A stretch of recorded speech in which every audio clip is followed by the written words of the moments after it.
The Box Office Murders by Freeman Wills Crofts. This is the story. A girl employed in the box office of a London cinema falls into the power of a mysterious trio of crooks.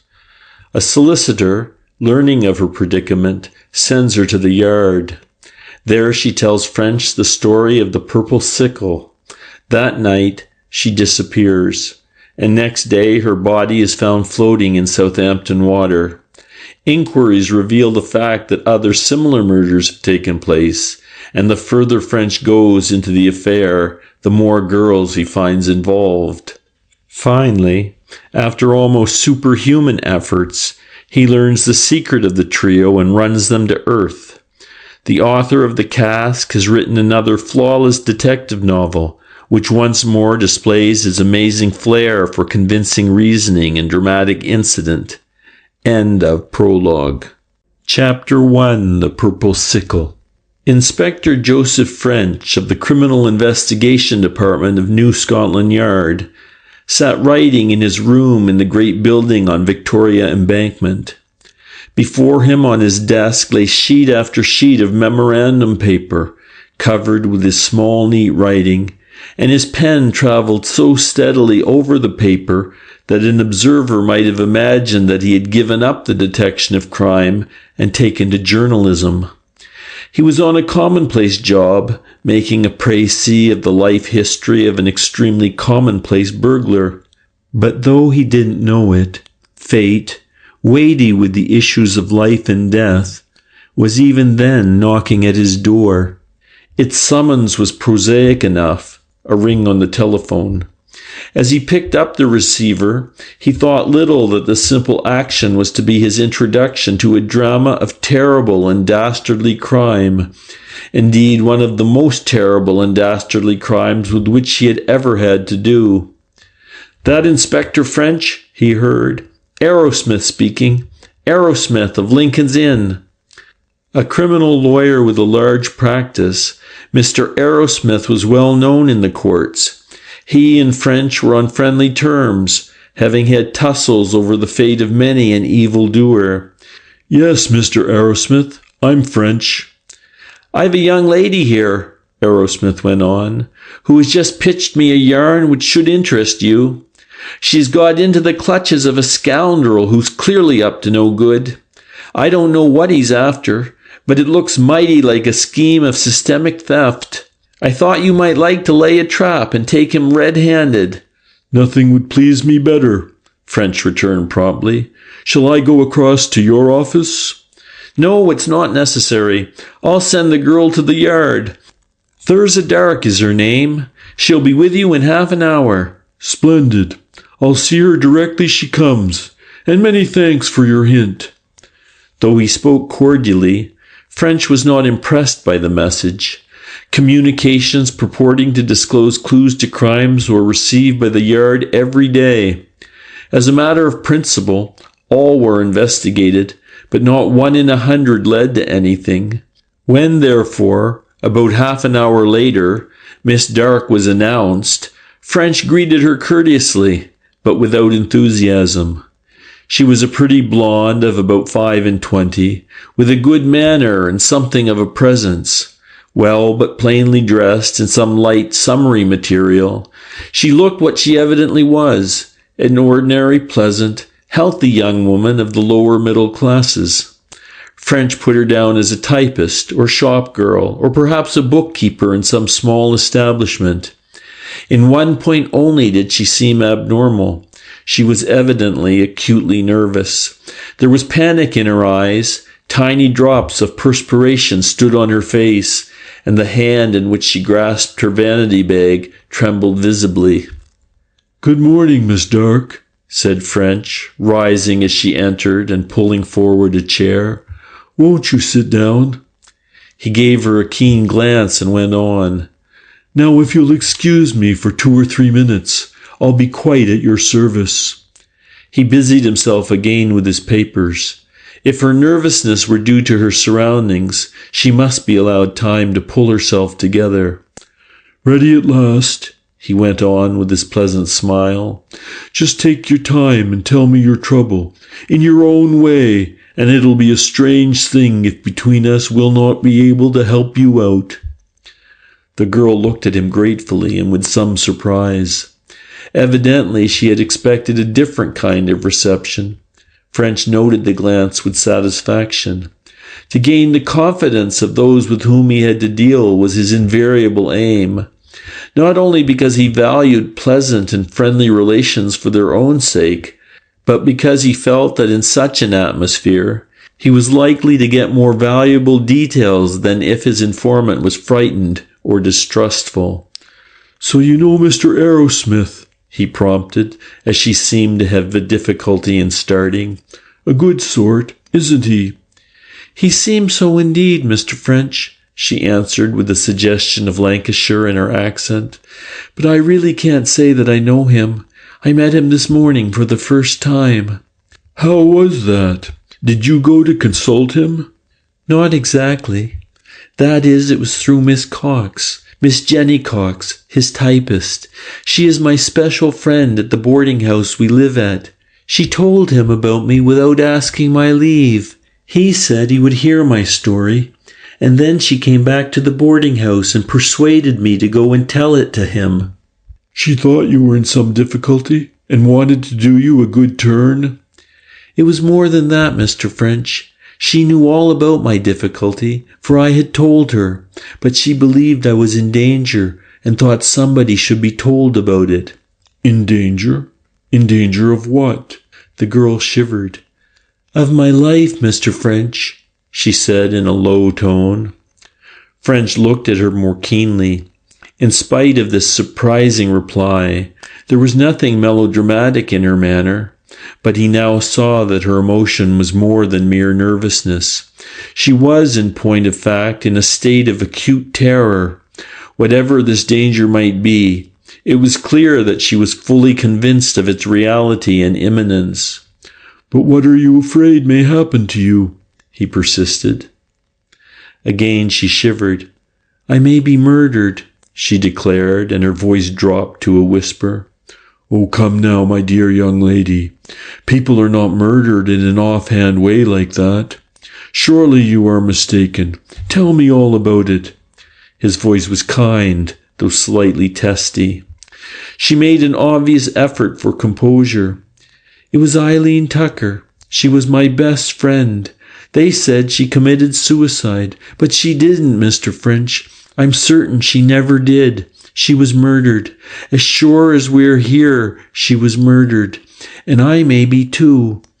In spite of her evident efforts for self-control, the girl's voice got shrill and she began jerking about in her chair. "There now," French said soothingly. "Pull yourself together. You're quite safe here at all events. Now don't be in a hurry or we'll get mixed up. Take your own time and tell me everything, from the beginning. Start with yourself. Your name is Thurza Dark. Very good now. Where do you live?" He took out his notebook and prepared to write. His quiet, methodical manner steadied the girl, and she answered more calmly. "At 17 Orlando Street, Clapham. It's a boarding house, kept by a Mrs. Peters." "You're not a Londoner?" "No, I come from Birkenhead, but my parents are dead and I have been on my own for years." "Quite. You are in some job?" "I am in charge of one of the box offices at the Milan Cinema in Oxford Street." "I see. And your friend, Miss Jenny Cox, who also lives at Mrs. Peters' boarding house, is typist to Mr. Arrowsmith. I think I've got that straight. Now you mentioned another young lady, at least I presume she was a young lady, a Miss Eileen Tucker. Who was she?" "She was in one of the box offices at the Hammersmith Cinema." "Same kind of job as your own?" "Yes. I met her at an evening class in arithmetic that we were both attending, and we made friends. We were both bad at figures, and we found it came against us at our work." French nodded. The name, Eileen Tucker, touched a chord of memory, though he could not remember where he had heard it. He picked up his desk telephone. Bring me any papers we have relative to the suicide of a girl called Eileen Tucker." In a few moments, a file was before him. A glance through it brought the case back to him. It was summarized in a cutting from the Mid-Country Gazette of the 10th January of that year.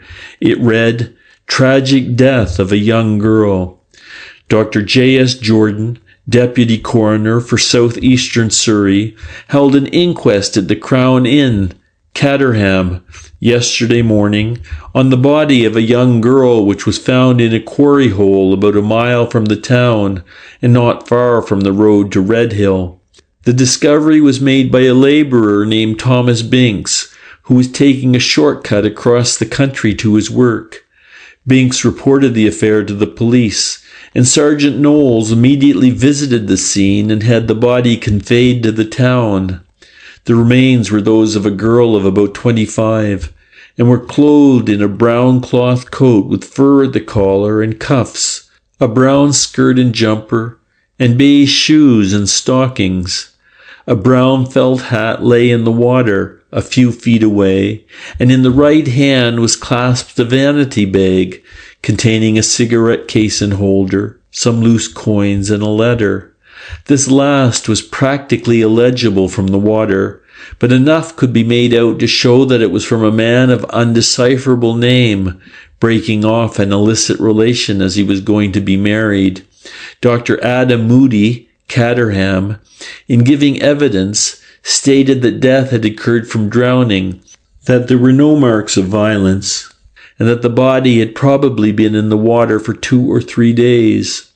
At first, the identity of the deceased was a mystery, but Sergeant Knowles handled the affair with his usual skill, and eventually discovered that she was a Miss Eileen Tucker, an employee in the box office of the Hammersmith Cinema in London. She seemed to have been alone in the world, having lived in a boarding house and no relatives being discoverable. After considering the evidence, the jury, with Mr. John Wells as foreman, brought in a verdict of suicide while of unsound mind. "A sad case," said French sympathetically when he had finished the paragraph. "I see that the jury brought in a verdict of suicide. But you think the poor young lady was murdered. Now just tell me why you think so." "I know it. I'm sure of it. She wasn't the kind of girl to commit suicide." "That may be, but you've surely something more definite to go on than that." "No proof, but I'm as certain of it as if I had been there. But what she told me about the man shows it wasn't what they said." "I don't quite follow you. What did she tell you?" "She was in trouble through some man, but not the kind of trouble the letter said. There was no love affair or anything of that kind. It was money." "Money?" "Yes. I thought at first she had got into debt to this man and couldn't pay, and I offered to lend her what I could. It wasn't very much, but she said it wouldn't help her, that the man had her in his power, and that she was frightened. I begged her to tell me particulars, but she wouldn't. But she was frightened all right."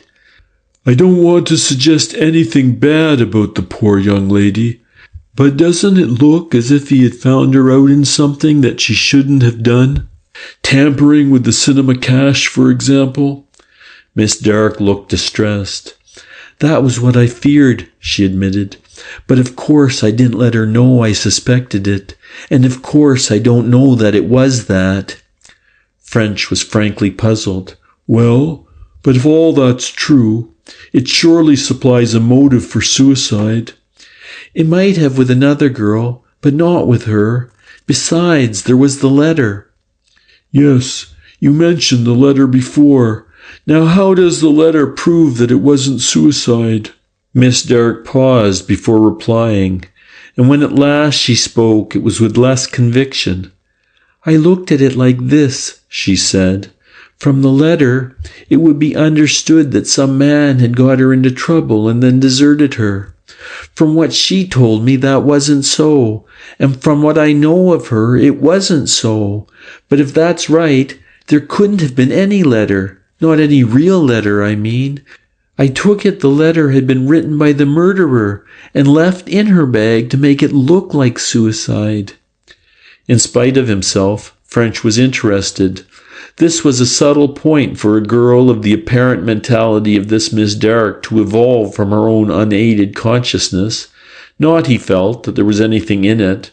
The probabilities were that the unfortunate Eileen Tucker had been deceived and deserted by the usual callous ruffian. Naturally, she would not tell her friend.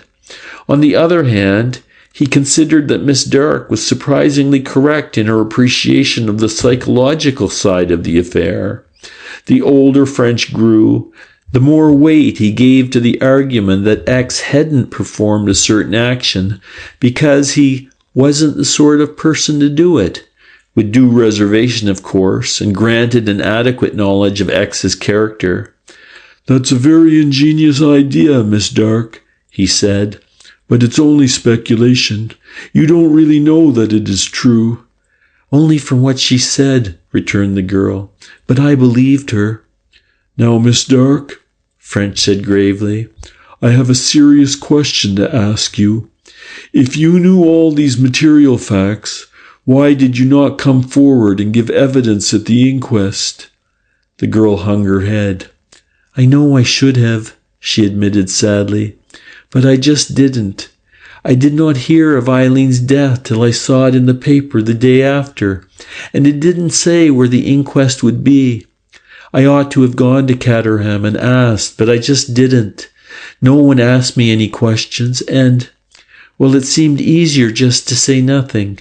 It couldn't have helped Eileen any." "It might have helped the police to capture her murderer, if she was murdered," French returned, "and it might have saved you from your present difficulties. You were very wrong there, Miss Dark. Very wrong indeed." "I see that now, Mr. French," she repeated. "Well," said French, "that's not what you called to talk about.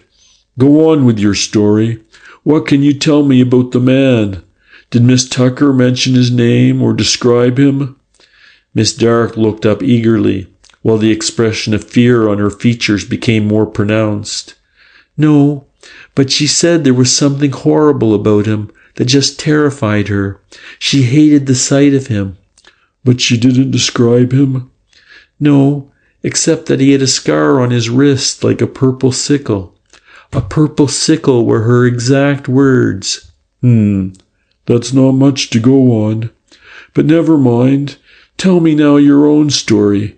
Try to put the events in the order in which they happened. And don't be in a hurry. We've all the day before us." There's Dark paused, presumably to collect her thoughts, then went on. "The first thing, I think, was my meeting Gwen Lestrange in the train." "What? Still another girl? I shall be getting mixed up among so many. First there is yourself, then Miss Jenny Cox, Mr. Aerosmith's typist, then poor Miss Eileen Tucker, who died so sadly at Caterham, and now here's another. Who is Gwen Lestrange?" "I met her first in the train," Miss Dark repeated. "I go to my work most days by the Bakerloo tube from the Elephant to Oxford Circus. One day, a strange girl sitting beside me dropped a book onto my knee, and we began to talk. She said that she came by that train every day. A couple of days later, I met her again, and we had another talk. This happened 2 or 3 times, and then we began to look out for each other and got rather friends. She was a very pleasant girl, always smiling." "Did you find out her job?" "Yes. She said she was a barmaid in the Bijou Theatre in Coventry Street." "Describe her as well as you can." "She was a big girl, tall and broad and strong-looking, sort of athletic in her movements. She had a square face, if you know what I mean, a big jaw, determined-looking." "What about her colouring?" "She was like myself, fair with blue eyes and a fair complexion." "Her age?" "About 30, I should think." French noted the particulars. "Well, you made friends with this Miss Lestrange, yes?" "The thing that struck me most about her was that she seemed so well off. She was always well dressed, had a big fur coat and expensive gloves and shoes. And once when I lunched with her, we went to Fuller's and had a real slap-up lunch that must have cost her as much as I could spend in lunches in a week. And she didn't seem the type that would be getting it from men. I said that I couldn't return such hospitality as that, and she laughed and asked me what I was getting at the Milan. Then she said it was more than she got, but there were ways of adding to one's salary. When I asked her how, she smiled at first, but afterwards she told me. French's quiet, sympathetic manner had evidently had its effect. Miss Dark had lost a good deal of her terror, and her story was coming much more spontaneously. French encouraged her with the obvious question. She said she had got let in on a good thing through a friend. It was a scheme for gambling on the tables at Monte Carlo. At Monte Carlo? Yes, it was run by a syndicate. They had a man there who did the actual play. They sent him out the money, and he sent back the winnings. You could either choose your number or color, or you could leave it to him to do the best he could for you. If you won, you got your winnings less 5% for expenses. If you lost, of course, you lost everything. But the man did very well as a rule. He worked on a system, and in the long run, you made money. In spite of himself, French became more interested. The story, he felt, was old as humanity, but the setting was new. This Monte Carlo idea was ingenious, though it could only take in the ignorant. Evidently it was for this class that the syndicate catered. And that was how Miss Lestrange had made her money? Yes. Apparently Miss Dark had not questioned the fact. She said that as a rule she made a couple of pounds a week out of it. I said she was lucky and that I wished I had an obliging friend who would let me into something of the kind. She didn't answer for a while, and then she said that she didn't see why I shouldn't get in if I wanted to. If I liked, she would speak to her friend about it. I wasn't very keen at first, for at one time or another I had seen a deal of trouble coming through gambling, but I thought a little fling wouldn't do me any harm, so I thanked her and asked her to go ahead. If she won, why shouldn't I? Why, indeed. And she did arrange it? Yes, I didn't see her for 3 or 4 days. Then I met her in the train. She said she had fixed up the thing for me, and if I would come in early next morning, she would introduce me to the man who took the stakes. Our job started about 1 o'clock, you will understand, Mr. French, so we had plenty of time earlier. Of course, I suppose you both worked on till the places closed in the evening. That's right. We were done about 11 or a little later. Well, next morning I met her at 11 and we saw the bookmaker, Mr. Westinghouse. Gwen had told me that his office was rather far away and that he would meet us in the Embankment Gardens at Charing Cross, and so he did. Now, before you go on, you might describe Mr. Westinghouse. I can tell you just what he was like, the girl returned. You know those big American businessmen that you see on the films? Clean-shaven and square chins and very determined and all that. Well, he was like that. I know exactly. Right, Miss Dark. You met Mr. Westinghouse. Yes. Gwen introduced me and he asked me my name and a lot of questions about myself. And he wrote down the answers in a notebook. Then he said he would agree to act for me, but that I was to promise not to mention the affair, as they wanted to keep it in the hands of a few. I promised, and he took my stake. It was only 5 shillings, but he took as much trouble over it as if it had been pounds. He wanted to know if I would like to choose my number, but I said I would leave it to the man on the ground. And what was the result? Mr. Westinghouse said that he couldn't undertake to let me know before the end of a week, on account of the time it took to write out and back again, and also because the man did not always play, but only when he felt he was going to win. He had a sort of sense for it, Mr. Westinghouse said, So I met him a week later. He said I had done well enough for a start. I had won 3 times my stake. He gave me 19 shillings, the 15 shillings win and my 5 shillings back, less 5%. I was delighted and I put 10 shillings on and kept the 9. That time I doubled my 10 and got another 19 shillings. The next time I lost, but the next I had a real bit of luck. Yes? French queried with as great a show of interest as he could simulate.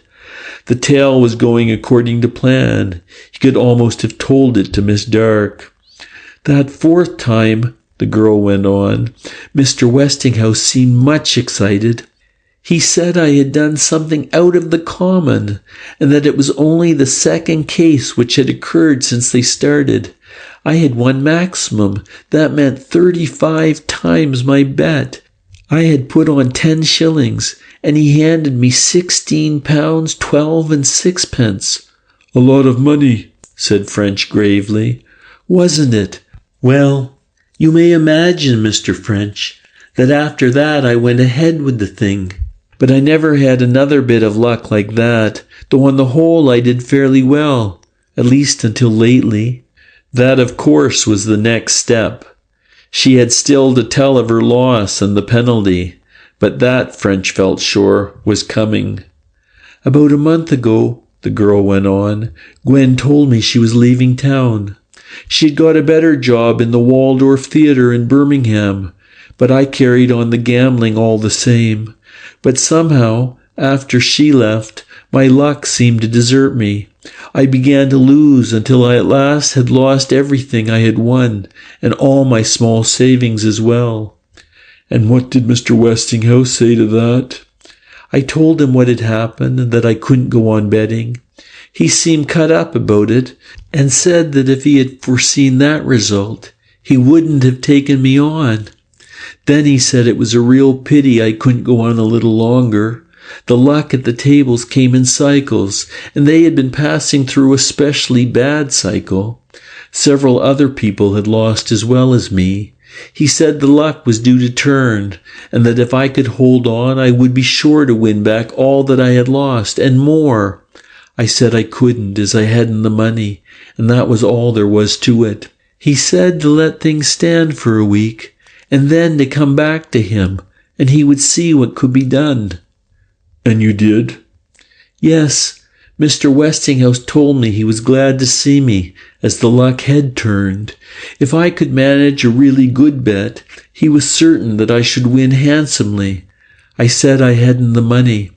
Then he hummed and hawed, and at last said that he couldn't see me stuck, that he felt responsible for me, and that he would help me out. If I would undertake to let him have half the profits, he would lend me enough to clear a good round haul.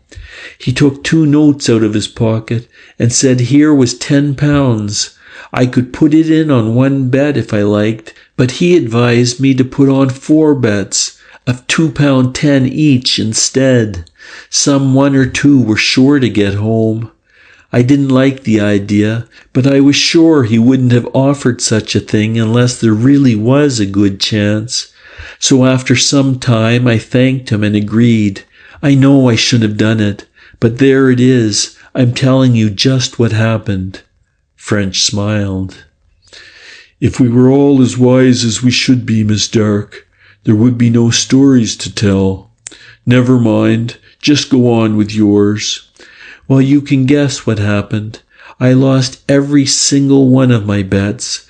There was I without a penny left and owing Mr. Westinghouse £10. Miss Dark evidently had something of the dramatic sense. She paused unconsciously to give point to her climax, then went on. He was very nice about it at first, but soon I saw a different side to his character.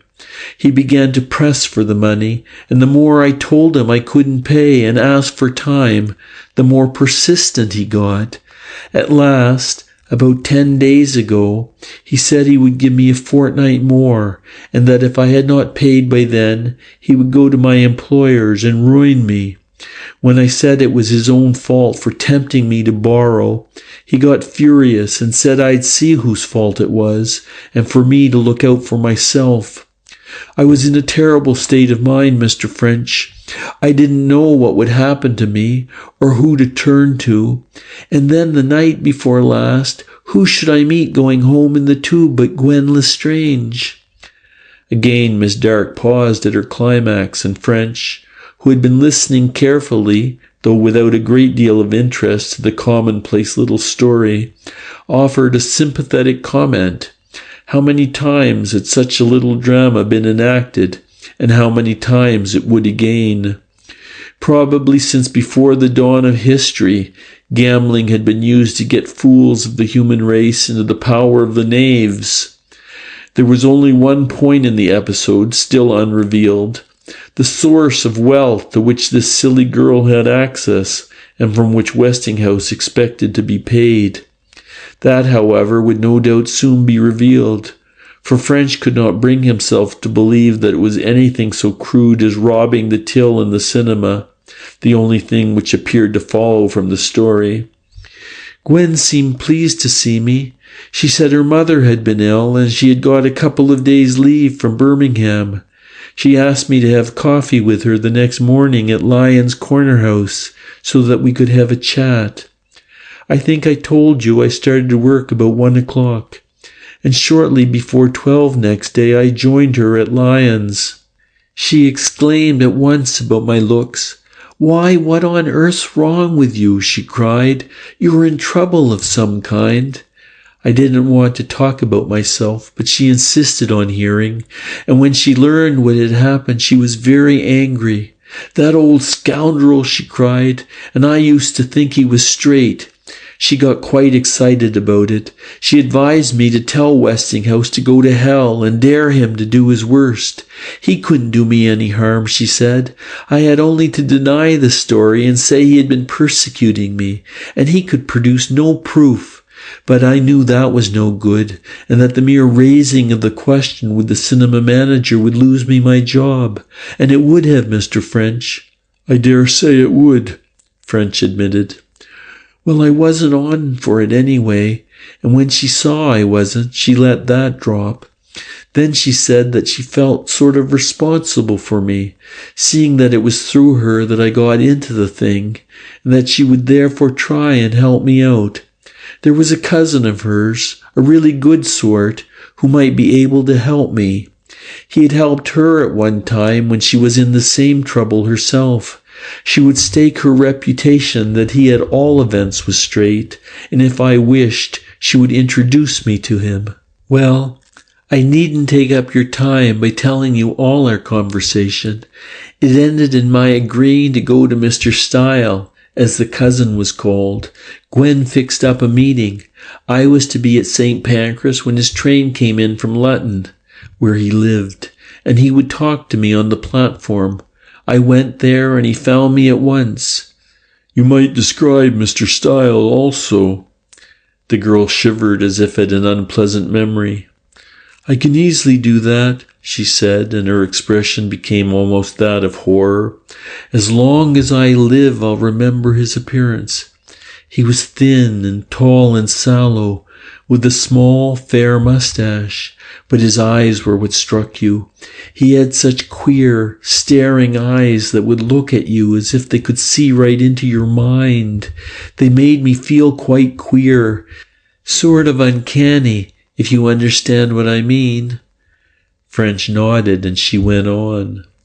"He said that his cousin, Miss Lestrange, had told him of me and the fix I was in, and he thought he could do something to help me. He said he had a job which he thought I could do and which would pay me well. It was easy as far as actual work was concerned, but it required a young lady of good appearance and manner and some shrewdness to carry it through. Also, it was highly confidential, and the young lady must be above suspicion as to character and discretion. Those were his words as far as I remember." Again French nodded. "I said I already had a job which I didn't want to give up, but he said I could do his job at the same time, as they didn't clash.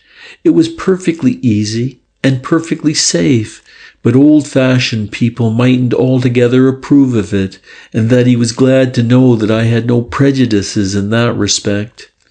As you may imagine, Mr. French, I wasn't very pleased at this, and I asked him rather sharply what he meant. And then he said something which upset me horribly, and made me wish I had never seen him. I scarcely like to repeat it. I'm afraid you must. He asked me what I thought of a young lady who betted on borrowed money, which she couldn't repay if she lost. Then, always with his horrible smile, he went on to say that a potential thief could scarcely be tied down by out-of-date ideas of morality. Plain speaking. The girl made a hopeless little gesture. You may say I should have got up and walked away, she continued, but I just couldn't. Somehow I felt as if I had no strength left to do anything, but I was terribly upset. I had not realized that I had done anything so serious, and I grew sort of cold when I thought of it. He watched me for a moment, then he laughed and said not to be a fool, that I had done what anyone would have done in my place, and that he only mentioned the matter so that I might not imagine that I was above the little weaknesses of ordinary people. I said I never imagined anything of the sort, and he answered that being so, we might get to business. Though Miss Dark was now telling her story as clearly and collectedly as French could have wished, it was evident that the personality of Style had profoundly impressed her. The more she spoke of him, the more nervous and excited she grew. But French's sympathetic bearing seemed to steady her, and after a short pause she continued. He said then that he would make me a confidential offer. He would take over all my liabilities and make me an immediate advance to get me out of my present difficulties. He would also guarantee me a substantial increase to my income, without in any way prejudicing my present job, if I would do as he asked. He assured me that what he would ask was absolutely safe if I was careful, and that though it might not exactly accord with certain straight-laced ideas, it would not injure anyone or cause any suffering. He also declared on his honor it was nothing immoral or connected with sex, but he said he had no wish to coerce me. I could think the offer over, and I was perfectly free to take it or leave it as I thought best. A plausible ruffian. I asked him then what the job actually was, but he said there was time enough for that, and he began to ask me about the cash at the Milan and how it was checked, and if I was overlooked in the box office, and how often the manager came round, and so on. I can tell you I didn't like it, Mr. French, and I began to feel I just couldn't have anything to say to his job. Yes, French queried as the girl stopped. And then? And then, repeated Miss Dark excitedly, and with an unconscious dramatic effort. Then he raised his arm, and I saw his wrist, Mr. French. It had a purple scar like a sickle on the inside. End of Chapter 1. Chapter 2. French makes an assignation. If Thurza Dark had surprised French by her dramatic declaration, he surprised her even more by his reply. Miss Dark, he said gravely, though the irresponsible twinkle showed in his eye, you're a born storyteller. The girl started and flushed angrily, but he held up his hand. No, he said with a smile, I don't mean it that way. I believe everything that you have said, but I really must compliment you on the way you're telling your story. You did that climax uncommonly well, and I'm not laughing at you either, he went on as her expression changed once more. I can assure you I consider your statement very important, and am following it closely. Go on now and tell me what happened after that. By the way, do you smoke? He took a box of cigarettes from a drawer of his desk and held it out. His little ruse succeeded. Miss Dark had become very much excited, and though he liked artistic narrative, he felt it would be too dearly purchased at the price of accuracy. His intervention brought her back to earth. She lit a cigarette and went on more soberly. I just sat and stared at the mark while I thought what poor Eileen Tucker had said. This must be the man she had described. I thought of what had happened to her, and I shivered with fear. It was clear what her trouble had been. Well, now, it's not so clear to me. Just say, what did you think it was? The girl looked at him in surprise. I suppose that style had made her rob the till of the Hammersmith Cinema, and I supposed he would try and make me rob the Milan. Not so easy as it sounds, French declared. But perhaps you are right. Yes. Mr. Style evidently saw me looking at the mark, for he seemed annoyed and he covered it up with his sleeve. I felt I had been rude and I looked away, but his manner was not so pleasant afterwards. Do you think he had any idea you had known Eileen Tucker? He asked me the question. That was afterwards, after we had talked for some time. Just as I was going away, he said, By the way, about a year ago, I met a young lady in your line of business, a Miss Eileen Tucker. A very nice girl she was, too. I suppose you never came across her. And what did you say? At first I was going to say yes. Then something came over me, and I thought it might be safer if I said nothing about it. So I said no, that the name was strange to me. Do you think he believed you? Did you hesitate before you answered him? I don't think I hesitated, or not very much at all events. He seemed to believe me all right. Ugly, thought French. If this somewhat rambling statement were true, it looked distinctly ugly. Indeed, Thurza Dark's fears as to her personal safety might not be so misplaced after all.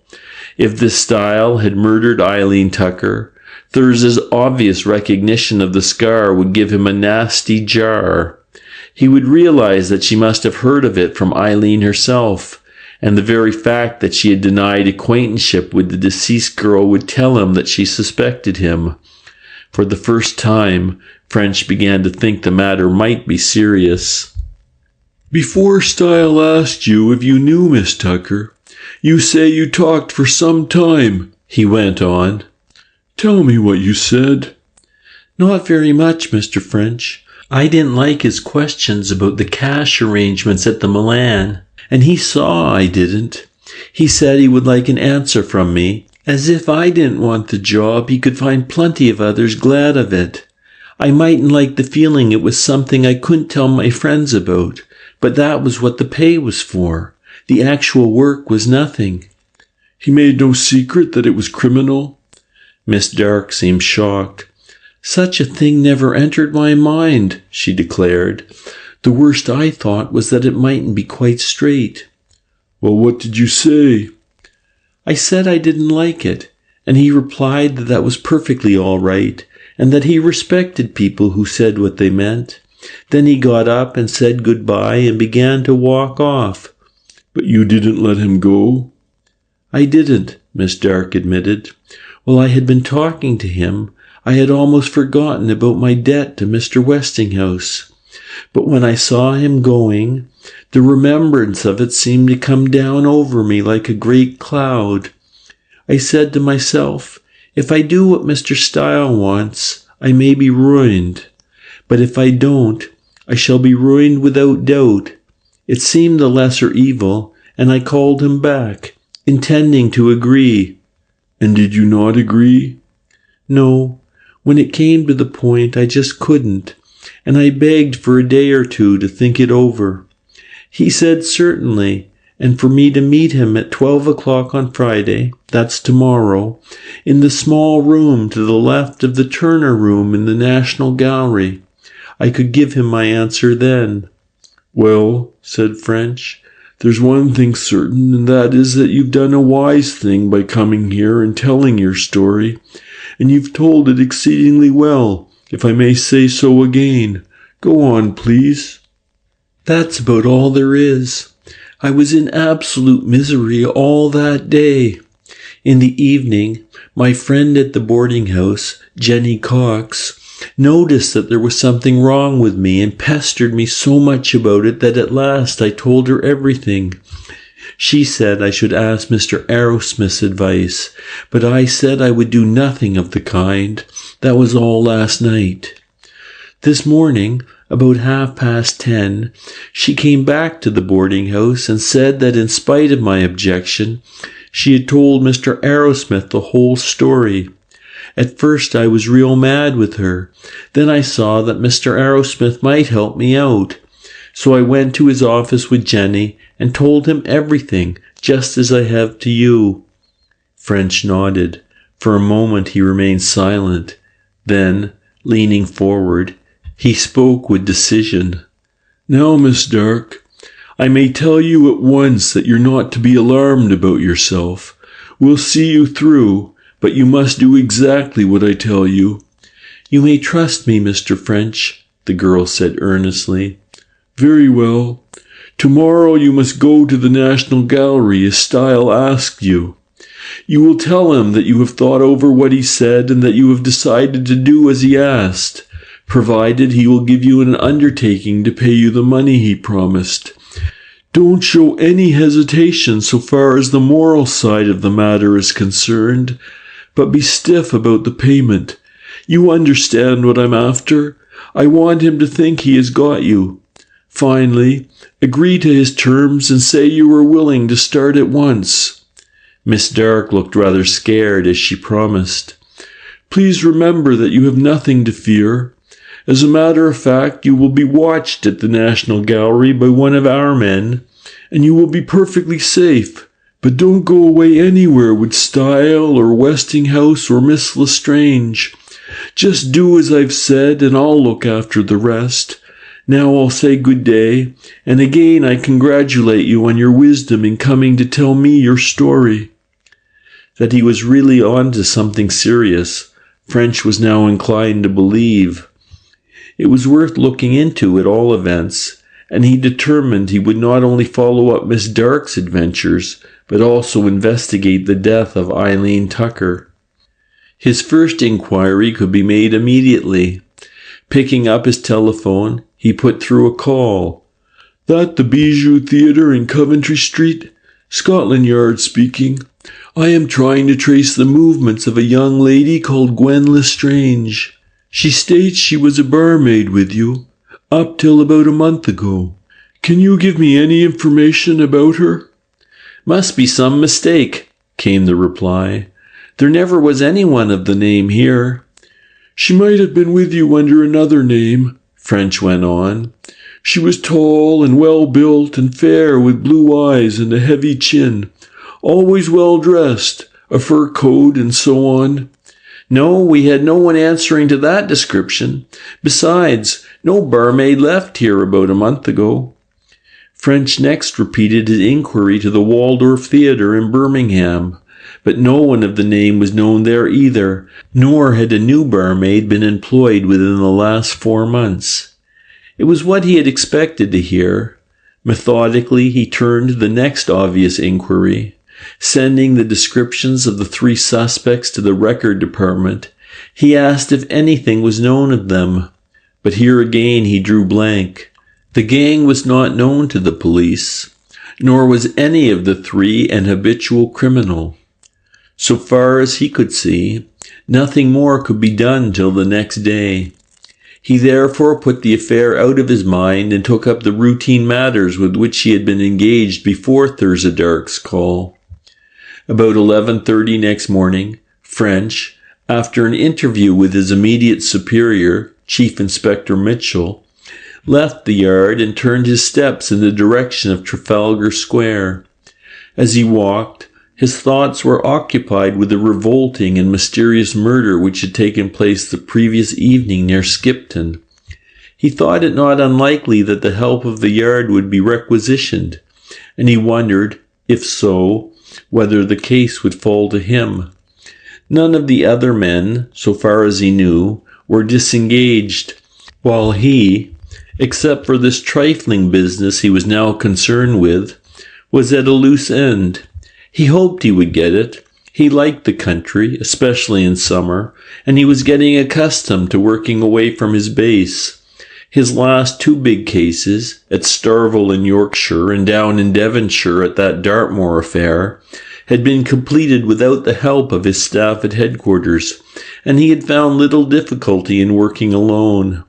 He reached the National Gallery, and going into the Turner Room, he became engrossed in the splendid exhibits hung therein. Though technically ignorant of art, he liked pictures, and of all the pictures he had ever seen, Turner's gave him the most pleasure. The fact that Miss Dark's interview was to take place in the adjoining room did not prevent his making the most of his opportunities before she and her dubious acquaintance arrived. He moved round, looking at canvas after canvas, and returning again and again to the Fighting Temeraire, which was to him a source of never-ending delight. But all the time he kept half an eye on the door, resolved that when once Mr. Styles should appear, he should be kept in sight until he reached his office, or his dwelling, or some place from which he could be picked up again, when and if he was required. Time passed quickly under such pleasant conditions, and soon, 12 o'clock, the hour of the interview, arrived. But there was no sign of either of the principals. As the minutes slipped away, French suddenly grew anxious. Had he bungled the affair already? He had chosen the room beyond that of the interview in the hope that Style would not see him, so that he could trail him with more ease and security. Now he began to wonder if Style had met the girl at the door and altered the venue to some other room. If so, he might pick them up as they were leaving the building. He therefore strolled to the entrance, and there, taking up an inconspicuous position, watched those departing. For over half an hour he waited. Then, remembering that Miss Dark began work at the Milan at 1 o'clock, he concluded his luck was out, and went along to the cinema. It was a fine new building in Oxford Street, not more than 100 yards west of the circus. Palatial was scarcely the word with which to describe it, as it was built in a vastly more lavish and ornate manner than 90% of the palaces of the world. French entered a huge hall of marble and gold in which were a row of box offices, and from which massive bronze doors led to the auditorium. Only 2 of the 6 box offices were open. French glanced into each, but in neither was his friend. Having learnt from an attendant that though the girl was due for duty, she had not yet arrived, he sat down to wait. Time crawled slowly on. 1:30 came, then 1:45, then 2, and still she did not appear. At 2 o'clock, French could stand it no longer. He saw the manager, but from him he learnt nothing. Miss Dark had no leave of absence, nor had she sent any apology. She was a reliable girl, and had never before missed an attendance. The manager had no explanation to offer. "I should be obliged if you would let me know at the Yard if she turns up," said French as he took his leave. He was now acutely anxious. Fears of the worst filled his mind as he drove rapidly to the boarding-house in Orlando Street, Clapham. In a few minutes he was sitting with Mrs. Peters, the landlady. At once he obtained news. On the previous evening, about 11:30, an attendant had rung up from the Milan. He had explained that Miss Dark had asked him to say that her sister had unexpectedly turned up from Manchester, and that she was going to spend the night with her at her hotel. As a matter of form, French rang up the Milan, but the reply was only what he expected. Miss Dark had left at her usual time without giving any message to anyone. Sadly, French found himself forced to the conclusion that there could no longer be any doubt that the gang had got her. The thought of her disappearance profoundly upset him. It hurt like a personal affront. An appeal had been made to him for help. He had promised help, and he had not given it.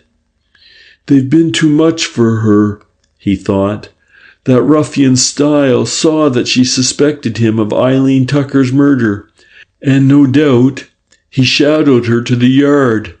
He's told his friends that she'll blow the gaff, and they've done her in, or I'm a Dutchman. In accordance with his usual custom, he had added a description of his caller to the papers which already formed the beginning of the dossier of the case. It was the work of a few seconds to call up the yard and direct that an urgent call for 4 wanted persons should be circulated. Those described under the names of Thurza Dark, Gwen Lestrange, Westinghouse, and Style in the file in the top left-hand drawer in his desk. Then he turned back, and with the landlady's permission, made a detailed search of the missing girl's bedroom, but with the exception of a photograph of the girl herself, he found nothing useful.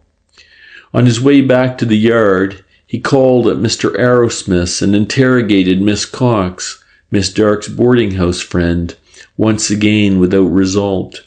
Nor did a visit to telephone headquarters in the hope of tracing the mysterious call lead to anything. By the time he had completed these inquiries, it was getting on towards 8 o'clock. As the hours passed, he had been growing more and more despondent.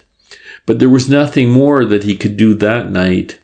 By now, the description would be in the hands of the police within at least 50 miles of London, and that he had not heard from any of them seemed to confirm his worst fears. He was just about to leave the yard when the telephone in his room rang. "Call through from Portsmouth about that Thurza Dark case," said the officer in the yard private exchange. "Will you take it, Mr. French?" "Right," said French, an eager thrill passing through him. "Scotland Yard, Inspector French speaking." "Portsmouth Police Station, Sergeant Golightly speaking. Relative to the inquiry as to the whereabouts of a young lady named Thurza Dark received this morning. I think we have some information." "Right, Sergeant. Go ahead." "At about 9:30 a.m. today, a report was received here that the body of a girl had been found in the sea at Stokes Bay, some 3 miles east of Portsmouth. A party of yachtsmen leaving for a day's sail had seen it floating about a mile from the shore.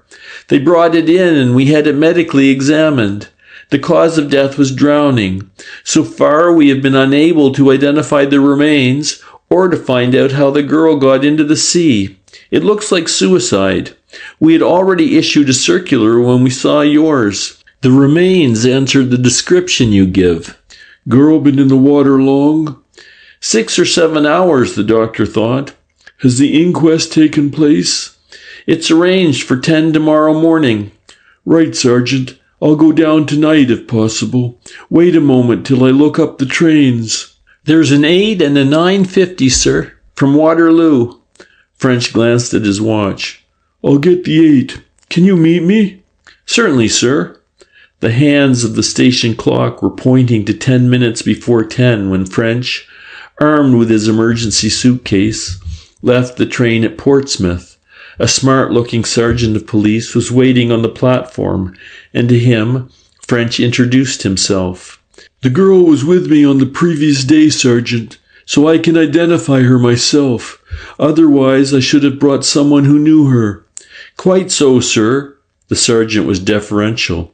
"We believe she was a stranger. At least we haven't been able to hear of anyone missing from anywhere about this district. And your description just covers her. The body's lying at the station, so you'll know in a few minutes." "Right, Sergeant. Let's walk if it's not too far. I'm tired sitting in that blessed train." French chatted pleasantly as they stepped along, true to his traditional policy of trying to make friends and allies of those with whom he came in contact. The sergeant was evidently curious as to what there might be in this girl's death which so keenly interested the great yard. But French forbore to satisfy his curiosity until he should himself know whether or not he was on a wild goose chase. The remains lay on a table in a room off the yard of the police station. The moment that French raised the sheet with which the head was covered, he recognized the features of the girl he sought. Poor, pretty little Thirza lay there still and peaceful, her small peccadilloes and troubles, her hopes and her joys, over and done with. As French gazed upon her pathetic features, he grew hot with rage against the people whose selfish interest had led to the snuffing out of this young life. That she had been deliberately murdered, there could be little doubt. "It's the girl, right enough," he declared. "Now, Sergeant, as you may have guessed, there is more in this than meets the eye. I have reason to suppose that this is neither accident nor suicide." "What, sir? You mean murder?" "I mean murder. As I understand it, this girl was in the power of a gang of sharpers. She got to know more about them than was healthy for her, and this is the result. I may be wrong, but I want to be sure before I leave here." The sergeant looked bewildered. "There is no sign of violence, as you can see," he suggested hesitatingly, "and the doctor had no suspicion of murder." "There has been no post-mortem?" "No, sir, it wasn't considered necessary." "We'll have one now. Can you get the authority from your people? It should be done at once." "Of course, sir. If you say so, it's all right. There will be no difficulty. But as a matter of form, I must ring up the superintendent and get his permission." "Certainly, Sergeant. I recognize that. Can you do it now? I should like to see the doctor as soon as possible." While the necessary authorization was being obtained, French examined the body and clothes in detail, but except that a tiny bit of skirt had been torn out, as if it had caught on a splinter or nail, he found nothing to interest him. A few minutes later, he and the sergeant were being shown into the consulting room of Dr. Hills, the police surgeon. The doctor was a short man with a pugnacious manner. To French's suave remarks, he interposed replies rather like the bark of a snapping Pekingese. "Murder?" he ejaculated when French had put his views before him. "Rubbish!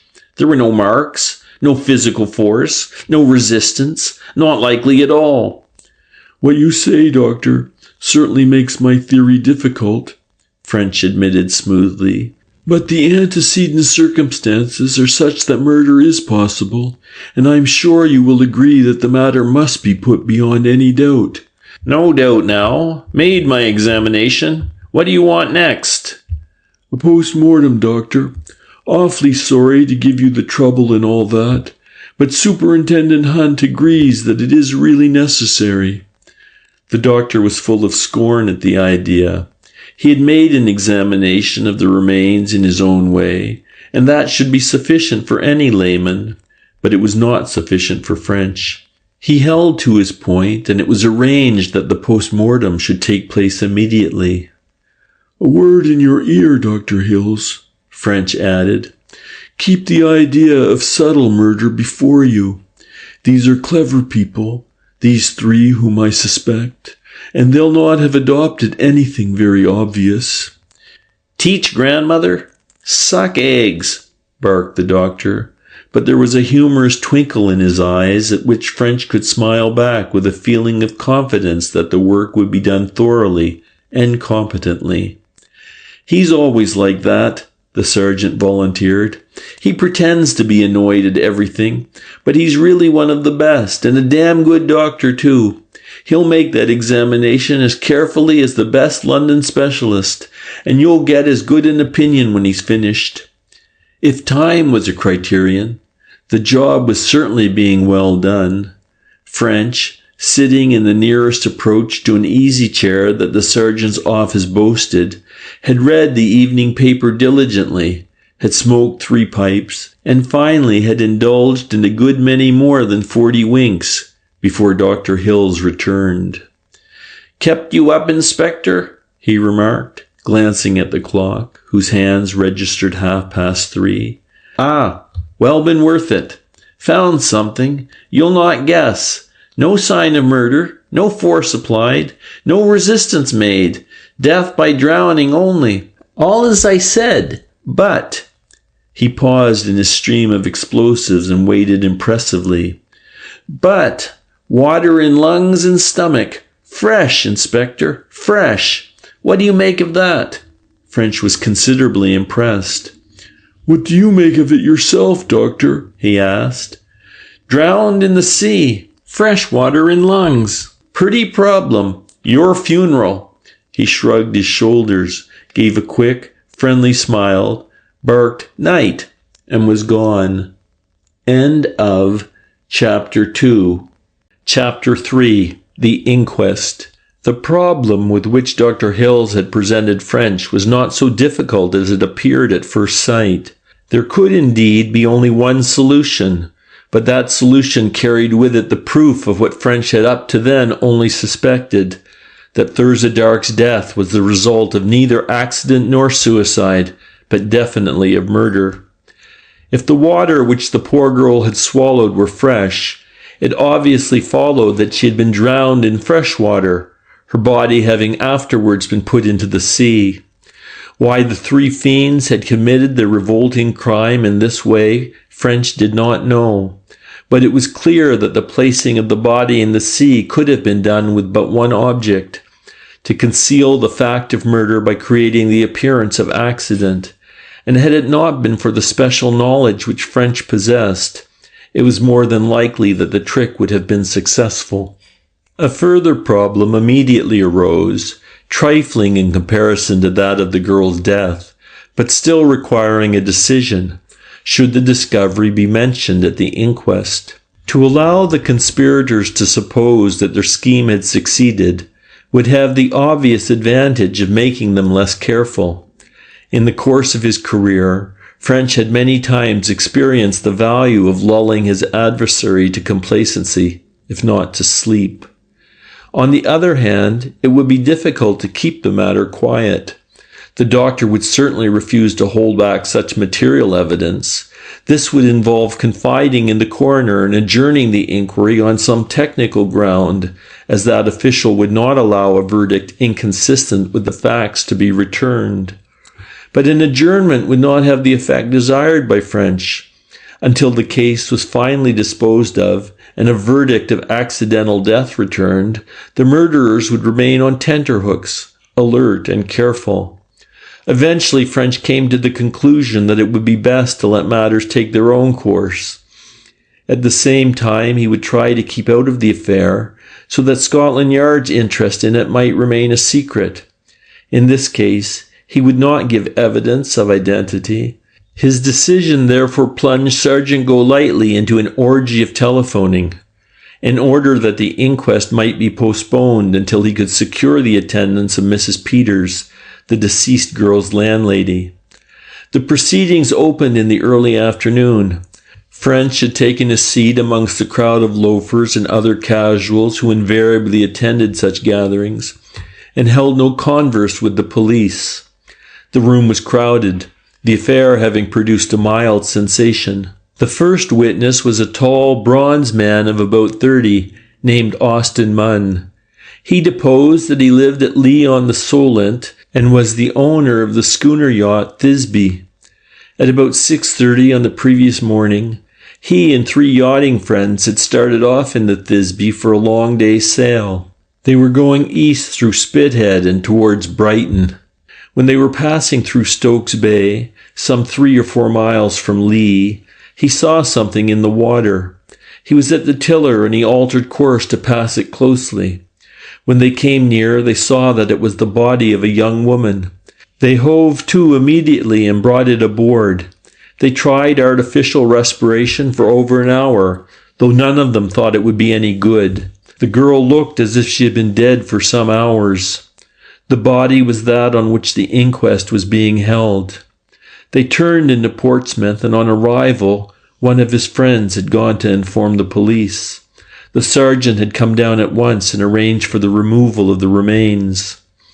Sergeant Golightly stated that at about 8:30 on the previous morning, Mr. Lewis Pershaw, one of Mr. Munn's yachting party, reported that his yacht had picked up the body of a young woman when starting out for a cruise. He, Golightly, had gone down and taken charge of the remains. The deceased was dressed in a light fawn coat and skirt, with white silk blouse, flesh-colored stockings, and black patent shoes. She had no hat. On her left wrist was a watch which had stopped at 7 minutes past 1. She wore a necklace and earrings of imitation pearls. Her face was calm and peaceful. As a result of his inquiries, he had learnt that the deceased was a Miss Thurza Dark, an employee at the Milan Cinema in Oxford Street, London. She lodged in a boarding house in Clapham, and the landlady was present and would give evidence of identity. He had been unable to find out how the body had reached the place in which it had been found. Mrs. Peters was then called. She deposed that the remains were those of her late lodger, Thurza Dark. The girl had lived with her for nearly a year. She was quiet and well-conducted, prompt in payment, and popular with the other boarders. She, Mrs. Peters, had become quite fond of her, and this tragedy had come as a terrible shock. Further questions elicited the fact that the witness believed that her boarder had recently been in some serious trouble. For the last couple of weeks in particular, she had lost a good deal of her brightness and seemed to have some worry on her mind.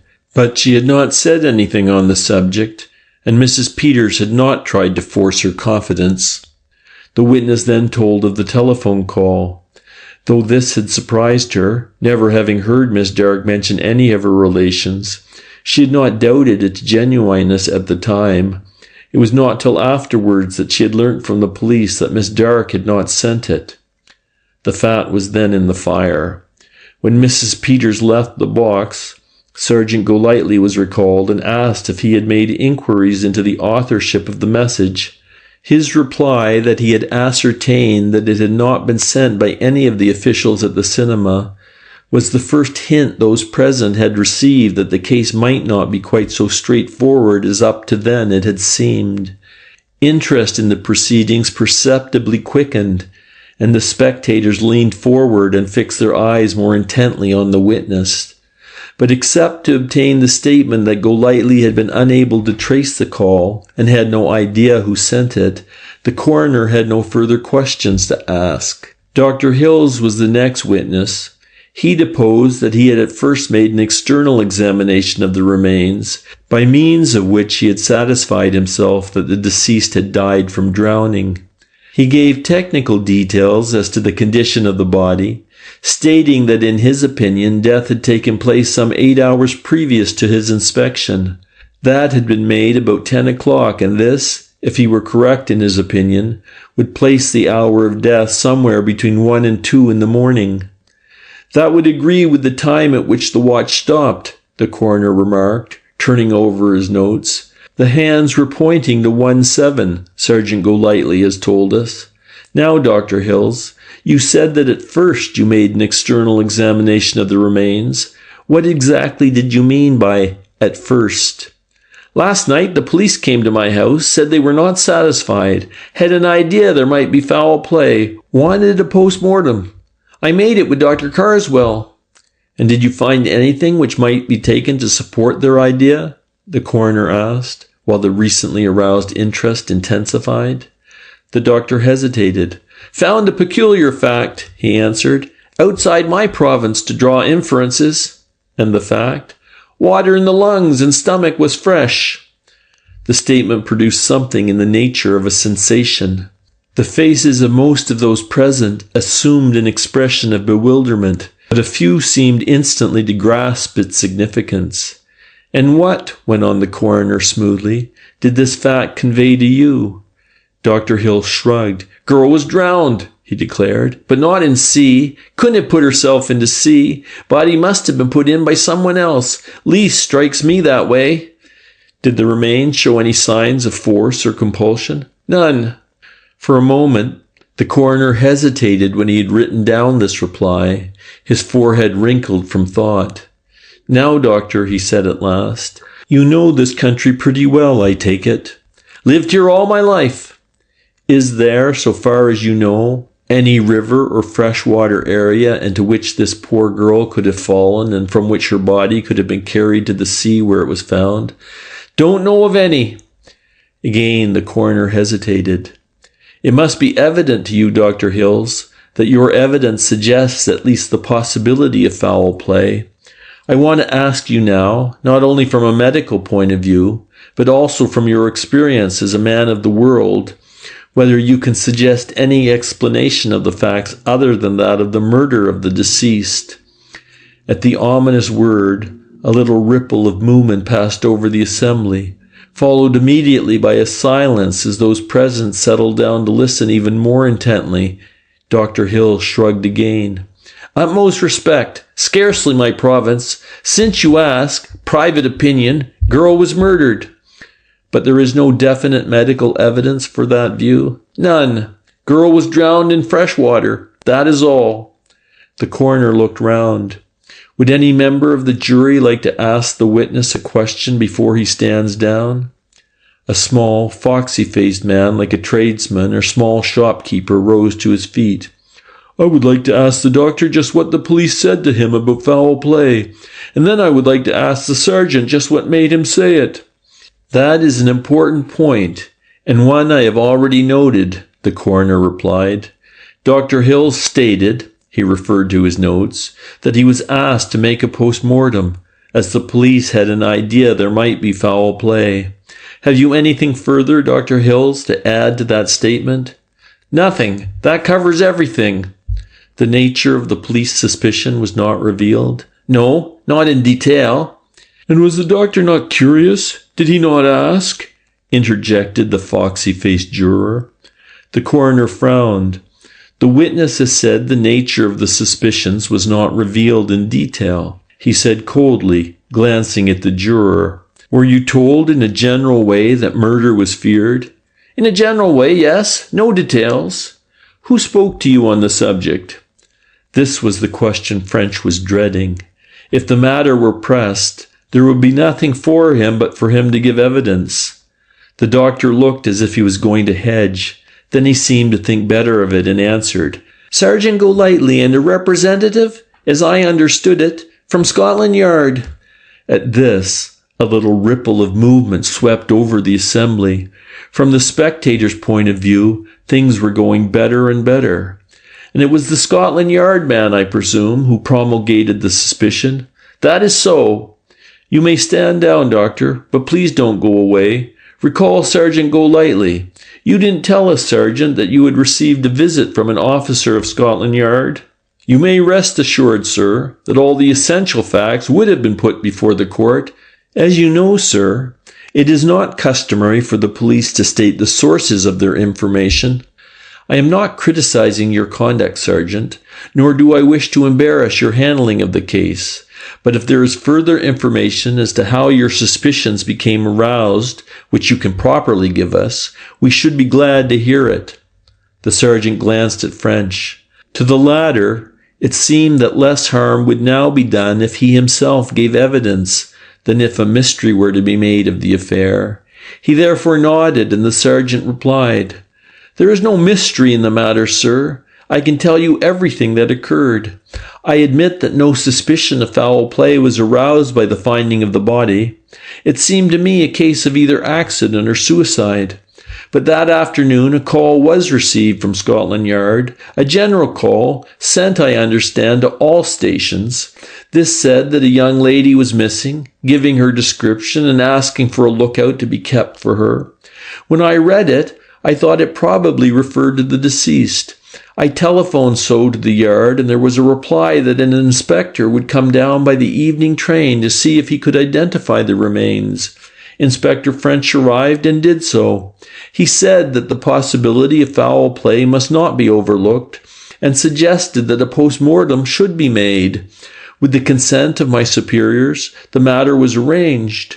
Inspector French then told me who the deceased was and where I should go to get a witness of identity." "Has Inspector French returned to London?" "No, sir, he's here." "Here now? Good. Then call him." As French entered the box, the little ripple of excitement was repeated. A full-fledged inspector of the famous CID was an unwanted sight in the local courts, and people craned forward to see what manner of man he might be. In the meantime, French had made up his mind as to what he would say. He would, of course, tell the truth, but perhaps not the whole truth. In such matters his conscience was a trifle elastic. He justified his conduct by considering the admirable end for which his evasions were invariably made. "Now, Mr. French," the coroner went on when he had noted the witness's name and occupation, "will you please tell us all you properly can of this matter?" "There is not much to tell, sir," French replied in his pleasant but respectful manner. "Some time ago I had occasion to visit the Milan Cinema in Oxford Street, and I became acquainted with one of the young ladies in the box office, a Miss Thirza Dark." French, with an admirable air of candour, made a slight pause as if he had reached the end of a paragraph. Immediately he went on. "Yesterday I was again at the Milan, and I noticed that Miss Dark's place was empty. I asked about her, and what I was told did not seem quite satisfactory. As a result, I made some inquiries and learned that Miss Dark had left the Milan at her usual time on the previous evening, quite in her ordinary frame of mind and without making any special remark to anyone there. From Mrs. Peters, her landlady, who gave evidence here today, I learnt about the telephone message. The fact that the message was a false one confirmed my suspicion that all might not be well, particularly as no reason could be suggested for the girl's disappearance. Considering all the circumstances, it was judged wise to issue a circular that she was missing. This was done, and there was a reply from here, as you have heard. I came down and saw that the deceased was Miss Dark." "And have you any idea as to how her body got into the sea?" "None, sir." "What does the fact that fresh water was found in the deceased's lungs convey to you, Inspector?" "Just what the doctor has said, sir, that she was drowned in fresh water and that her body was afterwards put into the sea." "Can you account for that in any other way than that the girl was murdered?" "That is certainly the most probable explanation, though I think there are others. For instance, the girl might have been drowned accidentally or committed suicide, and her body might have been found by someone who feared that he might be accused of murder, and therefore, in a moment of panic, tried to get rid of it in a way that he hoped would keep him from suspicion." "That doesn't seem very probable." "It does not, sir, but one has to consider all possibilities." The coroner continued asking questions, but without learning anything further of interest. Then he turned to the jury and made a short speech. Having surveyed the evidence, he continued, "The questions which you have now to consider, gentlemen, are 3 in number. First, you have to find the cause of death, if in your opinion the evidence justifies you in doing so. Now, to my mind, there can be no doubt of this. Dr. Hills has told us definitely that it was drowning. Secondly, you have to decide whether this drowning was caused accidentally, or whether it was suicide, or whether it was murder. Here the evidence is not so direct. It has been established, however, that the girl was drowned in fresh water and the body afterwards placed in the sea. Because apart from Dr. Hill's testimony, we all know that there is no river hereabouts into which the deceased could fall, and in that space of time be carried by the current to where she was found. It is difficult to see with what object this could have been done, save that of hiding a crime. If you think that these views are borne out by the evidence, you will return a verdict of willful murder. If, on the other hand, you consider some other explanation tenable, such as the ingenious one advanced by Inspector French, you may return that of accidental death. If you consider that the evidence points to suicide, you will find accordingly. Your third question follows from the answer you give to the second. If you find that murder has been committed, you must state, if you can, the guilty party or parties. As to this, it appears to me that no evidence of any kind has been placed before you, but here again you must form your own opinion. Contrary to French's expectation, the jury elected to retire. For half an hour they considered the matter, then at last brought in the verdict, which had seemed to him self-evident: willful murder by some person or persons unknown. End of Chapter 3. Chapter 4. French makes a start. "I should like to introduce you to Major Bentley, our chief constable," said Sergeant Golightly to French as they left the courthouse. The major was a small, dark man with a rather Jewish cast of countenance. French had noticed him come in late to the inquest and had imagined he was a police official. "I was talking over this affair with the superintendent this morning," the major began. "He's knocked up at present, and I went to his house. That's why you haven't met him. In the absence of complete knowledge, we rather took the view that the key to the matter lay in London, and that Portsmouth came into it only as the result of an accidental selection. I should like to know, Inspector, if that's your view also." "As a matter of fact, it is, sir. I have some information which I didn't think it necessary to lay before the coroner, but which I should be pleased to give to you. It tends in that direction." The chief constable smiled. "I rather imagined your evidence was, shall I say, bowdlerized. It occurred to me that you were mighty quick in assuming that the girl had disappeared. All the details strictly accurate?" "Strictly, sir." French smiled also. "But if a meaning other than that I intended were taken from what I said, that would not be my fault, would it?" "Of course not. Naturally, the energies of the police must be directed towards hoodwinking the courts, eh?" French laughed outright. "It has its uses," he admitted, glancing with amusement at the sergeant's scandalized countenance. "But this time I fear our adversaries are too wide awake to be taken in by it." "That's so. Well, come along, will you, to the sergeant's office, and let's have our chat." When they were seated and had lit up 3 of the chief constable's Egyptian cigarettes, French told in detail about his interview with the dead girl and the inquiries he had already made. Both men listened with keen attention and without interrupting. "What's it all about, Inspector?" Major Bentley said when he had finished. "Those 3 ruffians get these girls into their power, or try to. But what for? Have you any theory?" "I've not," French admitted. "At first it looked like an attempt to rob the tills of the cinemas, but all they get from that wouldn't be worth their while. It might, of course, be for immoral purposes, but somehow I don't think so. In any case, the motive for the second murder is clear. This Style believed that the girl Dark connected him with the first crime, the murder of Eileen Tucker. Possibly they found out that she had gone to the yard and thought she had given them away." "That's my view. Probably they shadowed her.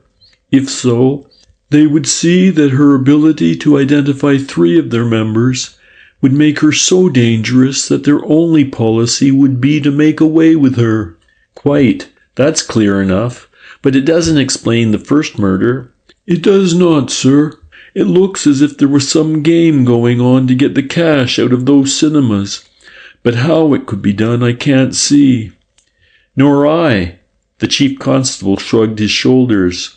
"Well, that's all very interesting, but the point about which I really wanted to consult you is this. If the key to the matter lies in London, as I think we are agreed that it must, the matter is one for you, and not for us." "The body was found here, sir. It is technically a matter for you." "I know, but that is a detail which can easily be put right. If we apply for help from the yard, you can sail ahead without delay." "That's true, sir, or at least the yard can. I should have to report and wait for orders. But as I'm mixed up with the case already, and as I have no other job on hand, I am sure I should be the man sent. Shall I get on the phone to the yard?" "I think you should. Tell them we're applying to the Home Office for help from them, and that I've suggested that as you're here, you might carry on." "Right, sir. I'll do it now." But when French got through to Chief Inspector Mitchell, he was surprised by receiving a recall. "Come and see me first, French, at all events," said his chief. "We'll fix it up then." French travelled to Waterloo by the 8:06 p.m. from Portsmouth, and early next morning knocked at the chief inspector's door. "Morning, French," Mitchell greeted him. I was a good deal interested by the summary of those proceedings down at Portsmouth. I fancy there's more in this thing than we've got down to yet. Just start in and give me details of what took place at the inquest." French obeyed. Mitchell listened without interrupting, and nodded his head when his subordinate had finished. "I sat here," he said slowly, "last night for a solid hour after I had received your telephone, trying to remember a name. At last I got it. Does Arundel convey anything to you?" "Arundel?" French repeated. "Near Eastbourne, that is, isn't it?" Mitchell's eyes twinkled. "Eastbourne your grandmother. It's 10 miles east of Chichester and some 4 miles from the coast. That help you?" French slowly shook his head. "Afraid not, sir." "Well, I'll tell you. Past that little town there flows a river, the Arun, and in that river one day last October was found the body of a young woman. The medical evidence was that she had been drowned, and as there were no signs of violence or other suspicious circumstances, a verdict of accidental death was returned. But French," Mitchell leaned forward and became very impressive, "she was employed in the box office of a big London cinema." French stared. "Good Lord, sir. Another one?" "Well, what do you think? And there's more in it than that. This girl, Agatha Frinton, was alone in the world. At least no relatives could be discovered. She was living in a boarding house, and the landlady stated that she had seemed very depressed for some 10 days before her death." French swore rather luridly. "I agree," said Mitchell, the slight twinkle again showing in his eyes. "It looks to me like the last time your friends wanted a recruit for their little scheme, whatever it is." "That's what I think. It's going to be a big case, this. The further you go into it, the bigger it grows. That's 3 girls we believe they've murdered, and goodness knows how many more there may be that we haven't got onto yet." "I have a man on that," Mitchell declared. "He's looking up the files. I told him to go for any cases of the death of girls in box offices of places of amusement, including accidents, suicides, and murders. That should cover it." "That'll cover it all right. But there's another point, sir. We believe they murdered Thurza Dark because they found out that she had been at the yard, and they suspected she was going to give them away. Had this other girl, this Agatha Frinton, been to the yard?" "Quite right, French," Mitchell approved. "I have a man on that, too. He's making a list of girls who lodged complaints which might apply. There's this girl Agatha Frinton, and also that other Eileen Tucker to start with. But it doesn't follow that they need have actually called here. A first step might have been what Sherlock Holmes used to call oscillation on the pavement. They might have come and looked at the door, and their courage might have failed them at the last minute. But if the gang saw them do it, that might be enough." "It would indicate what was in the girl's mind," French agreed. "True, O King. Now there is another thing. Can we learn anything from the geography of the affair?" French looked his question. "Here we have murders taking place at Caterham, Arundel, and LEE-ON-THE-SOLENT. As geography doesn't seem to be your long suit, hand over the atlas and let's look them up. See?" He went on when places had been found. "When you add London, they make a curve. London, Caterham, Arundel, and Lee. Something like 3, 4, 5, and 6 on a clock. Anything in that?" French pondered, then slowly shook his head. "Well, bear it in mind," Mitchell advised. "Later it may give you a hint as to this precious gang's headquarters." "Then, sir, am I to take up the case?" "Certainly. Get right on with it, at once." "Very good, sir. I'll go round to the cinema and Thurza Dark's boarding house again, now I'm here, but I fancy my best hopes are at Portsmouth. There's quite a chance that they may have left traces when they were getting the body into the sea." "Quite. It shouldn't take you long to bring them in. You've plenty to go on. You have the descriptions of at least 3 of the gang, and you have 3 murders to go into, for I think we may take it this Arundel affair was part of it." "I'll get at it immediately. I suppose," French hesitated. "You've no idea what they might be up to?"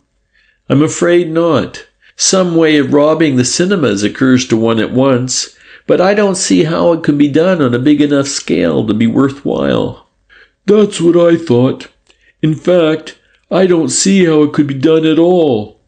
"You'll get an idea before long, I fancy. Well, get ahead, French. If you get tied up at Portsmouth, you can try Arundel, and if you make a mess of that, you can move on to Caterham. Between them all, you should pull off the job." French lost no time in getting to work. Beginning with the boarding house, he interviewed not only Mrs. Peters, but the servants and some of the boarders with whom the deceased girl had been on specially intimate terms.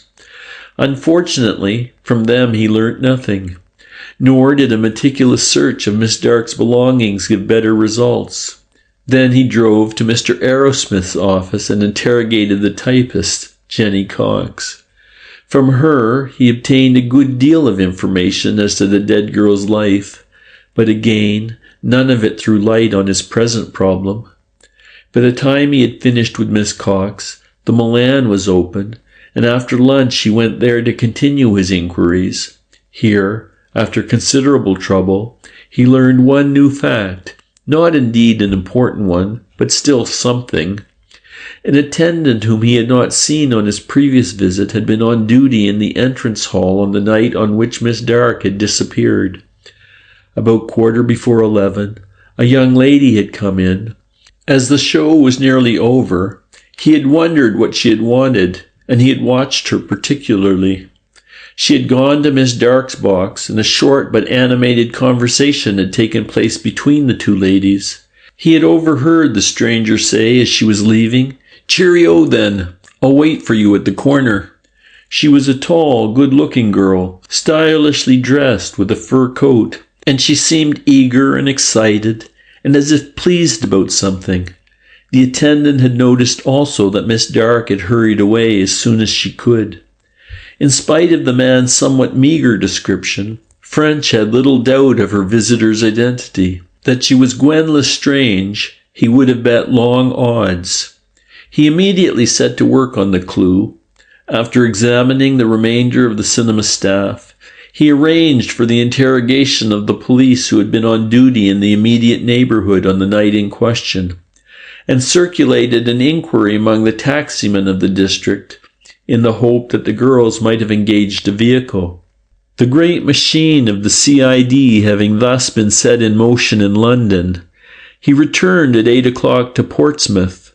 Smoking a meditative after-dinner pipe in the train, he set himself to take stock of the facts which he had already learnt, and to see if they would yield any deductions which might indicate the way in which he should go. He saw at once that the inquiry resolved itself into two separate and distinct problems. There was the immediate question of the identity of the trio who had murdered these poor girls, for French believed with his chief that all three crimes were the work of the same parties. But behind that there was the further problem of motive. What were these three people doing that should lead them to so terrible an expedient? It did not require much thought to show French that he must concentrate on the first of these questions. Until the criminals were discovered, the second question could scarcely be approached. Indeed, the establishment of their identity might lead directly to the discovery of their motive. Of the murder of Thurza Dark, therefore, just what did he know? She had left the Milan at 11:15 in her usual health and spirits, and her dead body was found in the Solent at about 7 the next morning. The evidence of her watch tended to the belief that she was murdered at 1:07, and this was supported by the doctor's statement. French wondered if he could make a provisional timetable of the happenings on that tragic night. Again and again he had found that nothing had so cleared up his views on a case as the fixing of a duration to each incident. Perhaps in this case also it would bring light. In the first place, he considered the time which he should allow for the actual murder. Even with his case-hardened mind, he did not care to dwell on the ghastly details, but he felt sure that it could not have been completed in less than half an hour. When he added the time necessary for the kidnapping, He felt sure a good deal longer would have been required. Assume, however, half an hour. 11:15 to 1:07, less half an hour, was about 80 minutes. It was evident in the next place that the journey from London must have been made by car. There was no train, and the difficulties of using an aeroplane would have been overwhelming. Moreover, the fastest motor launch would have taken too long for a sea passage to have been taken. He had brought a map and guidebook of the district, and these gave the distance from London to Lee as something like 78 miles. From the above facts, it followed that the crime could not have been committed at Lee.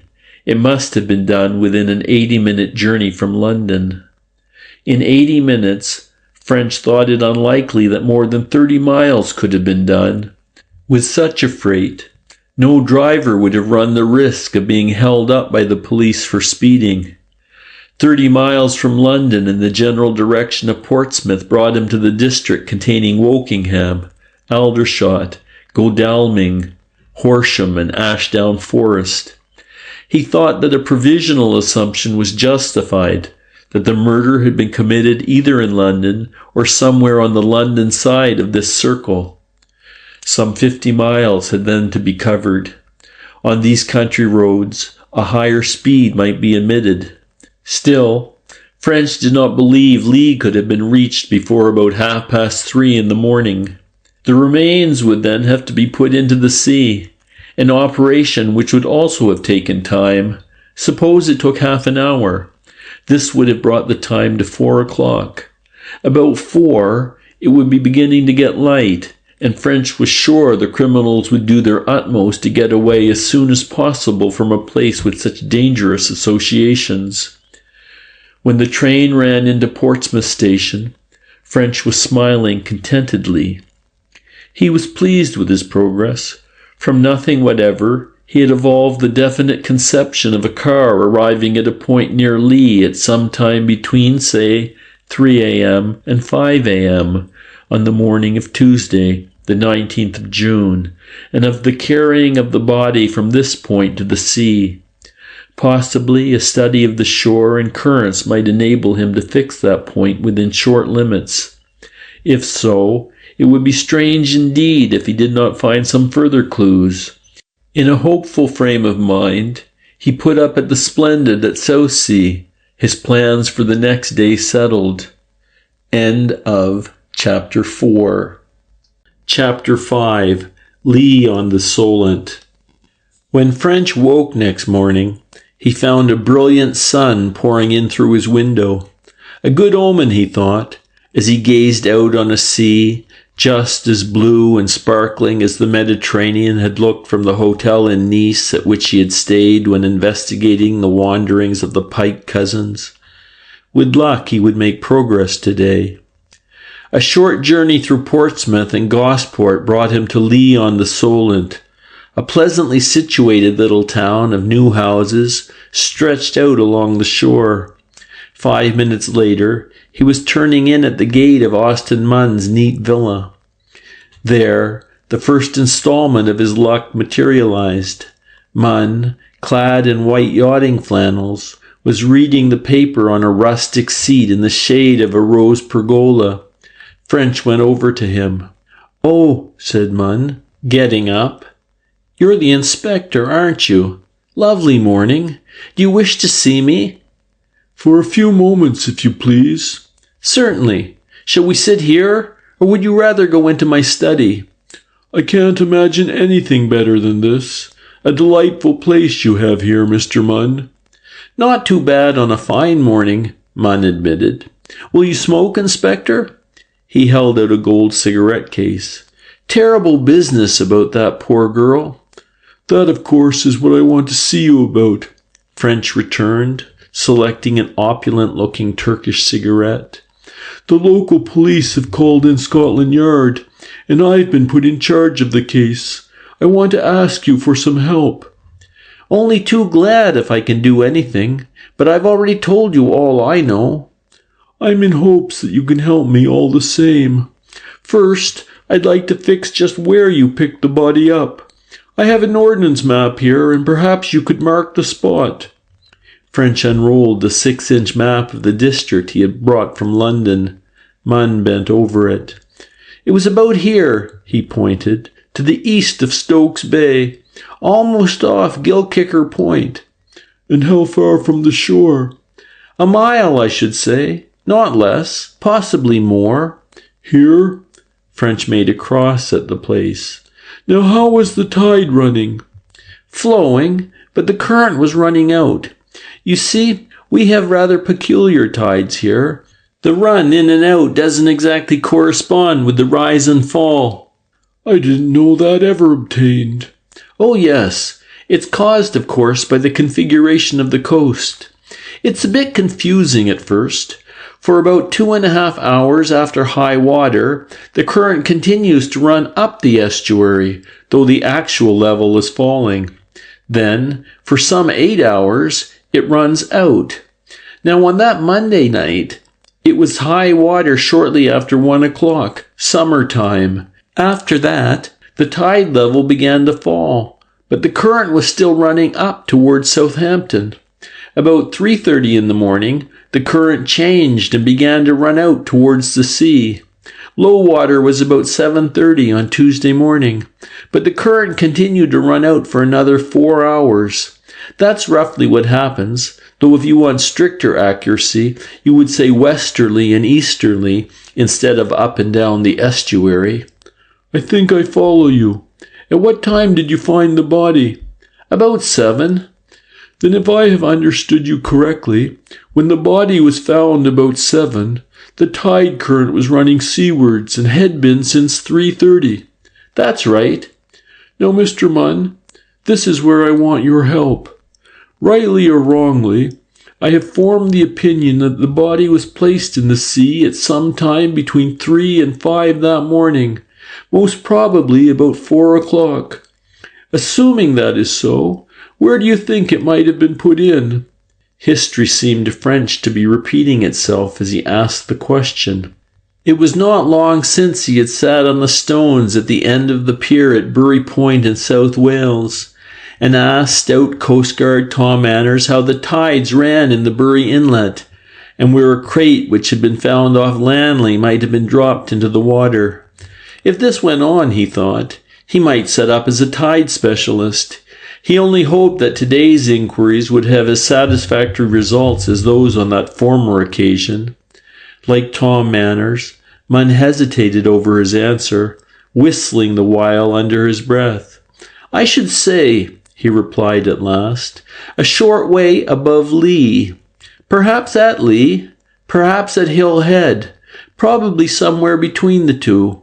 It's not easy to say with any degree of accuracy. That's good enough, Mr. Munn. You see what I'm after? If I search the coast where you suggest, I may find some kind of clue. Munn shook his head. I rather question it, he answered slowly. French's eyes narrowed. Now just why do you say that? I'll tell you. It hadn't occurred to me before, but your question suggested it. I don't believe the body was put in from the shore at all. But I think it was too far out, Munn went on. I don't mean that the tide runs exactly parallel to the shore. It doesn't. But an object put in at the shore near Hill Head or Lee would not have got so far out from the land in the distance to Stokes Bay. French nodded. I follow you. You mean that the body must have been thrown in at some considerable distance from the shore. Either that, or it must have been thrown in earlier and come down from nearer Southampton. It couldn't have been much earlier, French objected. Remember, the poor girl was alive and well in London at 11:15 that night. He paused in his turn, then went on. Any chance of getting a boat along there? Munn gave him a sharp glance.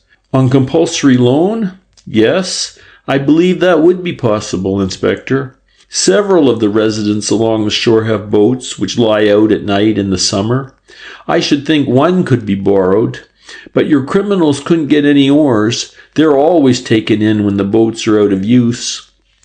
That may prove an additional clue, French declared. I'm sure I'm greatly obliged, Mr. Munn. Thanks to you. My next move is clear. I shall search this stretch of coast in the hope of finding that a boat and oars were tampered with. If I am lucky enough to find them, it may lead me on to something else." The day was living up to its early promise as he took leave of Munn and set off on foot along the shore. The prospect was charming.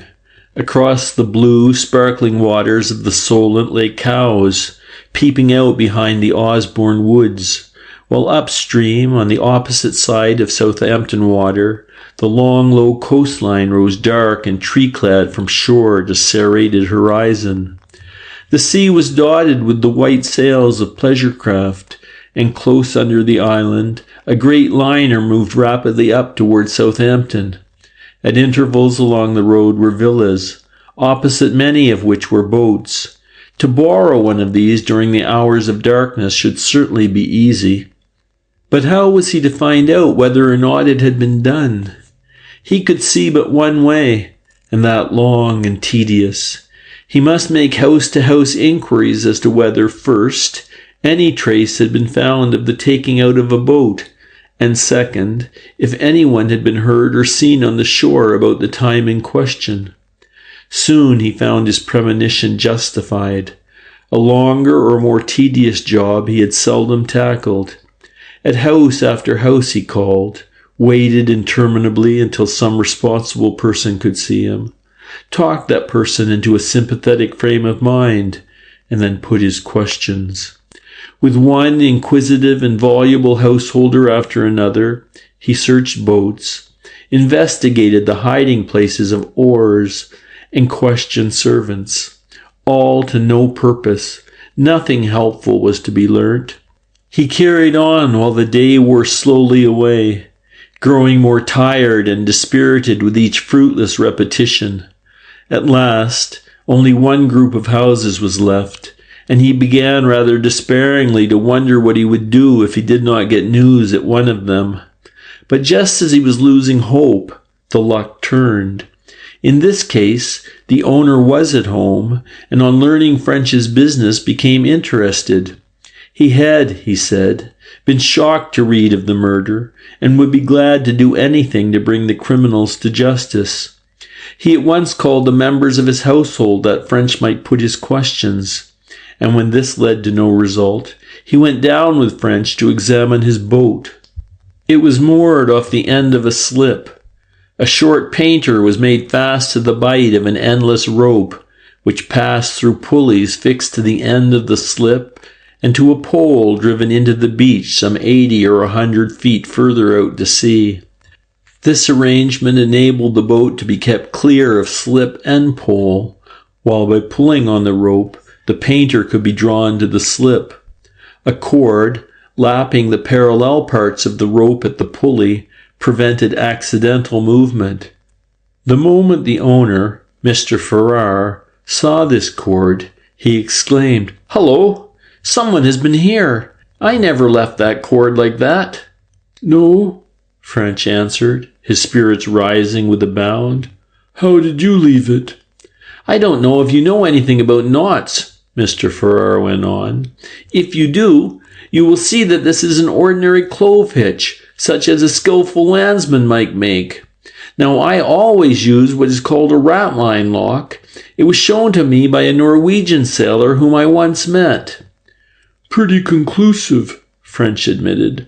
"How long is it since you had the boat out?" "Must be over a week," Farrar said. "I have been in town for the last 4 days, and I am sure it was 4 days before that." "Very satisfactory. Might we have the boat in? I should like a look at it." Farrar loosened the cord and, pulling on the rope, drew the boat into the slip. It was about 12 feet long and strongly built, and wide in the beam. A good sea-boat, French thought. He got in and began one of his meticulous examinations. Almost at once his efforts were rewarded. Caught in a splinter of one of the stern bottom boards was a tiny scrap, little more than a thread, of fawn-colored material. It was just the shade of Miss Dark's coat and skirt, and French had not the slightest doubt that it would match the slight tear he had noticed. "That fixes the matter, I fancy," he said as he put his find carefully away in an envelope. "Part of the dead girl's skirt. I noticed it had been torn. Now let's see if there's anything else." Never since it had left the builder's hands, if then, had that boat had such an examination as it got that afternoon. But it contained nothing else which might form a clue, nor could French find any fingerprints. This matter of the boat seemed to him to supply the answer to a question which had puzzled him from the first. If the criminal's object had been to dispose secretly of the body, why had they chosen a landlocked piece of water like the Solent, particularly one so alive with shipping? The answer was evident: the boat. On no part of the open coast could they find boats so conveniently placed for borrowing. The ease of getting the boat would clearly outweigh the increased risk that the body might be found. He rejoined Farrar on the slip. "That's really excellent," he said with ill-repressed delight. "It shows that I am on the right track." "But I don't see how finding this will help you. There's nothing here to indicate who used the boat." French did not feel called on to deliver a dissertation on the science of detection. "It may be a help. You never can tell," was his summary of the situation. "By the way, what about oars? Where do you keep yours?" "They couldn't have got the oars. They are never left in the boat. We take them up to the house when we finished with them. The criminals must have stolen oars elsewhere, or brought their own." "One other question. You told me you didn't see anyone about on that Monday night, or hear a car. Now, can you suggest anyone who might possibly have been out?" Farrar shrugged. "How could I?"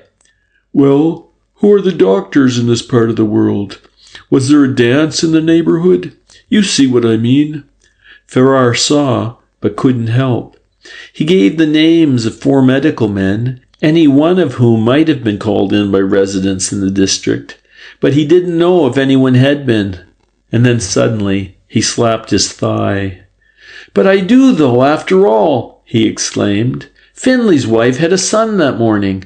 You bet Finley was out for the doctor. You should go and see him. He's an architect in Portsmouth. Or if you like, you can come back to the house and ring him up. I'll introduce you." French accepted gratefully, and in a few minutes the call was put through. Finley was equally ready to help. Yes, his wife had been confined on the night in question, and he had gone for the doctor shortly before 4, Dr. Lappin of Lee, but he had met no one on the road, nor had he seen a car. "A call on Dr. Lappin seems to be indicated," French declared as he once again thanked Farrar for his help. "Well," said the latter with a sidelong look, "since you mention it, do you know why I told you about Finley?" "Why?" "For this reason. I know something about the police, and I may tell you that you're the first officer who has ever come to ask me a question in what I may call a really civil way. It is generally, 'Tell me or it'll be the worse for you.' But when you treated me as a friend who might be able to help you, why, I thought I'd do it." "I don't think our people are as bad as you make out, Mr. Farrar, but I'm much obliged to you all the same." After a hurriedly snatched cup of tea, French presented himself at Dr. Lappin's door. The doctor was just going out, but he turned back with his visitor. "Yes," he agreed. "I left here shortly after 4. It is about 5 minutes' run to Mr. Finley's, and I should say that I got there about 4:15. "And did you notice a car?" "As a matter of fact, I did. Now, let me see where it was. Yes, I remember it distinctly. It was about half a mile on the hillhead side of the wireless station, where the road turns inland. I can show you the very place if you wish me to." "It passed you there?" "I passed it. It was standing at the side of the road, and the driver was working at the engine. He had the lid of the bonnet raised and was bending over it. I slowed up and called out to know if there was anything wrong, but he replied only a dirty plug, and that he had got it right." This was good news. French felt that he was on the trail once more, With his interest aroused to the keenest pitch, he went on with his questions. "There was only one man there?" "I saw only one. The car was a fairly large one, a saloon. It was not lighted up, and there might have been others inside, but I didn't see anyone." "Was there a moon?" "No, but dawn was breaking. I could see objects fairly clearly, but no more." "Now what about the man outside? Could you describe him?" "Not well. He was muffled up in a coat and had a soft hat pulled down over his eyes. As far as I could see, he was a tallish, thin man with a pale face and a small mustache, but I couldn't be sure of that." "Anything peculiar about his accent?" "It occurred to me that he had a sort of inflection in his voice, such as you hear in Ireland or South Wales. I don't know about North Wales, as I've never been there." "High-pitched or low?" "Rather high of the two." Better and better. If this was not style, French would, so he said to himself, eat his hat. "I see. Now, Doctor, can you describe the car more fully?" "I really don't think I can, except that it was a middle-sized grey saloon, possibly a Daimler, though really I have no right to give such an opinion, but it seemed rather that shape. Of course, that's the shape of a lot of other makes as well. But I saw the number." "The number? Why, sir, you did well. What was it?" The doctor smiled thinly. "I'm afraid I don't deserve as much credit as you seem to think," he protested. "It happened to be the number of my own car, less one figure. Mine is 7385, and this one was 7395. One figure different, you see. But whereas my car is registered in Hampshire, this one had a Surrey initial." "This is valuable information, Dr. Lappin," French declared.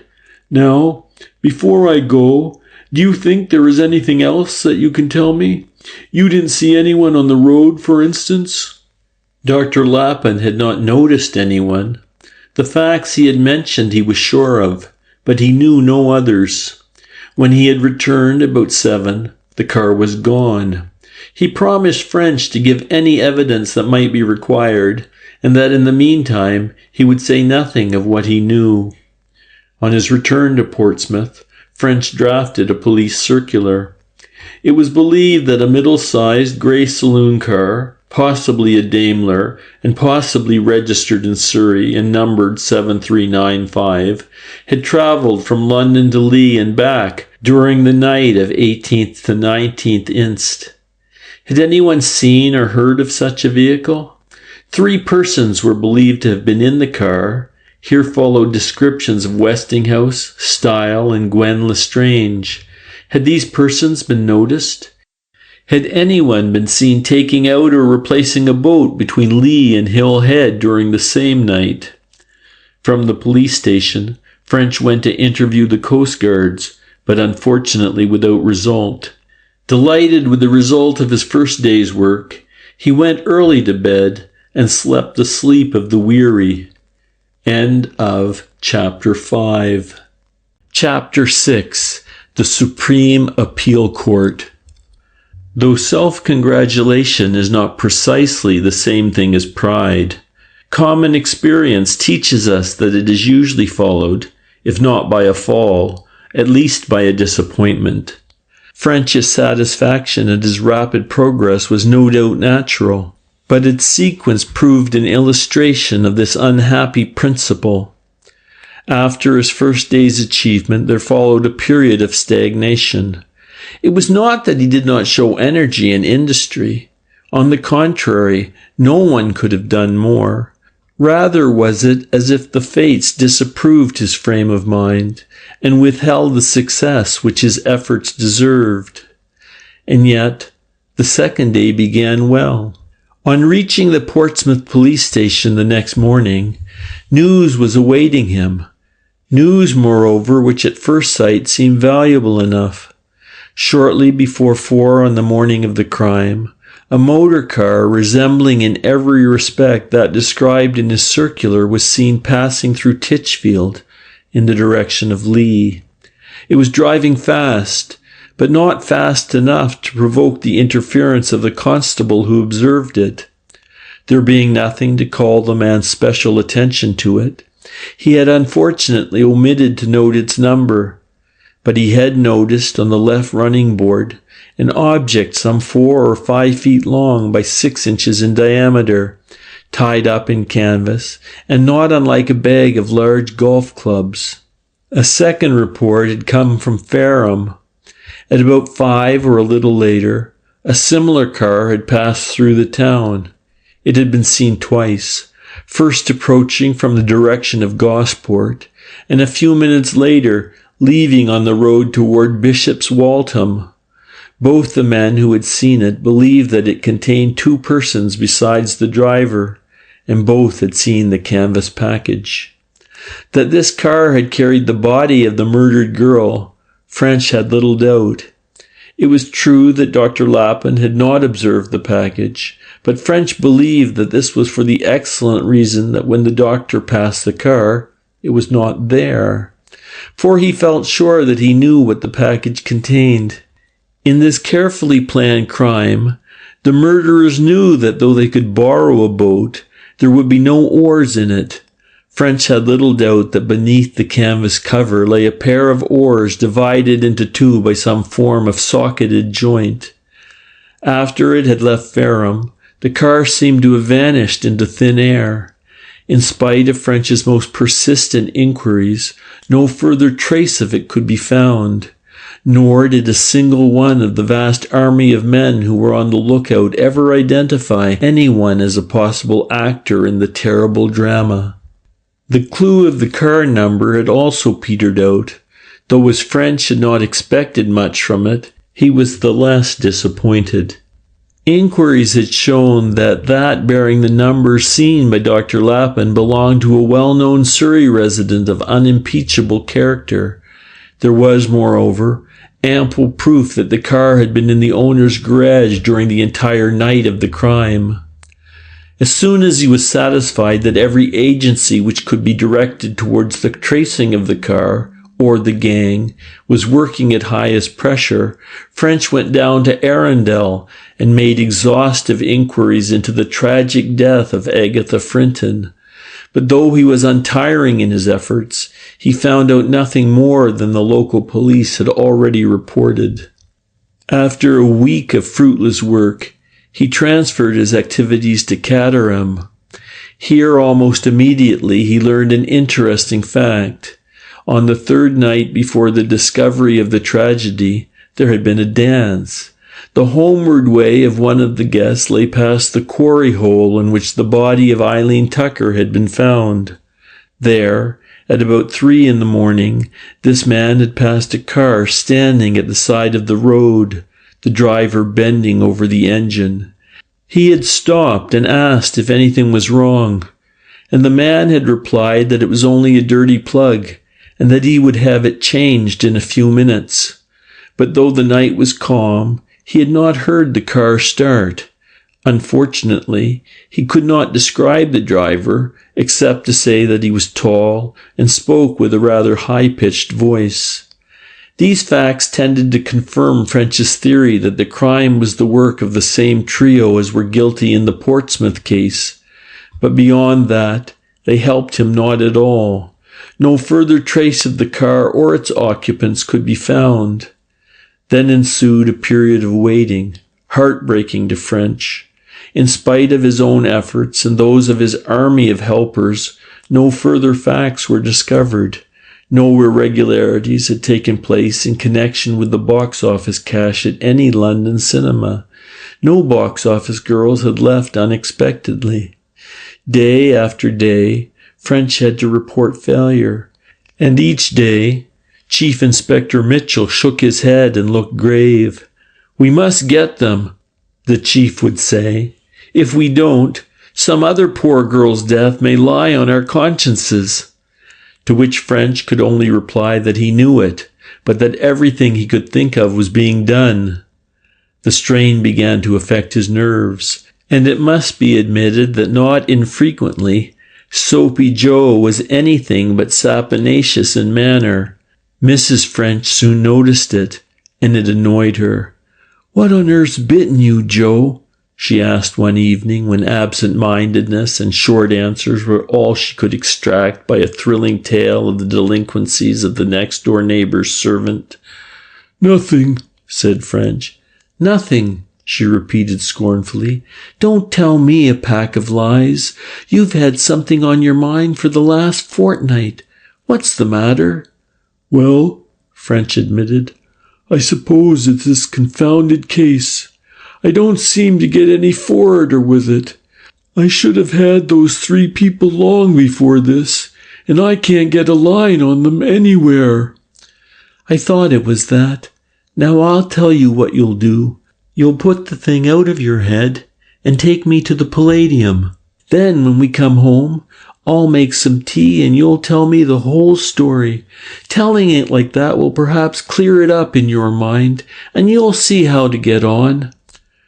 French did not often bring his business into his home or discuss his cases with his wife, but on certain occasions, when he felt utterly up against it, he had put his difficulties before her in detail, and it had not seldom happened that she had made some remark or thrown out some suggestion which, when followed up, had led him to his goal. He remembered particularly one case when she had practically told him the solution of a problem which he himself had been utterly unable to imagine, that worrying conundrum of the identity of the mysterious Mrs. X in the Gething murder case of Hatton Garden. Suddenly, a wave of hope flowed over him. Perhaps in this case also she would, as he put it, take a notion. With a sudden recrudescence of his old energy, he jumped to his feet, crossed the room, and implanted a whole-hearted and resounding kiss on the good lady's cheek. "Bless you, Em," he cried. "You're not such a bad old sort. We just will. Come along." They went along, he throwing off his depression and in better heart than he had been for many days, enjoying the program, laughing unaffectedly over the jokes, she saying little and caring nothing for the show, but full of a tender maternal feeling for this great child in whom all her life was centered. When they reached home, she made the promised tea, but French, with amazing sleight of hand, managed to transform his portion into a glass of whiskey and hot water during its passage from the kitchen.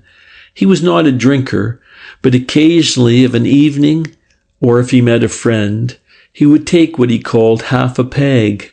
This evening somehow seemed to require some such form of celebration. For, illogical though it might be, he had suddenly become wholly optimistic.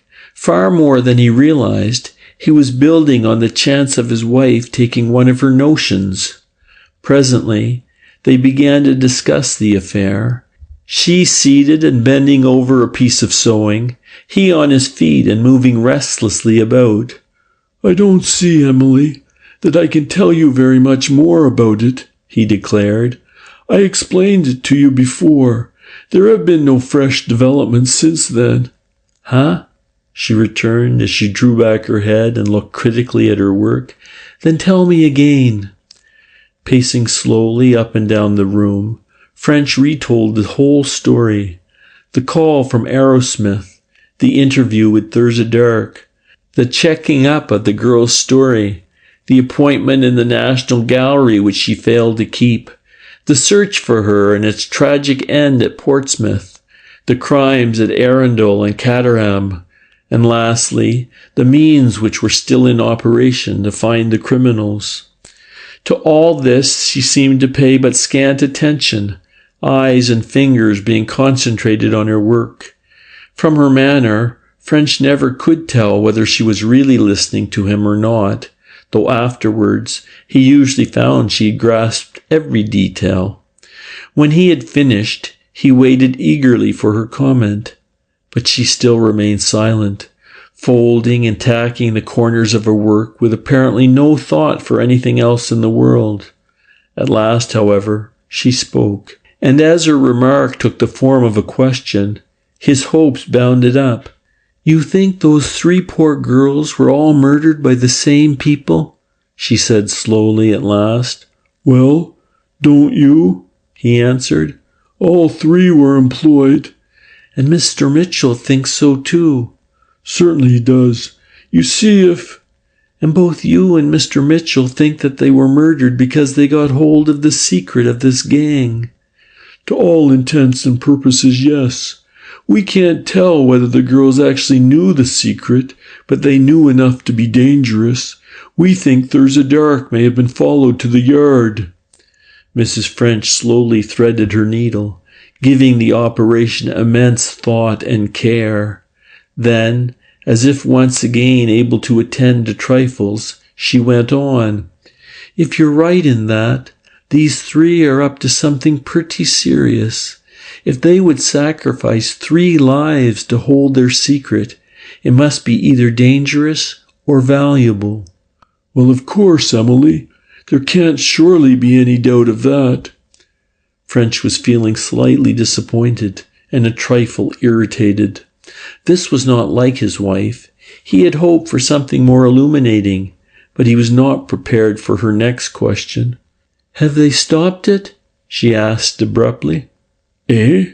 he returned. "Stopped it? Why, that's just it. We have no reason to think so, and that's what's bothering us most of all. If some other poor girl—" "Because if they haven't stopped it, it must still be going on." "Of course it's going on, or at least we think so," he said impatiently. What did she mean by harping on with these obvious facts? "What's in your mind, Emily? I don't see what you're after." "Well, if it's going on now, that should give you all you want." "All I want?" He stared at her with a sudden thrill. Something was going to come out of this after all. "For heaven's sake, Emily, what do you mean?" But Mrs. French was not to be hurried. Deliberately, she rearranged her work and started on a new corner. "Wasn't that dark girl upset when you saw her?" she went on presently. "Very much so. She thought she—" "And she had been upset for some time before you saw her." "Yes. She thought those ruffians Westinghouse and Style were—" "And those other 2 girls, they were upset too, before they disappeared?" "Yes. I found that both had evidently had something on their minds for a considerable time. The people at their boarding houses and at the cinemas had noticed it. But how does that help? It only means that all 3 knew they were in a tight place." "It means far more than that. It gives you all you want so far as I can see." French swung round in his walk with a gesture of impatience. "For the love of heaven, Emily, can't you say what's in your mind? How does it give me anything?" "I have a good mind to let you think for yourself. You're not shining just at present, Joseph French." He recognized her way. Though sometimes it exasperated him, he knew that behind it there was only the fondest affection and an intense desire to help. And this time it seemed as if help was really coming. Suddenly thrilled, he answered eagerly, "Don't worry about me, old lady. Get on and let's have the big idea." "Surely it's simple enough. Cinema box office girls are necessary to this thing. All the girls mixed up in it were upset. It is still going on. Other girls will therefore be mixed up in it. These girls will therefore be upset. Well, find them." For the second time that evening, French strode over to his wife and implanted a hearty kiss on her cheek. "By Jove, old girl, but you lick creation. It's an idea, that is. Quite an idea." He swung up and down the room, enthusiastic, then hesitated as a wave of misgiving swept over him. "Well, what is it?" The phrase about marriage being the domestication of the recording angel passed inconsequently through his mind. He hoped his Emily didn't always read his thoughts as he answered, "When those first 2 girls were put away, some crisis in the gang's affairs must surely have arisen. When the business is running normally, they may not be upset at all. It may be running normally now." "Well, if it's running normally, there won't be any more murders, which is what you say you want to guard against," she answered dryly. "If murder is threatened, the girls will be upset, and that'll give you warning. Don't go out of your way to make difficulties." It was his only chance. As he lay awake that night, thinking over the conversation and viewing his wife's suggestion more soberly than in his first flush of delight, he felt that, while unpromising, it offered at least a possibility of progress. At all events, he decided that next morning he would begin to work on the idea. He found his new quest a more difficult job than he had anticipated. There was no use in asking the managers of the various London cinemas whether any of the girls under their charge had lately displayed signs of hidden anxiety. So long as the work was done, the managers would neither know nor care. He must, in some way, observe the girls themselves. But this was no more easy.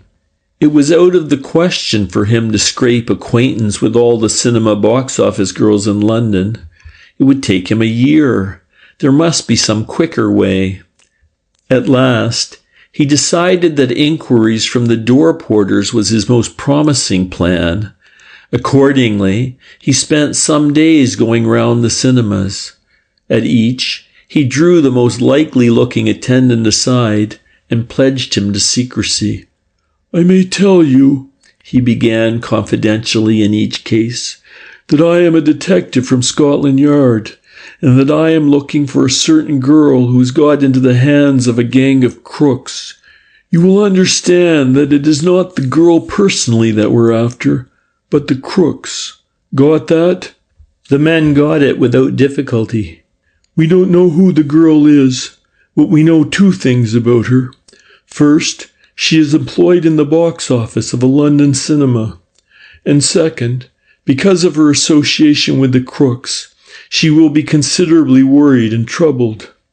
Now, I can't go round all the box office girls in London to see if they are showing signs of mental trouble, and that is where you come in. You know the girls in your box office. I want you to tell me whether any of them have become worried-looking lately, as if they were in some trouble. That's all." Upon this, the idiosyncrasies of the various men came out. Some were satisfied with the story and immediately gave an intelligent answer. Others required further explanation and much questioning and suggestion before risking an opinion. Still others were suspicious and gave French a lot of trouble before he managed to get their views. Lastly, some were simply stupid. Of these, he could make little. At last, after immense labor, he obtained the names and addresses of 11 girls, all of whom, according to the porters, seemed to be in trouble of some kind. His next business was to find out the cause in each case. Here again the problem was horribly difficult. No doubt it could be done by scraping acquaintance with each, and in time forcing a confidence. But French had not time for such methods. He had spent long enough on the case as it was, and Mitchell was beginning to hint that he would not stand for his remaining on it much longer. He began by sending a man round the addresses. 5 of them were boarding houses. Other things being equal, he believed the gang would select girls from boarding houses. They had done so before, and the reason was not far to seek. Girls who were alone in the world were more defenseless, and easier prey than those who had a family behind them.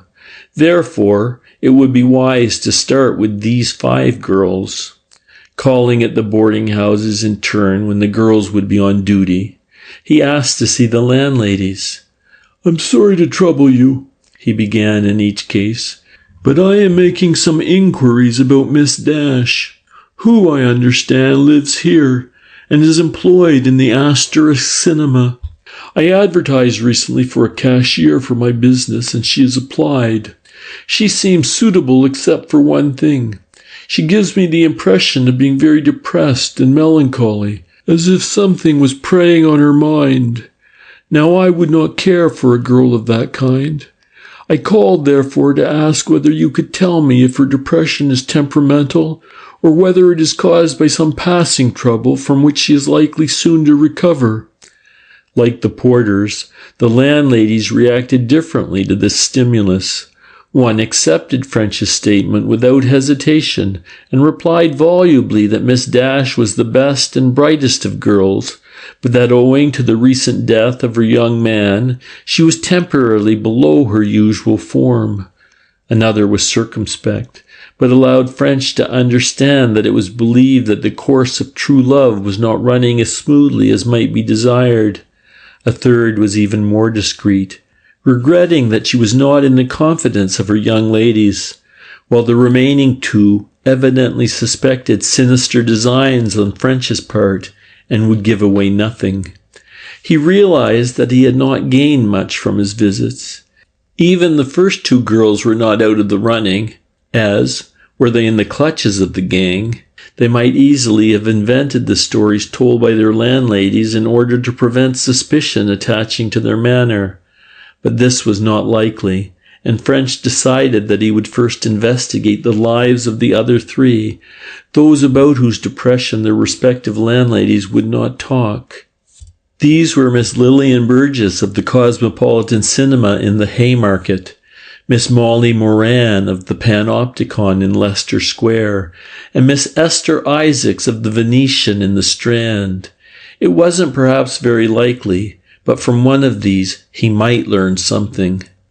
End of Chapter 6. Fair Passengers. Once he had decided his course of action, French was not the man to let the grass grow under his feet. On that very same evening on which he had learnt of the existence of the three box-office girls, he began his investigation into their lives. His first move was to warn his helpers, Sergeant Carter and Harvey, for duty at 9 o'clock. Promptly at the hour, the trio sallied forth from the yard and turned their steps in the direction of the Haymarket. "It's in connection with that Portsmouth murder," French explained as they walked. "I want 3 girls shadowed. We'll do 1 each, but I want each of you to recognize all 3. So we'll go round first and I'll point them out." The facade of the Cosmopolitan blazed with coruscations of flaming lights as they ascended the marble steps to its doors. Just inside stood French's friend, the porter. A word from French and he pointed to the pay box over which Miss Lillian Burgess presided. "Girl in this box is number 1, French whispered. Then, going to the window, he put down £1. 3 stalls, please." The girl dropped out the 3 metal disc tickets and rapidly laid a 10-shilling note and a shilling on the ledge. "Could you spare me silver?" French asked. "I'm short of change." Without replying, Miss Burgess took back the note and replaced it with a small pile of coins. The whole transaction was a matter of seconds. Yet in the time, each member of the trio had carefully observed the young woman and impressed her features on his memory. As they passed into the auditorium and out again into the street via the bar, each could have creditably passed an examination as to her face, dress, and to some extent manners. "Now for number 2, said French. They repeated their proceedings at the gorgeous Panopticon in Leicester Square, where, unknown to the lady herself, they made the acquaintance of Miss Molly Moran. Then they went down to the Strand and similarly met Miss Esther Isaacs at the Venetian. "That's all right until shortly before 11, French declared. "I want each of these girls followed home. If they meet anyone, get his or her description. I'll do the Cosmopolitan, Carter the Panopticon, and Harvey this place. Here are the girls' addresses. As soon as they get home, you may drop it for the night. But I'll want you at 8:30 in the morning at the yard. We're carrying on tomorrow." The 3 men separated. Harvey suggested that as they were in the cinema, they might as well see the program and settle down to enjoy himself. Carter was not inclined for pictures and went to look up a friend who lived close by, while French, feeling restless and unsettled, set off for a stroll through the crowded streets. The air was mild and pleasant as he crossed Trafalgar Square and reached the comparative solitude of the Mall. He sat down on one of the seats to rest after the fatigue of the day, smoking placidly until time, acting through the hands of his watch, called him back once more from refreshment to labour. Then, knocking out his pipe, he returned to the Haymarket and took up his stand behind one of the great vestibule pillars of the Cosmopolitan. From here, he had a good view of the door by which, according to the porter, Miss Lillian Burgess invariably left. Soon he saw her. She tripped out and ran rapidly down the steps in the direction of Piccadilly Circus. French, hurrying after her, was just in time to see her disappearing into the tube station. He sprinted forward, picking her up among the crowd, and kept behind her as she took a southbound Bakerloo train. From the next compartment, he kept her in view, and when she passed out of the Elephant Station, he was within 20 feet of her. She led the way down New Kent Road, straight to her address in Thibault Street. As far as the evening was concerned, therefore, he had drawn blank. He did not think she would reappear that night, so after waiting on chance for a few minutes, he went home. After interviews with Carter and Harvey next morning, at which he learned that their experiences had been precisely similar to his own, the shadowing was resumed. As the three girls did not begin work until 1 o'clock and were kept late at night, it was unlikely that they would be early risers. Nevertheless, French was leaving nothing to chance, and before 9, he and his lieutenants were at the scenes of their various labours. In French's case, there was a rather shabby restaurant across the road from Miss Burgess's boarding house, and there, hidden behind the dilapidated window blind, he toyed with breakfast and watched the street. But he had to read the paper very thoroughly and smoke a number of pipes before he saw his quarry. No less than 2 hours passed before she left the house and walked in a leisurely way down the street. French, in an even more leisurely way, walked after her. She went straight to Westminster Bridge Road, crossed the river, and passing through into Great George Street, entered St. James Park. At a steady pace, she crossed the Mall and the Green Park and reached Hyde Park. There she went up one side of the Serpentine, round the top at Bayswater Road, and down the other side to Hyde Park Corner. French had fallen far behind, but when he saw her start off along Piccadilly, he closed up and kept about 20 feet off. She led him along Piccadilly to the Circus, then turning down the Haymarket, she disappeared into the Cosmopolitan. In spite of the fact that he had been expecting some such denouement, French swore. There was his whole morning gone, and nothing to show for it. He had an accurate knowledge of where the young lady had taken her morning exercise, but that was all he had learnt. It looked as if he was on the wrong track, and that this girl at least had no connection with the gang. But such had not been proved. It would require a much longer and more detailed investigation to set the point at rest. Shrugging his shoulders, he went back to the yard to hear how Carter and Harvey had fared. He overtook Harvey at the door. Miss Isaacs had spent her morning in a very similar way to Miss Burgess. She had left her boarding house about 11 and gone for a walk. Harvey had kept her in sight during the whole period and was satisfied that she had not communicated with any other person. In a few minutes, Carter came in. Molly Moran had left her boarding house in Nelson Street, a small street running between High Street and Arlington Road, at 11:30. She had taken a Hampstead and Highgate train at Mornington Crescent Station and had travelled to Charing Cross. On emerging from the station, she had strolled slowly about, first under the Southern Railway Bridge and then up and down Craven Street. Carter had considerable difficulty in keeping her under observation without revealing his objective. but he had imagined that she was waiting for someone and had not let her out of his sight for a moment. After about 10 minutes, a grey saloon car had come quickly down the street and, pulling into the pavement, had stopped beside Miss Moran. She had immediately jumped in, and the car had swung off toward the Strand. Carter had raced for a taxi. By a stroke of luck, he had got one without having to go to the rank under the bridge, and when he had reached the Strand, the grey car was still in sight, circling Trafalgar Square. But his luck had then given out. In the press of traffic, his taxi had been held back, and by the time it had got free, the quarry had disappeared up Cockspur Street. After fruitless attempts to find it, Carter had driven to Leicester Square and taken up a position from which he could watch the doors of the Panopticon. In some 40 minutes, Miss Moran had arrived, walking slowly. As it was then 20 minutes to 1, Carter had assumed that she would not again leave the building and had returned to the yard. "What was the number of the car?" French asked. MX1382. As far as I could see, it answered the description of the one you heard of in Hampshire. French nodded. "I was going to ask you that. Did you see anyone in it?"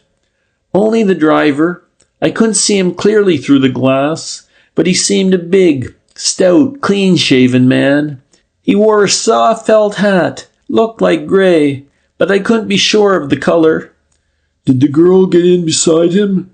"No, she didn't seem to speak to him, but jumped in behind, and he drove off at once. The thing seemed arranged, and they hurried through it as quickly as possible." This hurry seemed significant to French. Moreover, the driver was suggestively like Thurza Dark's description of Westinghouse. "Same thing tonight and tomorrow morning," he said to his satellites. "Only that we'll change round. We don't want those girls to spot that they're being shadowed. You, Carter, can take the Isaacs girl, and Harvey, Miss Burgess, and I'll shadow this Molly Moran." That night, the 3 young women went quickly home as before, and next morning at 9 o'clock, French found himself trying to kill time unostentatiously in Nelson Street until Miss Moran should take it into her rather pretty head to sally forth on the day's adventures. There was here no convenient restaurant, and he found himself hard put to it to keep an eye on the boarding house without attracting the attention of the curious. But French was an expert at his job, and by buying innumerable boxes of matches and cigarettes at the neighbouring tobacconists, and making indefatigable inquiries for one Mrs. Entwistle, a mythical dressmaker whom he had invented for the occasion, he contrived to fill in the time. At just 11:30, the same hour as on the previous day, the young lady in question emerged from the boarding house and turned her unhurried steps toward Mornington Crescent tube station. Again, she took a southbound train. French expected that she would alight at Charing Cross as before, but she nearly gave him the slip by jumping out of the train just before it started from the Strand. However, he managed to follow her, and when she reached the courtyard of the main line station, he was not more than 10 yards behind. Determining that he should not be left in the lurch like Carter, he engaged a taxi, telling the driver to follow the young lady in blue. The man, allowing himself the suspicion of a wink, started off as if the following of pretty young women was a matter in which he had considerable experience. Whether or not this were so, he performed his task with practised skill, stopping at times to adjust his engine, or ask a direction, or allow French to buy a paper, so as to keep his speed down to that of his quarries. The chase led across the Strand and up Chandos Street, and there at the quiet end next Bedford Street, the previous day's performance was repeated. Miss Moran walked slowly up and down until suddenly a grey saloon car appeared, drew into the footpath beside her, and stopped. It was driven by an elderly, clean-shaven man of the successful American business type. So far as French could see, it contained no one else. Miss Moran stepped quickly forward and got into the tonneau, and immediately the vehicle slid away. "Follow the car," French told the driver. The journey was short. From Chandos Street, the grey saloon turned up Bedford Street and into Garrick Street. There it stopped, and Miss Moran got out. Immediately it drove quickly away. "After the car," cried French. "Never mind the girl." But just as Carter had been held up on the previous day, so now French's luck deserted him. The grey car, passing along Cranbourne Street, just crossed Charing Cross Road when the officer on point duty closed the road and French was held up. Seeing that to follow the car was out of the question, he was about to shout to his man to try to find the girl again, when glancing through the back window, he saw her approaching. He therefore paid his man off and, when she had passed, slipped out of the taxi and followed her. But she merely walked on aimlessly through the streets, evidently killing time, until some 40 minutes later she reached Leicester Square and turned into the Panopticon. French walked slowly back to the yard, pondering over what he had seen. The whole proceeding was certainly very suggestive. He didn't believe there could be any innocent explanation. Something shady, he felt sure, was in progress. Next morning, he had another try. This time he waited at Mornington Crescent and picked up Miss Moran as she was entering the train. He followed her to Charing Cross, where she changed and took an eastbound circle train to the Temple. There she got out, and turning away from the river, began pacing up and down Norfolk Street. French hailed the first taxi he saw, and instructing his man as before, sat back in it to await events. In about 5 minutes, he saw the proceedings of the previous day repeated. The grey car appeared, driven as far as he could see, by the same man. It picked Miss Moran up, crossed the Strand, and passed up Aldwych and into Kingsway. Then, turning down a street to the left, it ran into Wild Street. There the young lady got out. French had told his driver what to expect, and as the grey car ran on into Drury Lane, French's vehicle was close behind. Through Broad Street and High Street it passed, and then along Oxford Street to North Audley Street, down which it turned, and then in Grosvenor Square the whole thing was repeated. On the footpath in Grosvenor Square stood a young woman. French could not see much of her, but he noticed that she was well dressed and that her bobbed hair was flaming red. The car stopped. She jumped into the back seat, and once again the car swung on. More interested than ever, French continued the chase.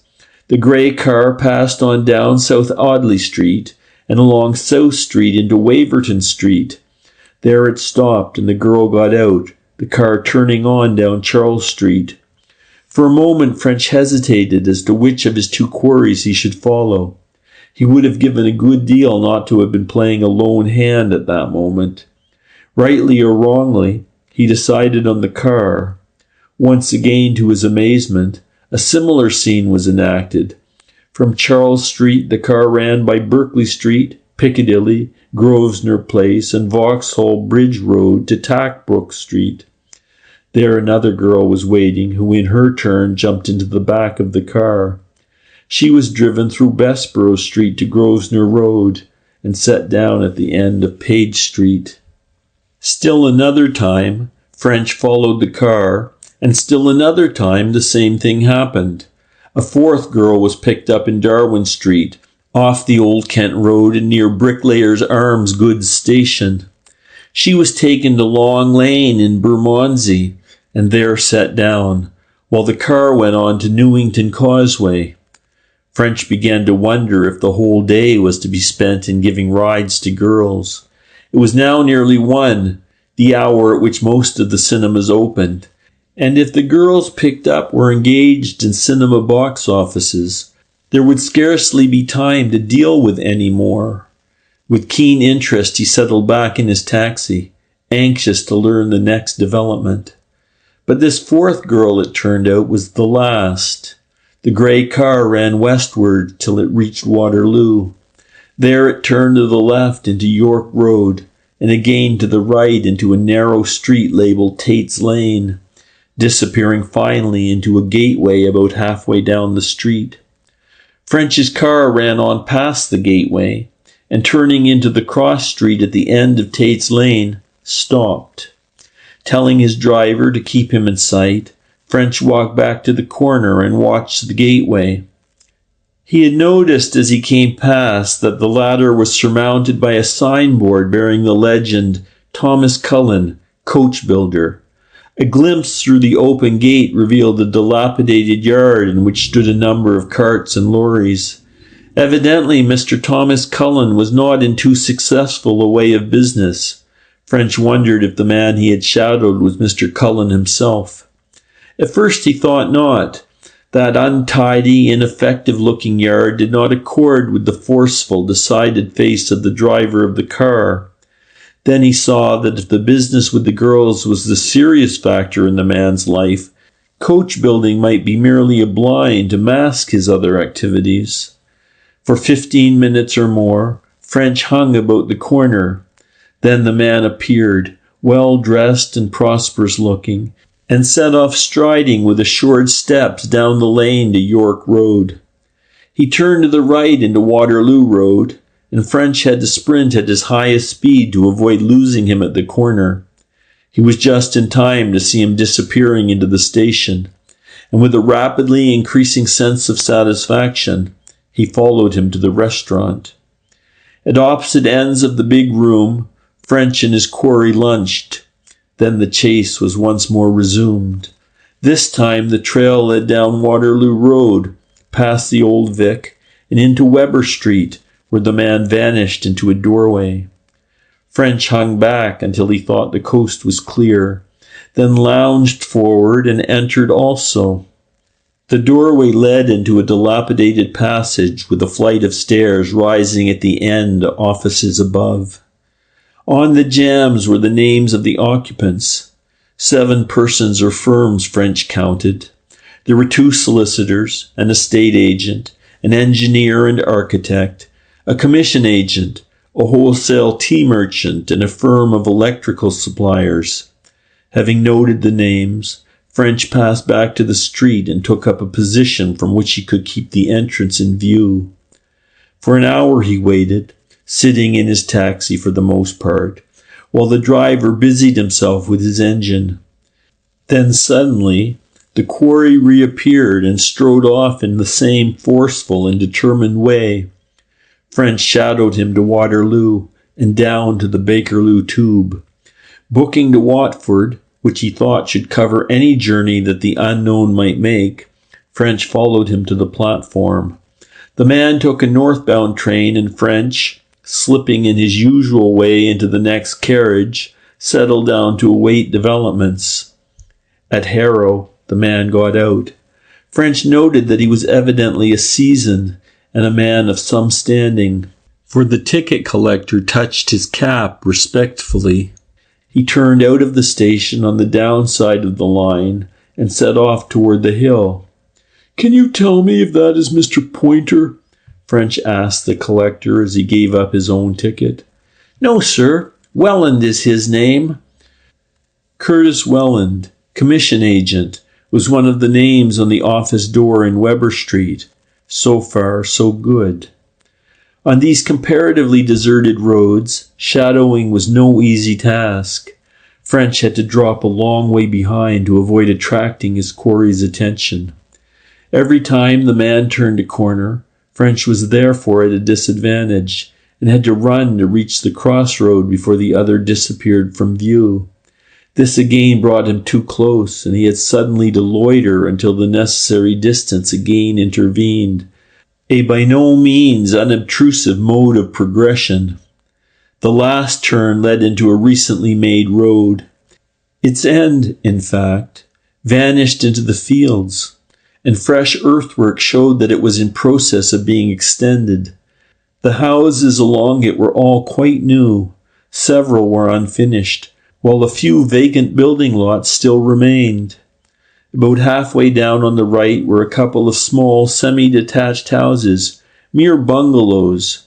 Into one of these the man turned, letting himself in with a latch key. French was approaching a cross lane, and down this he immediately turned. So far he felt satisfied with his progress. The man, he was sure, had not seen him. Now he must find some cover from which he could keep the house under observation. Right at the end of the unfinished portion of the road, a couple of 100 yards beyond the house, he had noticed a small clump of low-growing trees.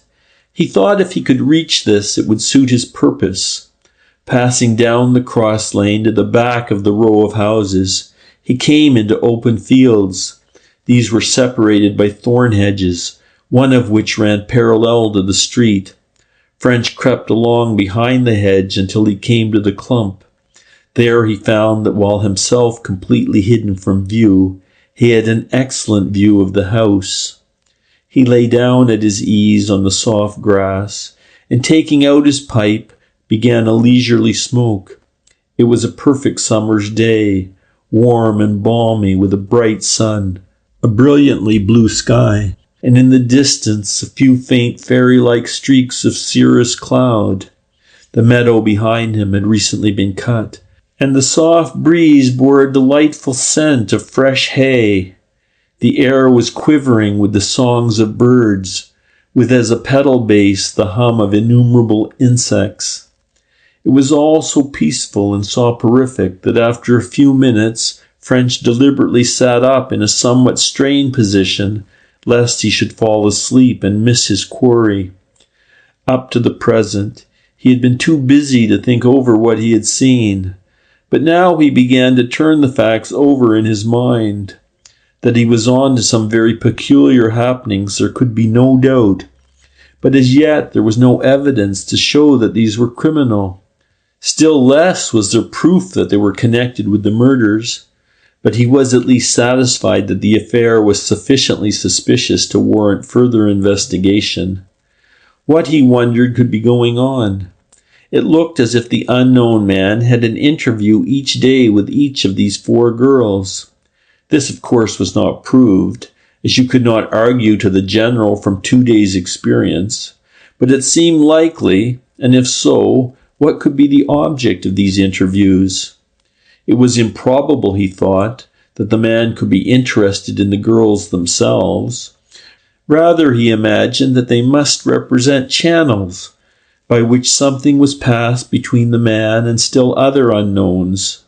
Whether that something was material, such as stolen goods or money, or whether information was being conveyed between the members of some organization and headquarters, he could not imagine. In any case, it was desirable that Scotland Yard should know more about it. It would not be his fault, he resolved grimly, if before long Scotland Yard did not know all there was to be known. End of Chapter 7. Chapter 8. The Grey Car's Round. The remainder of that day came to French as a sort of anticlimax. He put in a wearisome afternoon's work with, so far as he could see, no result whatever. After some half hour in the clump of trees, he suddenly saw his man appear at the door of the house, wearing +4s and with a bag of golf clubs over his shoulder. He turned towards French, and when he reached the end of the road, struck off along a footpath across the fields. This brought him near French's retreat, not so near as to risk discovery, but near enough to allow French to fall in behind him with the minimum of trouble. The chase lasted for nearly a mile, the quarry striding easily along as if he enjoyed the walk. At last they reached the links for which the other had been aiming. Welland disappeared into the clubhouse, emerging a few minutes later with a companion. The two strolled to an adjoining green, teed off, and in a leisurely way followed the balls. That a round of golf offered a favorable opportunity for the interchange of small objects or of confidences between conspirators, French was well aware. He therefore hesitated as to whether he should try to keep the men in view with the object of seeing whether they acted suspiciously and of learning the identity of the partner. Eventually, he decided that the game would probably prove to be a side issue, and that he would be better employed in finding out as much about Welland as he could. Returning to Harrow, he called at the police station and asked the sergeant for information. "I can't give you much, I'm afraid, sir," the man answered. "But if you can wait a little, I'll make a few inquiries." He called a subordinate. "Here, Colgate. You know that man, Curtis Welland, of 39 Acacia Avenue? Isn't his housekeeper a local?" "Yes, sir. Sister of Jacques, the confectioner." "I thought so. Then go down to Jacques and pick up anything you can about Welland. Quietly, you understand. Or would you rather go yourself, Mr. French?" "No," said French. "I'm supposed to be shadowing the man himself. I left him on the links, and I'll get back there." "Very good, sir. Nothing wrong, I hope?" "I don't know yet. He's been acting suspiciously, but it may not amount to anything." "Well, Sergeant, I'll call in later on for your man's news." Arming himself with a packet of raisins and chocolate, French returned to the approach road to the golf links and settled down to wait his man's appearance. It was nearly 7 before he saw him, and then the earlier proceedings were reversed. French shadowed him back to his house along the path over the fields. Once more French hid in the clump of trees, and once more he settled down to watch. Fortunately, the magnificent day had turned into an equally delightful evening, or French's lot would have been less pleasant than it actually proved. Hour passed after hour, and Welland made no sign. Hungrily, French consumed the last fragments of his raisins and chocolate, and slowly smoked pipe after pipe. As it grew dark, he left his retreat and drew nearer and nearer the house. But his man remained hidden, and when 10:30 arrived, he decided that nothing more was to be learned that night and gave up his vigil. On his way back to town, he called at the police station to learn the result of the pumping of Jacques. It had not proved very successful. All that the sergeant had discovered was that Curtis Welland had come to the neighborhood some 12 months previously, buying the house in which he lived. He was believed to be well-to-do, for though he had some job in town and went in every day, he was able to get home early and to play a lot of golf. Apparently he was unmarried. At least no woman other than his elderly housekeeper had been seen about the place. He lived a retired life, going out but little in the evenings, and doing practically no entertaining. He took no part in the public life of the place, but he was understood to be popular among the golfing set, and to be generous in the matter of subscriptions to charity. So far as the sergeant knew, he was not connected with any church or other local organization. He went to town daily by the 9:17 train, and usually returned about 4. With this, French had to be content. Admittedly, it did not back up his suspicion that the man was a criminal, but he reminded himself that if a criminal were wishing to lie low, he would comport himself in just such a way. Next morning, French had 3 helpers, Carter, Harvey, and a third man called Pickford. At 9:17, they boarded the Bakerloo train at Harrow, having first seen Mr. Curtis Welland seat himself in a first-class carriage. They were close behind him when he left the train at Waterloo, and separately followed him to his office in Weber Street. There, he disappeared, while the 4 made themselves as inconspicuous as possible, French engaging a taxi to wait within call. About 11, their man appeared and strode off in his slightly important, prosperous-looking way. He followed the route he had covered on the previous evening until he reached York Road and Tate's Lane. The coach builder's yard gate was open, and he turned in and was lost to view. French and his helpers thereupon got into their taxi, and making a circuit through the neighboring street, drew up at the far end of Tate's Lane, ready to follow the saloon car should it make its appearance. For half an hour they waited, which suggested to French that Welland did his own chauffeuring. Then the grey car came slowly out of the yard and turned toward York Street. Immediately, the taxi followed. The chase led northwards. Over Waterloo Bridge it passed into the Strand, and turning to the right through King William Street, led into Orange Street. There, the proceedings of the previous day were repeated. On the footpath stood Molly Moran. The car drew in opposite her. She stepped into the tonneau, and the car drove off. It turned into Wickham Street, crossed Coventry Street, and in Wardour Street stopped. Miss Moran got out, and it drove on. French's bewilderment was reflected in the faces of his companions as the taxi followed. This thing, whatever it was, happened day after day, and was apparently carried out on a definite system. For 4 consecutive days, Welland had picked this girl up in his car, carried her for a few hundred yards, and set her down again. Each day, it was in the same part of London, but in a different street. What could the object be? As on the previous day, the car now drove westward. Its second stop had been in Grosvenor Square. This time it stopped in Berkeley Square, 5 minutes' walk away. There, the girl with the red hair was waiting. She jumped in, and 2 minutes later, in Grafton Street, jumped out again, while once more the car drove off. "Now, Carter, your shot. Follow her," French directed, and Carter, slipping out of the taxi, vanished. The third girl, who had been picked up in Tackbrook Street on the previous day, was waiting in Rochester Row, scarcely 5 minutes away. She had a 3-minute run, alighting in Regency Street. As she walked off, Harvey slouched after her. Then the car crossed the river and stopped for the fourth girl in Upper Grange Road, again close to Bricklayers Arms Station. She and Sergeant Pickford got out 5 minutes later, while French cautiously trailed the car back to Tate's Lane, and Mr. Curtis Welland from there to his lunch, and then to his office. Shortly before 3, Welland reappeared and walked precisely as on the previous day to the tube station at Waterloo. After a momentary hesitation, French, on seeing him enter the Harrow train, gave up the chase. He thought he could do better elsewhere. He returned to Weber Street, and mounting the stairs, took quick stock of his surroundings.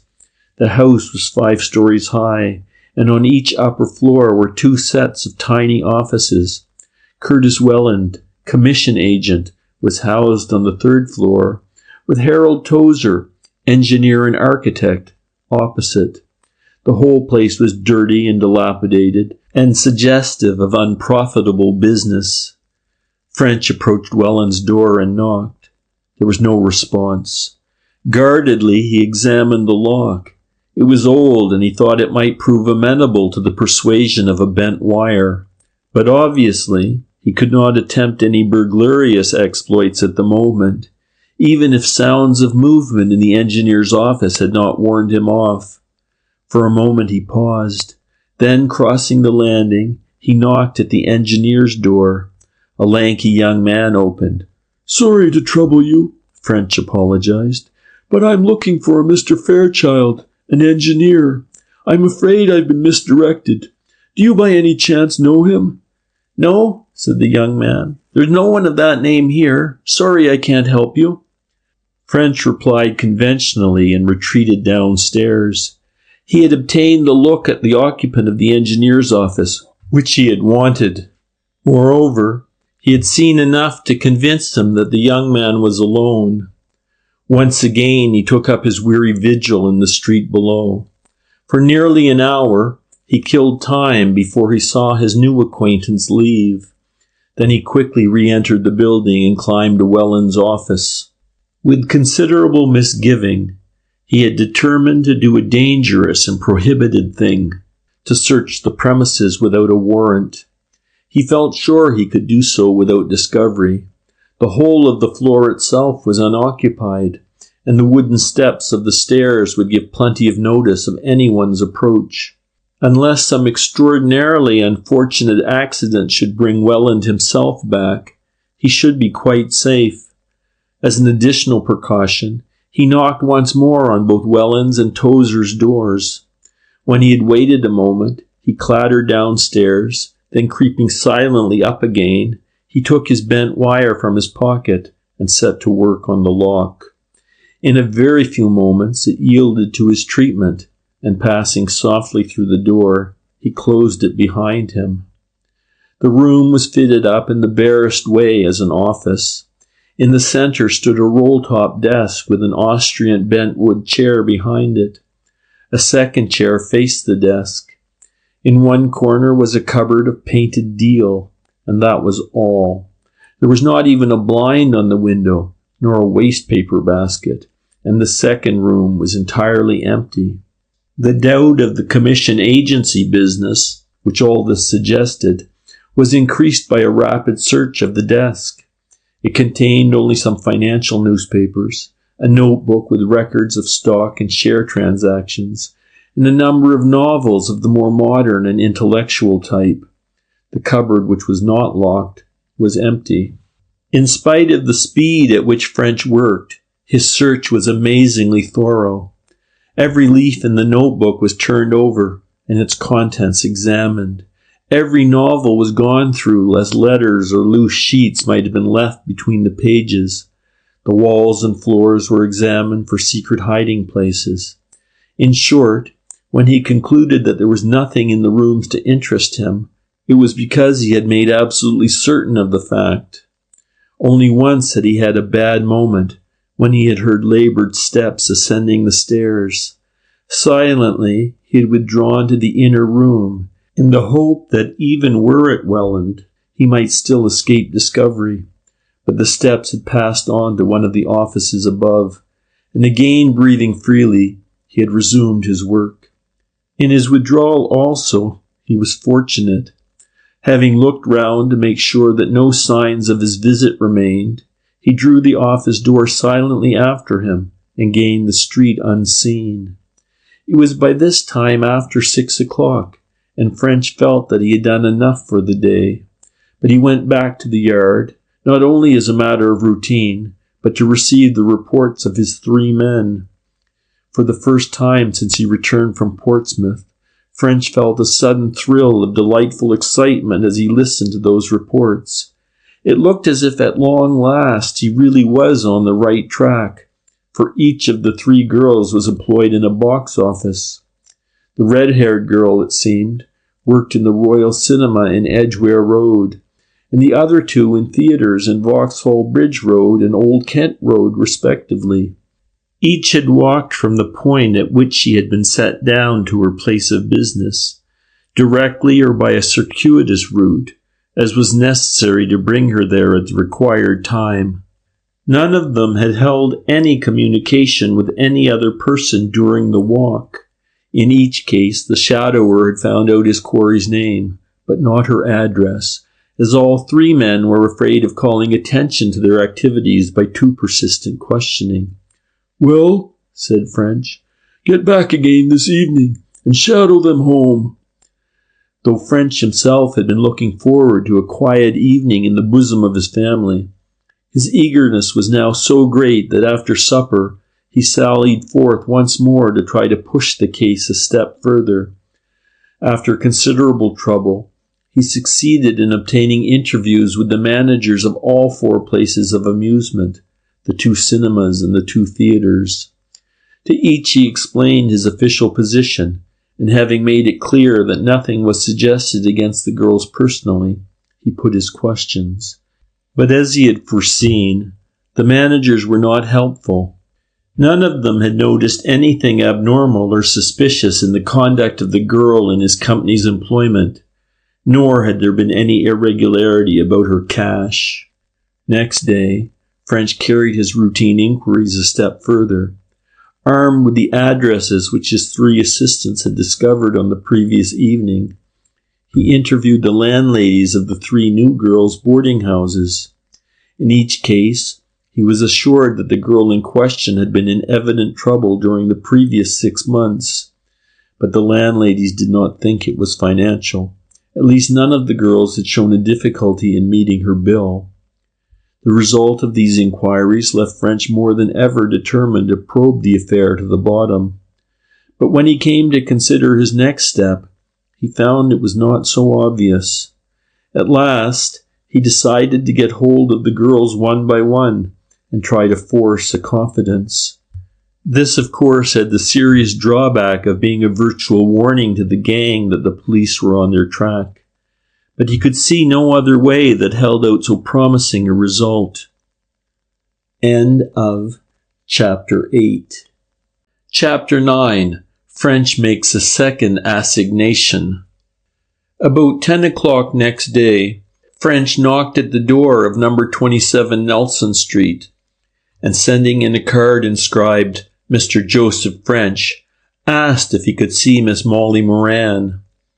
He sat waiting in the plain, somewhat comfortless sitting room, until after some minutes the girl he had shadowed entered. "Miss Moran?" he asked with his pleasant smile. "My business will not take long. Will you sit down, please?" She was a prettier girl than he had realized. Rather below middle height, she had a graceful figure, with small, shapely hands and feet. Her hair and eyes were dark, her nose tilted delightfully, while a stubborn little chin showed she had no lack of character. "First," French went on in low tones, glancing at the door, "I must tell you that I am a detective officer from Scotland Yard." And he handed her his official card. He was accustomed to seeing apprehension appear in the faces of those to whom he made this announcement, both innocent and guilty, but he was not prepared for its effect upon Miss Moran. For a moment, an expression of absolute terror twisted her features. Her eyes dilated and her face became a chalky white. Then, with an obvious effort, she murmured, "Yes?" "You were expecting a visit of this kind, were you not?" French went on. "You felt that sooner or later it must come." "Oh, no, no, no," she cried hoarsely, but with delightful suggestion of an Irish brogue. "Whatever do you mean?" "I think you know. If you didn't, why should my visit terrify you?" "I am not terrified," she declared in tremulous tones which belied her words. "Why should you think a thing like that anyway?" "How can I think anything else, Miss Moran? There is no use in your taking that line. Your manner leaves no doubt of your feelings." She made a determined effort to pull herself together. "Well," she retorted with more confidence, "and can't you understand that the very appearance of a detective gentleman like yourself would be enough to frighten anyone?" French shook his head. "It won't do, Miss Moran," he said, not unkindly. "You apprehend danger to yourself from my call. You cannot deny anything so obvious, but I want you to understand I'm not here to harm you. You have some information that I require. That is all." She waited without speaking, evidently in no way reassured. "First," went on French, still speaking in low tones, "my business is private. Are you sure we shall not be overheard? If there is any chance of that, I shall ask you to come out with me and we can discuss the matter on a seat in one of the parks." She nodded quickly. "That would be better," she agreed. "If you go on, I'll follow." French rose. "Right then. What about the Charing Cross Gardens near the Villiers Street entrance?" He remembered that this was where poor Thurza Dark had met Westinghouse. To his delight, the shot told. She gave him a quick, terrified glance as she faltered. "I'll be there in half an hour." "Good." Then loudly, for the benefit of anyone who might be listening, "Well, goodbye, Miss Moran. I'm glad to have had the pleasure of meeting you." He had little doubt that the girl would keep her appointment, but he was not so sure that she would not first communicate with some member of the gang. Therefore, as soon as he was out of sight of the house in the direction she would expect him to take, he turned quickly down a side street, and by making a short detour, regained Nelson Street on the opposite side of the boarding house. Then, Stepping into a shop, he laid a shilling on the counter and asked if he might use the telephone. "Scotland Yard speaking," he called softly. "Please keep a note of any calls from Gerard 4763C during the next few minutes. Official demand to your headquarters following." He had noticed the telephone in the hall of the boarding house. Luckily for him, it was one of the old-fashioned instruments which bore a plate with the words, "Your number is," followed by the digits in question. He left the shop quickly, so as to make sure that Miss Moran should not give him the slip. She had not appeared, and once more becoming an aimless lounger, he watched the boarding house door. In about 10 minutes, she emerged and set off down the road. Slowly, French followed, but she attempted no excursions aside, and within a minute of the time appointed, they met in the gardens. "Here is an empty seat," French said when he had gravely complimented her on her punctuality. "Do you smoke?" She accepted a cigarette, which he lit in silence, only continuing when she was comfortably settled. "Now, Miss Moran, you mustn't be alarmed, but I have to tell you this is a serious matter that you've got mixed up in. And I may tell you, too, that your only chance of keeping out of personal trouble is to be frank with me. If you tell me everything, I'll do my level best for you. But I assure you that I'm not threatening when I say that if you mislead me, you'll bitterly regret it." The girl had evidently been thinking during her walk, and she replied with some show of assurance, "Oh, sure, Mr. French. I wouldn't dream of not being frank with you. But there's nothing I have to tell." "I'm sorry to hear you say so," French returned, "because your face shows me the exact opposite. However, past that for the moment. Will you tell me why you travel every morning for a few hundred yards in Mr. Curtis Welland's car?" The girl's white face paled still further, but she made no reply. "Do take my advice, Miss Moran," French went on earnestly. "I may tell you in confidence, it is not you that I want, but Welland. But if you persist in putting me off, you'll be in the same trouble yourself. Believe me, you're playing a more dangerous game than you know." For a few moments further, she hesitated, then said sullenly, "I'm not doing anything against the law." "In that case, Miss Moran, you can't have any real objection to telling me all about it." "You can't make me say a single word if I don't want to."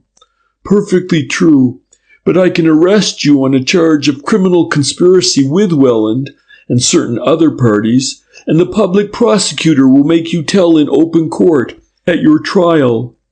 "But you wouldn't do a thing like that." She spoke half coaxingly, but the look of fear flashed again in her eyes. "Not if you didn't force me to." French leant toward her and spoke very earnestly. "Don't you make any mistake, Miss Moran. It's my business to get this information, and I'm going to get it. And what's more, you're going to give it to me.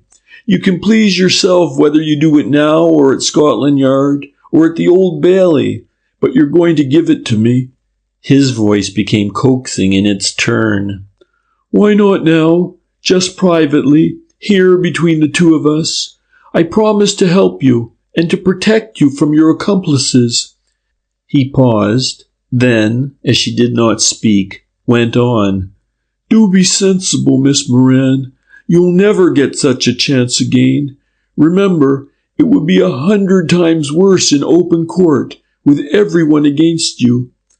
French felt that he was sailing rather near the wind in speaking this way.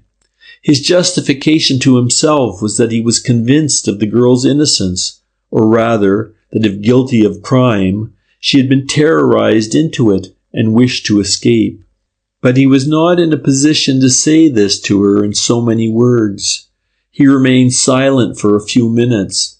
Then, just as he was about to resume his arguments, she spoke, her motion accentuating her brogue. "I don't think that's a fair way you're speaking to me at all," she said in a low tone. "But how am I going to stand up against the whole British police? Sure, I see that you've got me, and I'll have to tell you what you want to know. Believe me, you won't regret it. Well then, if you must know, it's about money. She began with a rush, as if, having decided to speak, she was now only anxious to get her recital over. I've been hard up for money, and you'll be saying it's very wrong and foolish of me, but I've taken to gambling to raise the wind. That Mr. Welland is a bookmaker. He has a scheme by which you can stake on the tables at Monte Carlo, and you here in London all the time. A girl I met told me about it. That's what I'm doing in the car. Mr. Welland said it was against the law to bet in the street, and that his office was too far away, so he would lift me for a moment in his car while he took the money. French could scarcely restrain a chuckle of sheer delight as he listened to this statement. It was even more gratifying news than that the girls with whom Welland was dealing were employed in box offices, for here was actual proof that he really was on the right track. The scheme for betting on the Monte Carlo tables connected the cases. When, therefore, he was investigating the affairs of Curtis Welland, he was on the way to learning who murdered Thurza Dark and her fellow victims. For the second time in 2 days, he experienced that delightful feeling of enthusiasm which came from progress and success. At the same time, he was puzzled by the girl's manner. Experience told him that a true confession produced symptoms of relief, but Miss Moran had shown no such feeling. Indeed, she seemed more uneasy and apprehensive than ever. Gradually, an opinion crystallized in French's mind. He had not heard the truth. This story was an invention, and the girl was terrified lest he should see through it. A small test, however, should settle the matter. Betting may or may not be wise, Miss Moran, he said gravely, but it is certainly not illegal, and you have nothing to fear from the police because of it. There surely must be something else. Has your betting tempted you towards the till of the panopticon? For a moment, an indignant denial seemed imminent. Then a fresh idea appeared to dawn on the girl's mind, and she checked herself. Maybe there was something of the kind, she said, averting her face as if from shame. But French was certain she was now feeling relief. So the little test had worked, and out of her own mouth the girl stood convicted. French's previous inquiries had proved that she was not stealing from the till, but she had seen that her story lacked motive, and to bolster it up, she had admitted a theft of which she was innocent. The business, then, was even more serious than he had supposed. This girl was willing to risk arrest rather than reveal it, but French saw that for the moment he would get no more out of her, and he set himself to dispel her fears, so that the story she would almost certainly tell to Welland would do as little harm as possible. One other point, however, he did learn. At that moment, he did not appreciate its importance, but afterwards he saw that its discovery formed an essential link in the chain by which he eventually unraveled the mystery. While going over with Miss Moran the places at which she had been picked up and set down, he remembered that she had not been seen to speak to Welland, and asked how she knew where to wait for the car. Without hesitation, she told him that 5 different places had been chosen, which were used in rotation. This avoided stopping at the same place each day, which might be noticeable, and the number of 5 ensured a different place being used on the same day of each week. For example, she said, today I'll be waiting for him at the corner of Old Compton Street and Greek Street, and he'll run me to Green Street. That'll give me 3 or 4 minutes to fix up about the stakes. Tomorrow, I start again where you saw me first, and so on. From such slight threads are the webs of justice woven. Before parting with her, French became the heavy father. He told her he was satisfied that she was doing something which she would be wiser to leave alone, and though of course she was a free agent, he urged her for her own sake to give it up. At all events, if she found herself in any danger or difficulty, she was to apply to the yard, when he would see that she got the help she needed. "And don't wait till it's too late," he concluded earnestly. "I don't want to frighten you, but I warn you very seriously to be careful. Keep this interview secret from Mr. Welland. You may be in real personal danger if you don't. Other girls in your position have been indiscreet and have paid for it with their lives. I'm not exaggerating, Miss Moran, with their lives. So keep your mouth shut, and if you are in any danger, don't hesitate to ring up the yard, Victoria 7000. She seemed considerably impressed as she gave him her promise, but she had kept her secret, and French, despondent over his failure, told himself that his efforts had done nothing more than put the conspirators on their guard. He wished her good day and returned to the yard. There he sent for no less than 5 men. "3 of you men, get yourself up as taximen," he told them, "and take out cars. The other 2 and myself will be your passengers. You will stop in sight of the corner of Old Compton Street and Greek Street and watch for a grey saloon car lifting a girl. All of you, follow this car. Drive as near it as possible and watch every motion that the girl makes. See if she speaks to the driver, and if possible, lip read what she says. After she is set down in Green Street, you are finished and can come back to the yard." This program was carried out. When Molly Moran appeared at the end of Greek Street, 3 cars were standing before offices in different parts of the street. On the appearance of Welland's car, they started up their engines, and as he moved off, they followed. One was slightly in front, with its occupant watching out of the back window by means of a periscope. A second was almost abreast, while the third ran on ahead to Charing Cross Road, ready to fall into place as Welland turned the corner. French's 3 drivers showed immense skill in maneuvering their vehicles into places of vantage. During the whole period in which Miss Moran remained in the car, an observer was never more than 10 feet away. Sometimes one of the 3 would be nearest, sometimes another, but none ever left the side of the grey car until the next was ready to take its place. The result both pleased and puzzled French. It pleased him because it proved him correct in assuming the story of the gambling to be a fabrication. After a brief good morning, lip-read by Carter, the girl did not speak to Welland during the whole trip, nor did money or letters pass between them. But French was puzzled by what she did. For at least a minute, she leant forward and appeared to feel at something at her feet. He pondered over this for some time, but could think of no explanation but the obvious one, that the girl was putting something into, or taking something out of, a hidden receptacle. If so, he must inspect the car and find it. Should this be his next step? He thought so, except for one point. Would it not be better to see first if he could get anything out of the other 3 girls? Eventually, he decided that it would. If his inquiries were reported to Welland, it could scarcely matter whether it was by 1 girl or 4. If he, French, knew as much as he evidently did know about the movements of Molly, Welland would recognize that he must know of the other girls also. Next morning, therefore, he made 3 calls, in every case unfortunately without result.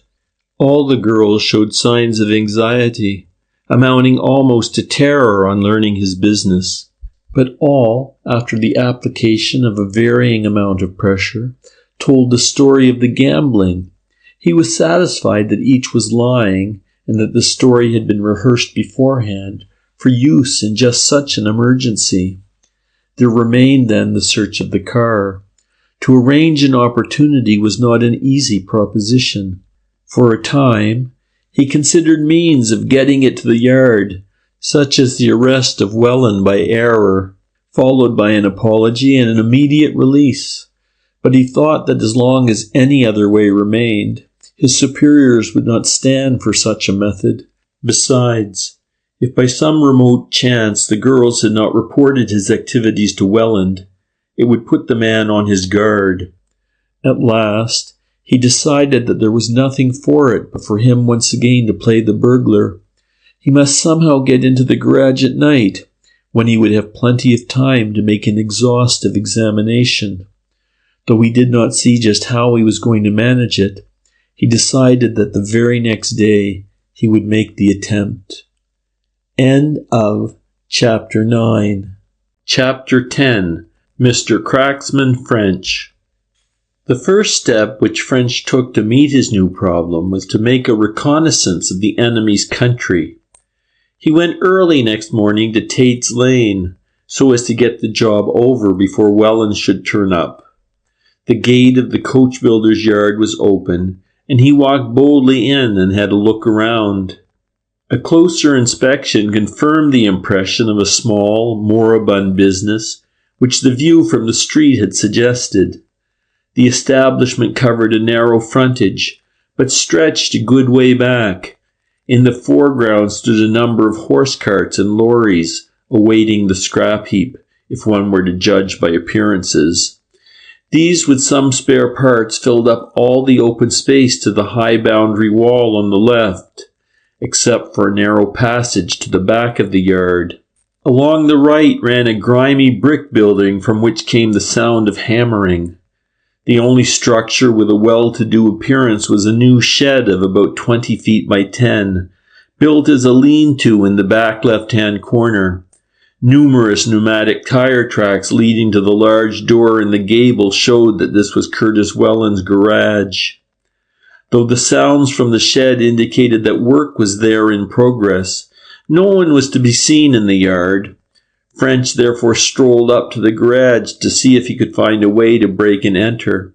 But the more he saw, the less easy this appeared.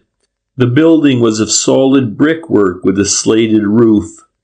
The large door was fastened with the most modern form of Chubb lock, against which French knew that his bent wires and skeleton keys would have but little chance. In the side wall was a small window with a fixed sash. The other two sides were formed by the unbroken boundary walls of the yard. Thinking he had better not be seen poking about, he turned back to the shed and looked in. 3 men were employed, one turning hubs at a small lathe, the other 2 assembling lorry bodies. On seeing French, one of the latter came slowly forward. "Morning," said French. "You the boss?" "He's out," the man answered, adroitly expectorating. "Who wants him?"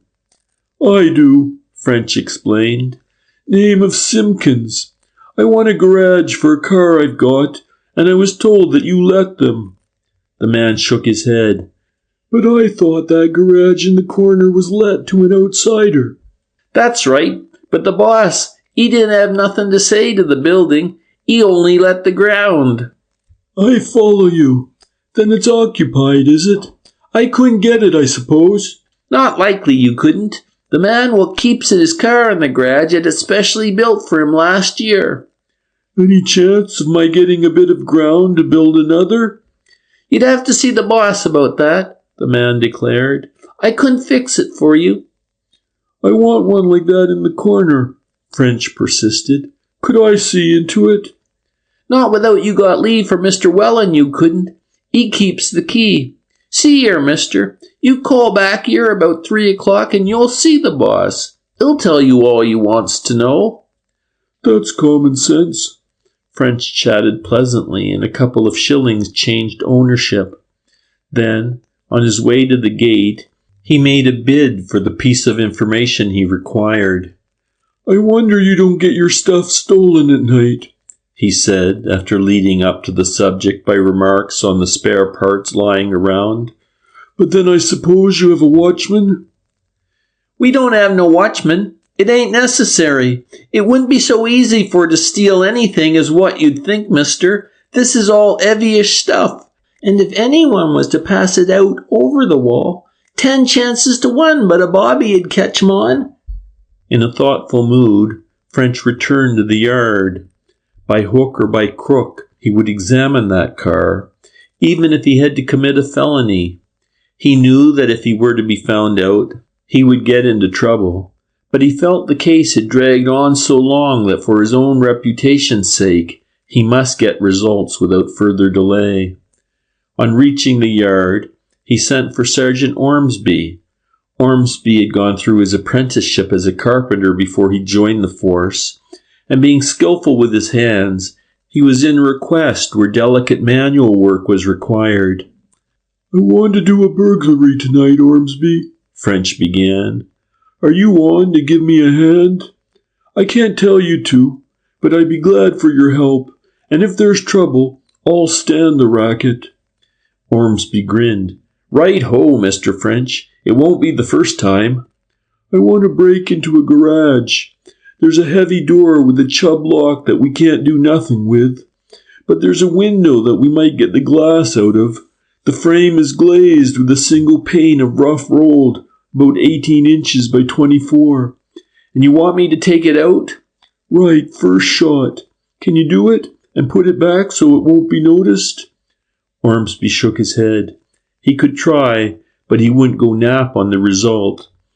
"Then better take a pane with you." "Are you sure of the size?" "No, but take it big and take a diamond as well.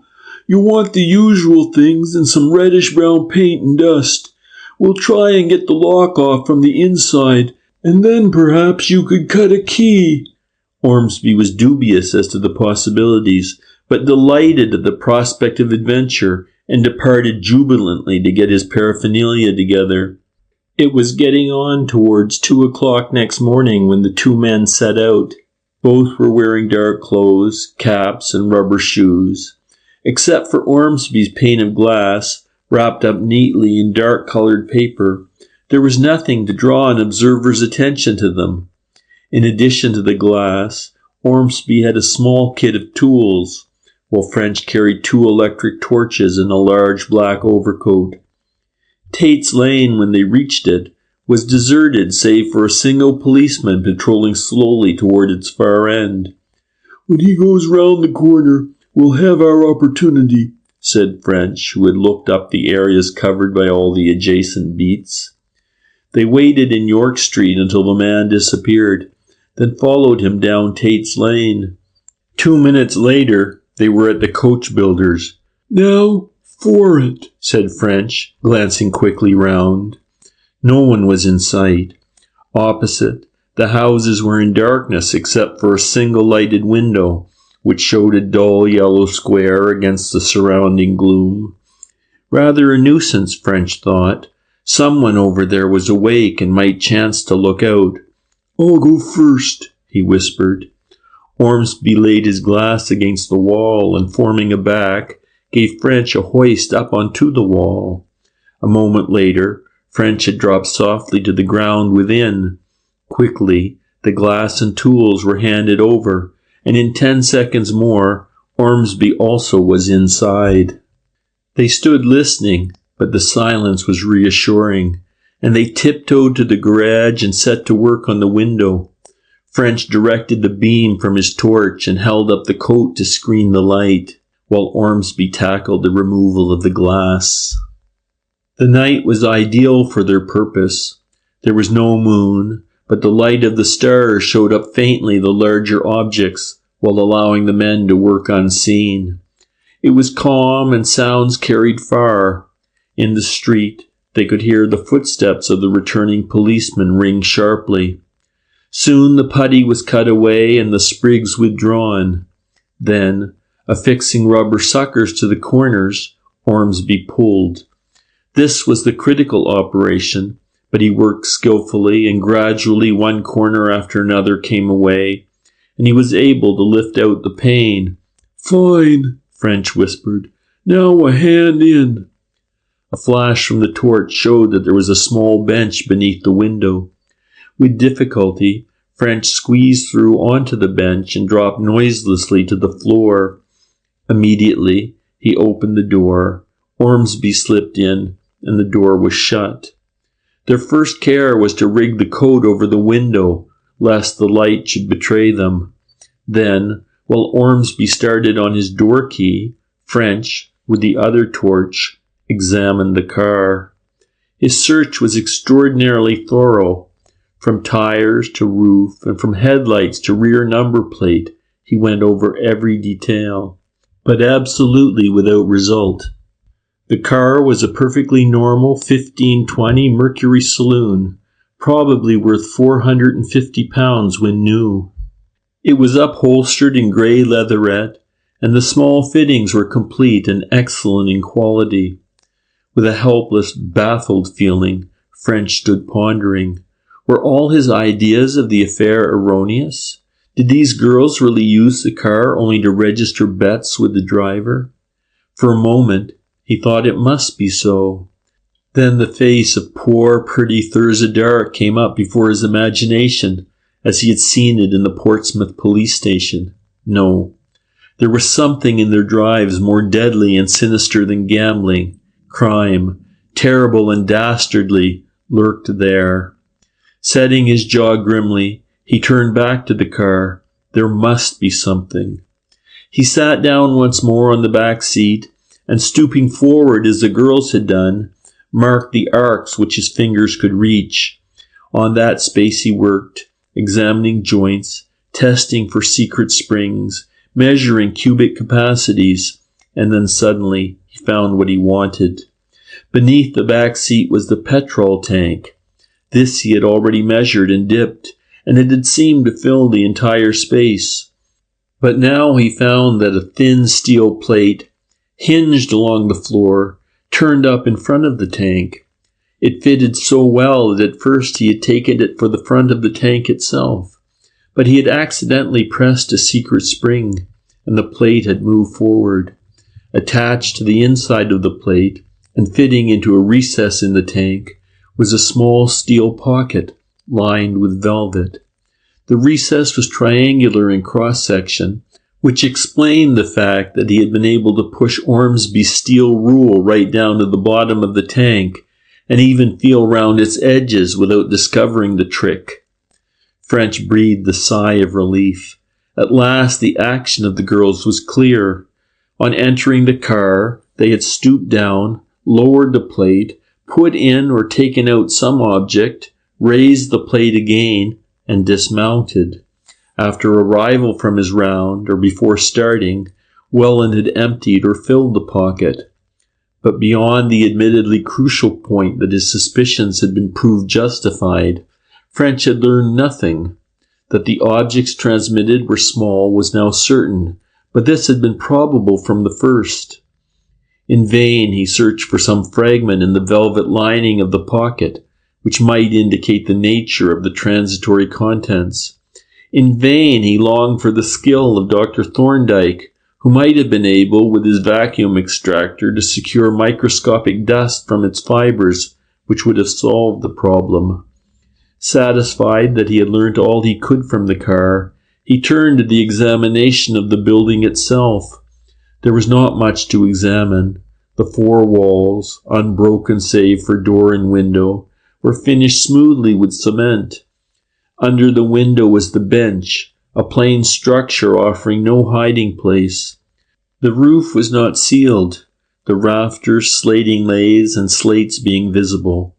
The floor was of concrete, sloping slightly towards the central pit. A 4-inch drain, level with the bottom of the pit, led away through the end wall opposite the door, and above it, led into the garage floor, was a cast-iron inspection chamber cover. A 4-inch metal pipe rose up the wall and passed through the roof. All was perfectly normal and in order. French glanced at his watch. "Nearly finished, Ormsby?" "Just about, Mr. French. See here." He turned his new key in the lock, and the bolt shot back. "Good. We can get in now any time." French pointed to the pipe which ran up the wall. "What's that thing for?" "Vent pipe," Ormsby returned.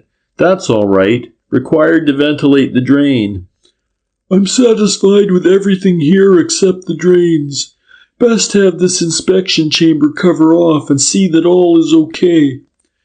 Beneath the cover, The drain from the pit ran across the cement bottom in a channel, ending up in a drop or well full of water, above which was a round plug about 4 inches in diameter. Still higher up, an open 4-inch pipe led to the base of the vertical one. "All perfectly okay," Ormsby pronounced. "Here is the drain from the pit leading into its disconnecting trap, and here," he pointed to the plug, "is the inlet for clearing out the pipe if it should get stopped. This," indicating the high-level open pipe, "is the vent pipe. It turns up the wall and has an outlet above the roof. All perfectly correct." With a sigh, French helped him to lift the inspection chamber cover into place. On the whole, he was disappointed with his visit. He had hoped that it would have given him the solution of the mystery, but beyond proving that there really was a mystery, he had learnt nothing. "Get that glass in," he said shortly. Once again he held the torch and coat while Ormsby worked. Quickly, the window was glazed and the fresh work painted with rapidly drying paint, which in its turn was dusted over with various coloured powders until it had practically resumed its original appearance. Then, watching their chance, the two men climbed back into Tate's Lane, and so to their respective homes. The discovery of the secret pocket in the car seemed to French to rule out one of his theories. The scheme was not for the purpose of keeping members of an organization in touch with headquarters. Something material was being handed over. What could it be? The girl's occupation suggested money, some scheme for robbing the tills of their various establishments. But then, so far as his information went, they weren't robbing their tills. There were two ways French saw to settle the matter. The first was to arrest two of the girls on some trumped-up charge, one just before she was picked up by the car, and the other immediately after she was set down. One or other would necessarily be carrying the stuff. The second way was to shadow Welland more closely than ever, and take him in the act of receiving or parting with it. Of the two, French preferred the second. To take the girls to the yard on suspicion would precipitate events too rapidly. He would no doubt find out what was being passed, as well as getting Welland, but Style and the girl Lestrange would probably give him the slip, and he must get all three, for all, he felt positive, were concerned in the murders. No, he was not yet ready to take action. He must first find out what was going on. A more intense shadowing of Welland seemed therefore to be indicated. French went over in his mind what he had already learnt of the man's movements. Observation had shown that on his journeys between his house, his office, his garage, and the golf links, he had held no communication with any other person. His entire time, therefore, was accounted for, except for the period spent in those 4 places. French called in 2 of his men and instructed them to get what help they required, and watch the office and garage, day and night, shadowing to his home anyone other than Welland who might enter either. The house and links, he decided, he would tackle himself, and he settled down to think out a scheme for doing so. End of Chapter 10. Chapter 11. The Happy Paterfamilias. Some 15 minutes later, he sent once more for Sergeant Ormsby.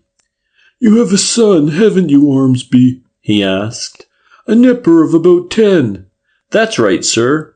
"A smart lad. Able to put through a bit of play acting?" Ormsby smiled.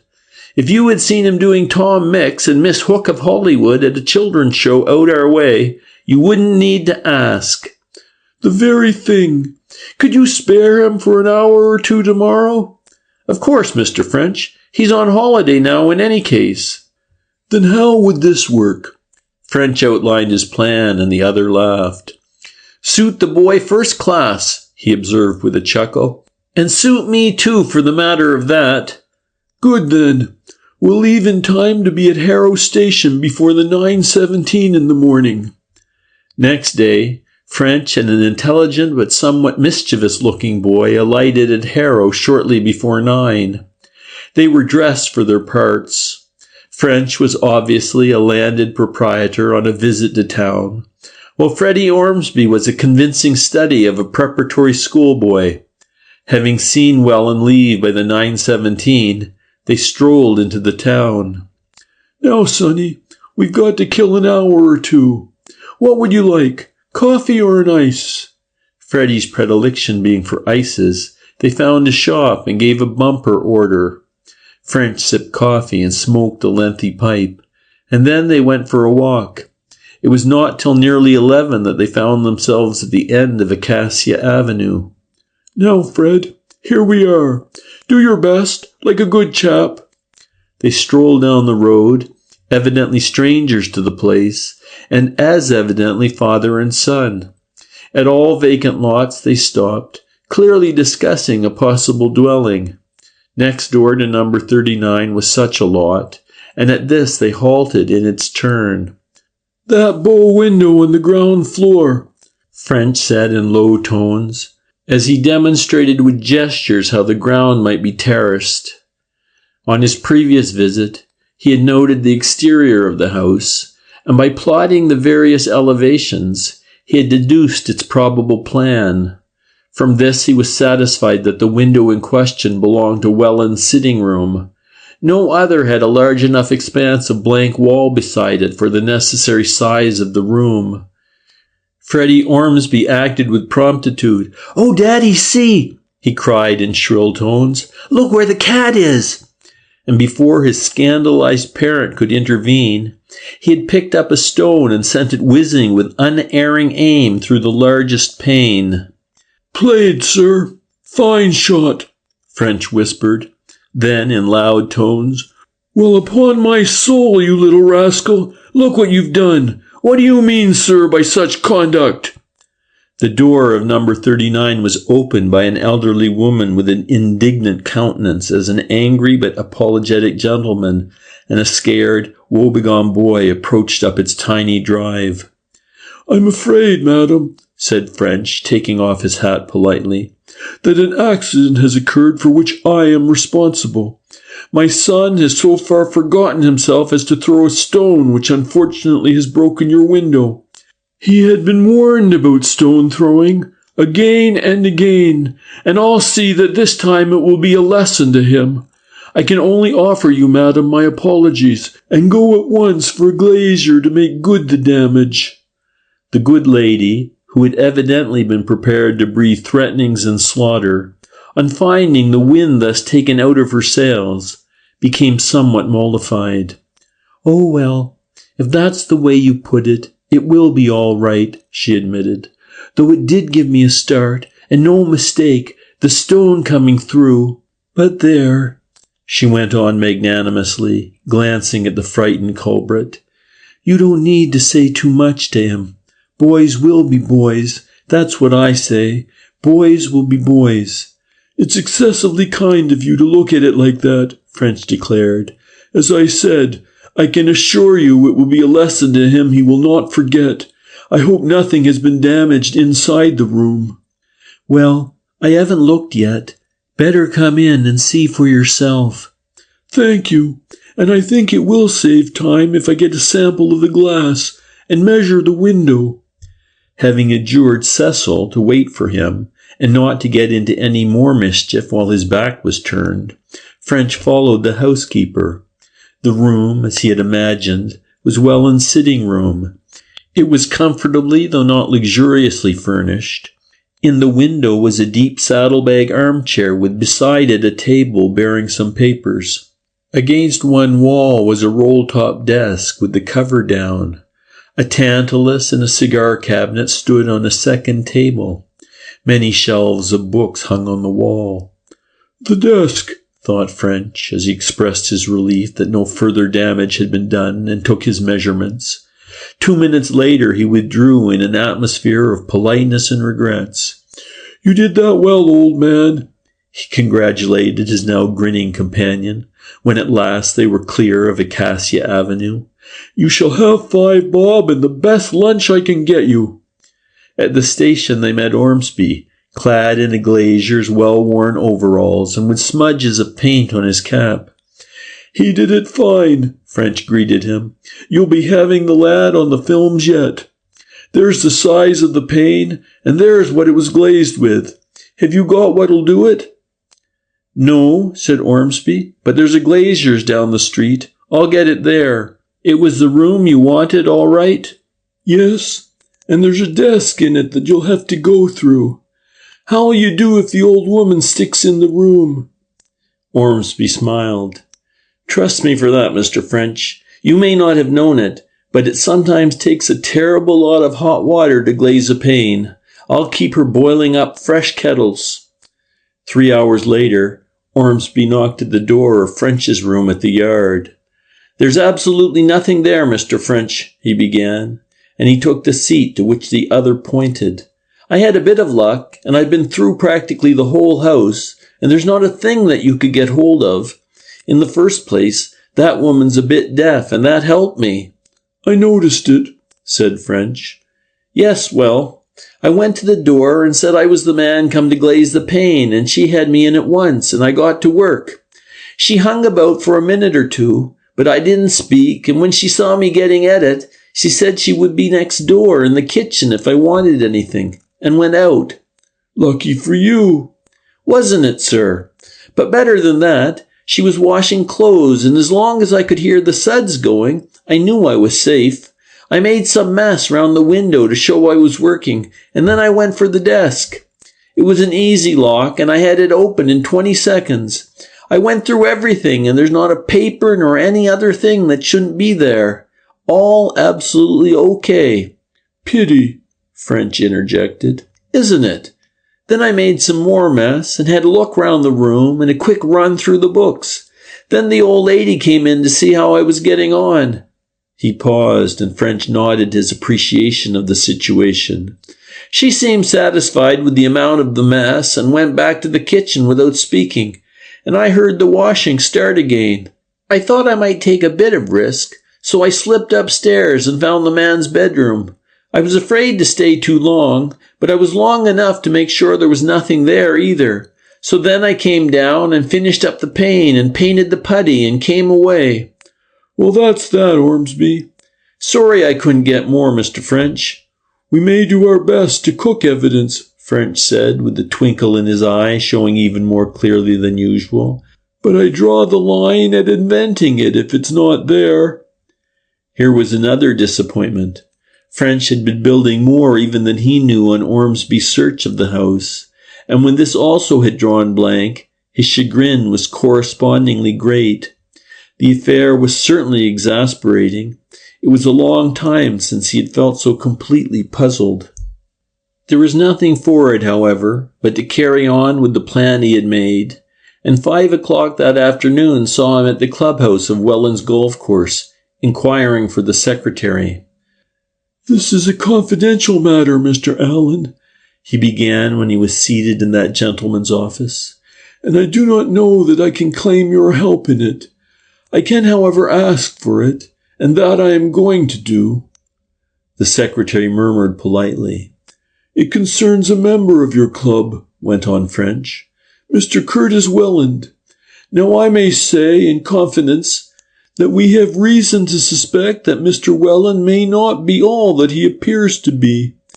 In fact, we think," French dropped his voice, "that he is one of a trio involved in no less a crime than murder." The secretary stared. "Curtis Welland?" he replied incredulously. "Surely not, Inspector. Curtis Welland involved in a murder? You can't ask me to believe that." He shook his head decisively. "Then you know him well?" "As a matter of fact, I don't. I really scarcely know him at all. But he has always seemed so quiet and inoffensive, the last type of man that one would associate with such a crime." "So was Dr. Crippen, and so was many another murderer, Mr. Allen," French said seriously. "Manner and appearance are unfortunately no guide, as you would know if you had my experience. But I make no accusation against the man, It may be that the yard is mistaken in its view, and that's what I have been sent here to find out. I am investigating Mr. Welland's life and character, and it is in that capacity I have come to ask your help." Alan hesitated, frowning. "Mr. Welland is a member of the club," he said at last. "He is in a sense my employer. I don't know that I feel at liberty to discuss him even if I knew anything against him, which thank heaven I don't." "Well, sir," said French with a smile, "if you don't know anything, that settles the matter, doesn't it?" Then he came to his real objective. "But there is a bit of quite harmless information that perhaps you could give me. It is a list of Mr. Welland's particular friends among the members, or of any with whom he plays regularly. This will not be giving anything away on your part, because you must see that I could find it out for myself by simple observation." Alan replied with evident relief. He would be glad to help the inspector, but there were no such persons. Welland had Catholic tastes. He played with anyone who was available, not with anyone in particular. French was more than ever worried as he returned to the yard. Almost in despair, he redoubled his efforts. He put a number of men on to watch Welland's house. Others he had shadow him while golfing and at other free times, but all without avail. As the days passed, and he found that no one visited the garage or the office, and that Welland came into no regular touch with any human being other than the 4 girls, he became almost ill from anxiety. Gone was his usual cheery optimism, his suavity, his pleasant words for his subordinates. Soapy Joe was soapy no longer. And then, quite suddenly, as he lay one night racking his brains over the problem, an explanation of the whole business shot into his mind. Tremulously he considered the idea, and the more he thought over it, the more certain he grew that he was right. Material objects were being carried in the secret pocket of the car. Material objects were being put in by Welland and taken out by the girls, and cash was being put in by the girls and taken out by Welland. The affair was a commercial proposition of a highly lucrative but highly immoral and illegal type. These people were selling prohibited drugs. And a good scheme it certainly was. Welland, in some way as yet unknown, was getting the snow or other stuff in bulk and making it up into small packages. Every morning he would start out with 4 bundles of such packages in the pocket of his car. Every day each girl would remove a bundle and replace it with a roll of notes. Every night, on some preconcerted signal from her customer, she would pass out with the metal disc of entrance to the cinema a package of the stuff, pocketing the notes given in exchange. The illicit sale of drugs had increased by leaps and bounds, and of all the methods of which French had yet heard, this was certainly the best. Here was ample motive for murder. Let the gang get wind of communication between any of their victims in Scotland Yard, and the victim's fate was sealed. Both the gains of success and the penalties of failure were too great to permit of any risks being run. In a few moments, French's whole outlook on life had changed. Gone was his weariness, his lassitude, his depression. Once more he was the optimist, about to add one more laurel to the many he had achieved in his career. For this case would make a sensation. If there was one thing more than another which the authorities were keen on suppressing, it was this drug traffic. If he pulled off a big coup in this line, it could not fail to affect his prospects. And then came the usual reaction. It was not all so clear as he had imagined. How and from whom was Welland getting the stuff? How and to whom was he passing on the money? French saw that he had a good way to go before his case should be complete. As he thought of this side of the affair, he swore from vexation. Why? Every investigation that he had made had tended to show that the man was neither obtaining drugs in bulk nor disposing of large sums of money. Curse it all, he thought. Was there ever such a tangle? Almost in despair, He had just decided that he would have to fall back on his alternative scheme and arrest and search 2 of the girls, when a further possibility occurred to him.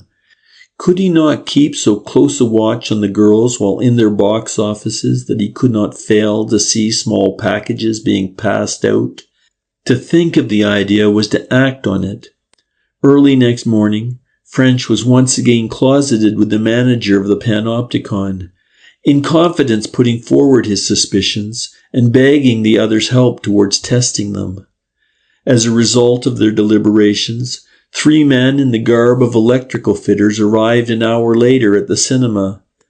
The boss of the little gang was named Ormsby, and his helpers Carter and Harvey. It seemed that an electric main in the corner of the entrance hall had given indications of fusing, and immediate repairs had become necessary. The defect, it appeared, was hidden in the wooden paneling alongside the box office presided over by Molly Moran, and the first job of the fitters was naturally to protect their work from passers-by.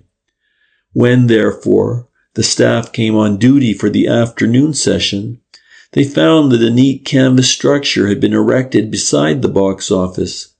Behind this, the men worked, and from this at 5 o'clock they went home. All but one. From 12:30 that morning till 11:30 that night, French sat behind the screen, his eyes glued to a hole in the canvas. From this he could see every movement of Molly's hands on the little desk some 5 feet away. His view, of course, was limited. His peephole was but slightly in front of the office, and the side wall of the opening cut off all movement on the back of the little counter.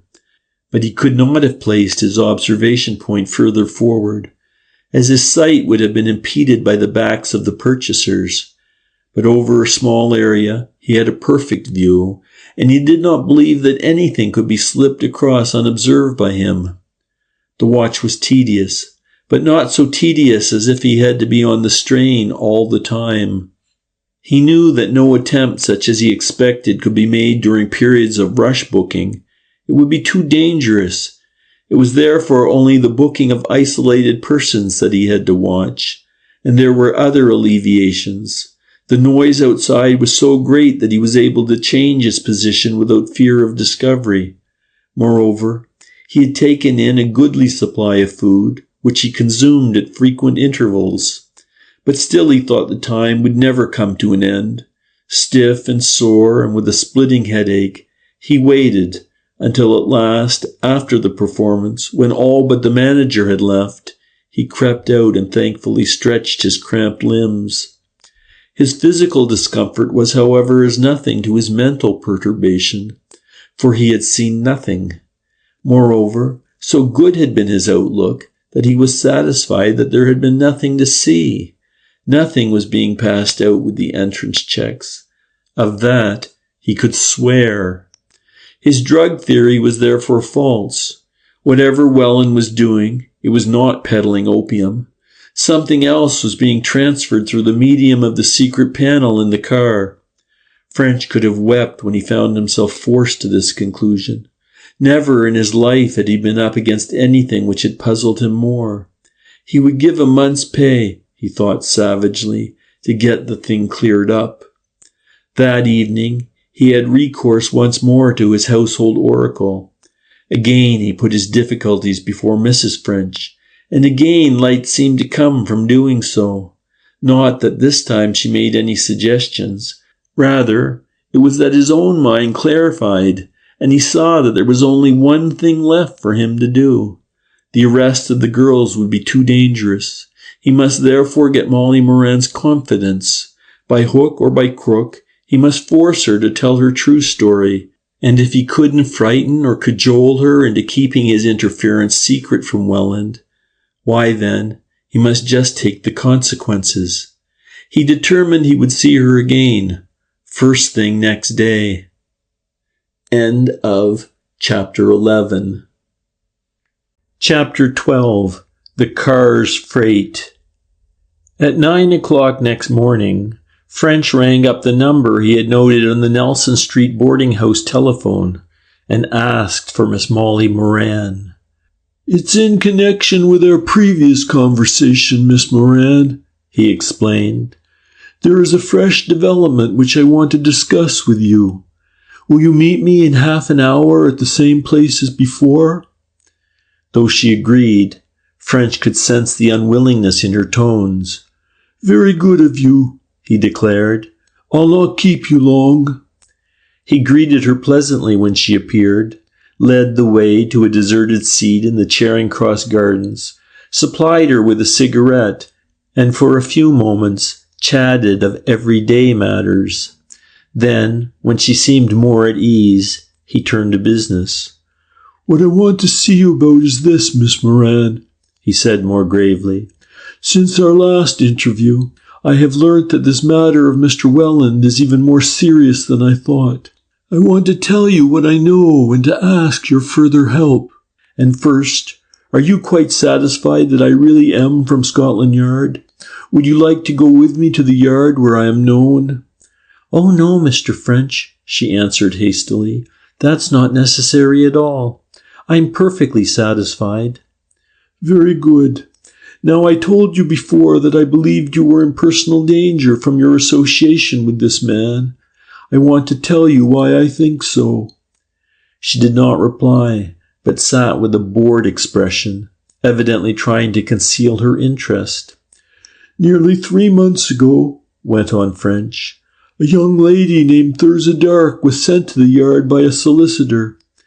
This man had found out that she had got into the clutches of a gang of crooks, and he sent her to us for protection.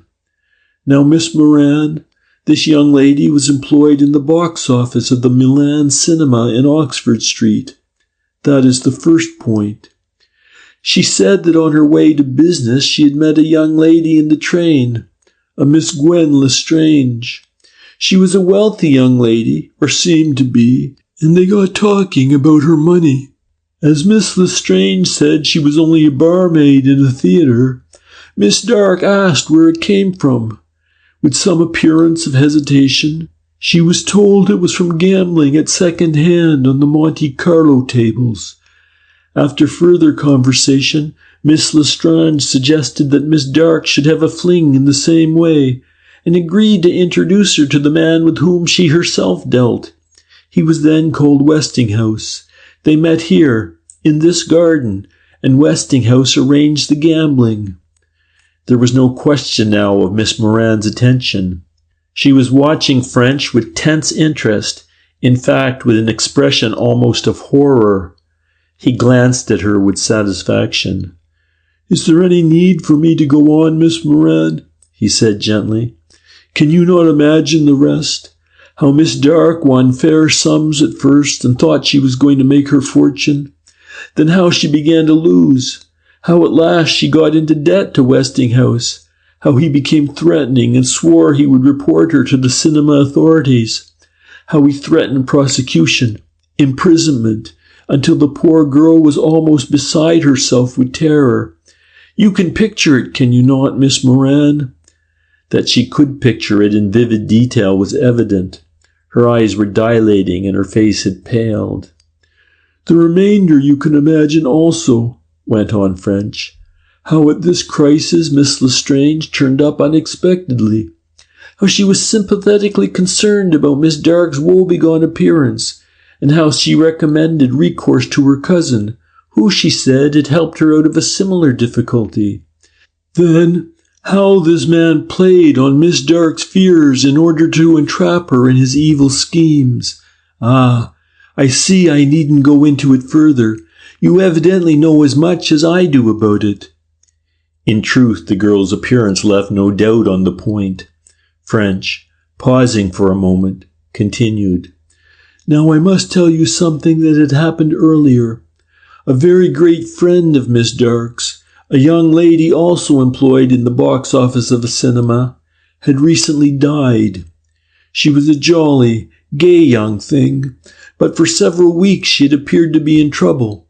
Then one day she disappeared, and later her body was found in a pool in a quarry. There was a verdict of suicide, but Miss Dark never believed she had committed suicide. She said she was not that kind of girl, and she was convinced that she had been murdered.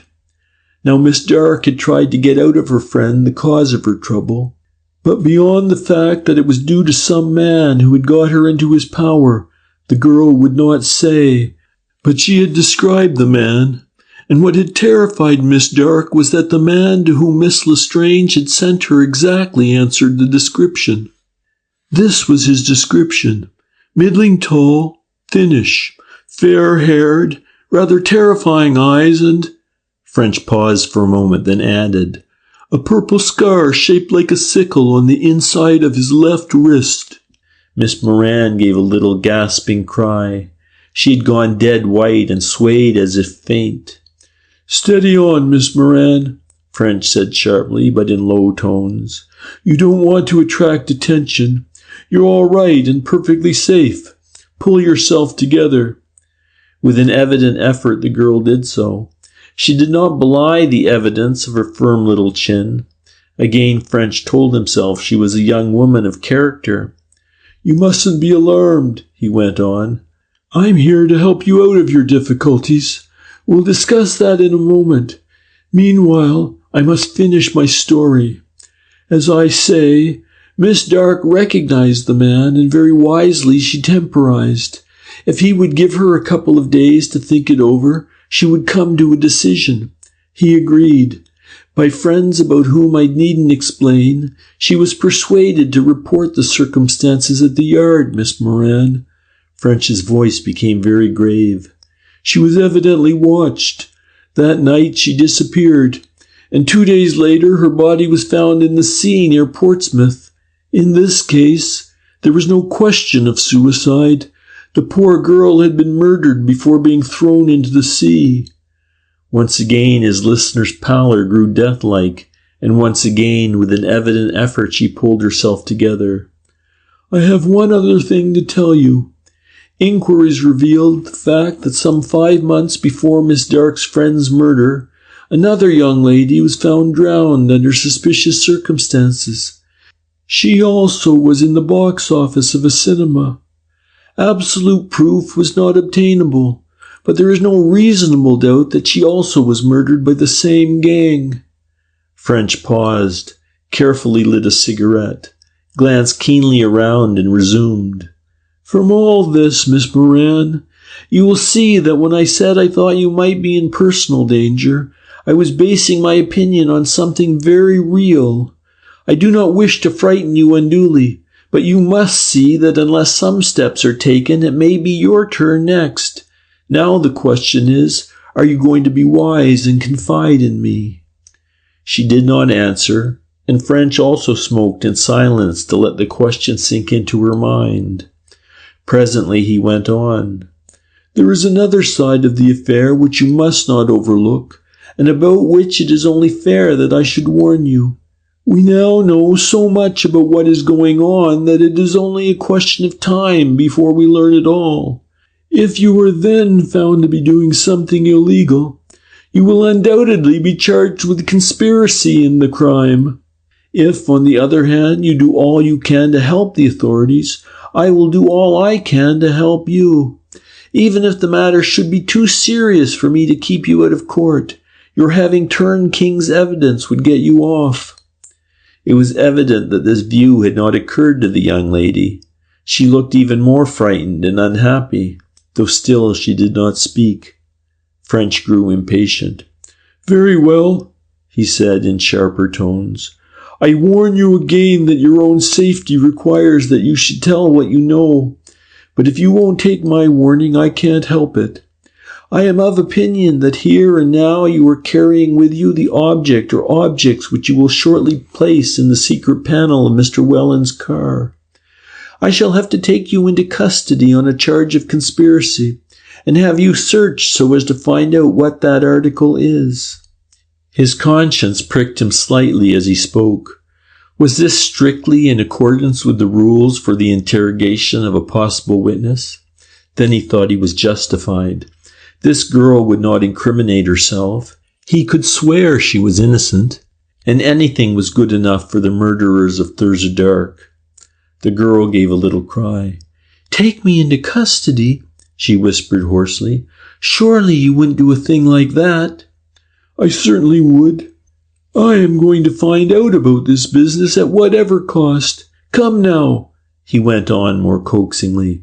"Be wise and come in on the side that must win. As you are running a terrible risk." Though he spoke gravely, with secret delight he noticed signs of breaking down. Miss Moran shivered and slow, long sobs shook her frame. He remained silent, and then at last he heard what he had been hoping for. "Oh," she cried piteously, "but this is terrible altogether. I never thought anything like this would happen to me. I didn't mean any harm, and now look at the trouble I'm in. You'll make it as easy as you can for me, if I tell you?" "I have already promised, Miss Moran. Not only that, but you'll feel a weight off your mind. You can't have been happy with this going on." "Happy? I've been miserable. God only knows how miserable I've been. And if I have been making money, sure, I've paid for it by the terror I've been in. I'll tell you everything." She was sobbing freely, and French once more urged her to control herself lest attention should be drawn to her. Presently, in rather tremulous tones, she began. "The whole thing happened just as you say, Mr. French. Every day I go to business by the tube, and it was there I met the girl you spoke of. We got to be the best of friends, but all the time I was wondering where she got her money. One day I asked her, and she told me about the betting at Monte Carlo. She said if I would like a go at it, she would arrange it for me, all just as you said. She said the bookmaker would meet us here. He did, and he was the very man you described. Osh, but he was a terrible man, Mr. French. There was something about his eyes that would give you the cold shivers. He was the man you mentioned anyway, for I saw the scar on his wrist." "Ah," said French with satisfaction. "Did he tell you his name?" "He did. It was Style." "Good. That's the man. And did you stake?" "I did, and I won first, and then I lost. At that time, Gwen Lestrange had got a job out of London and had gone away. But I met her by chance, and she asked me how I was getting on. When I told her, she said she thought her cousin could help me, and she introduced me to him. That was Mr. Welland." French was highly pleased. At last he was making progress. Welland and Style had been concerned in the death of Thurza Dark, and already he had Welland under observation. A little more of that observation would undoubtedly lead him to Style. He wondered why the two scoundrels had changed their respective roles. In Thurza Dark's case, Welland, or Westinghouse, had been the bookmaker and Style the cousin. In Molly Moran's, Style was the bookmaker and Welland the cousin. Probably, thought French, to divide equally both the risks and the responsibilities. With some surprise, he also noted that while Welland had taken the precaution to change his name, Style had not troubled to do so. No doubt for this also there was a reason. "Well, and what did Mr. Welland say to you?" The girl was evidently trying hard for self-control. She succeeded in choking down her sobs, but her voice was still tremulous as she went on. "He was as pleasant and friendly as you'd wish. He said he was sorry about my difficulties and that he could offer me a job which would not only get me out of them, but would pay me well besides.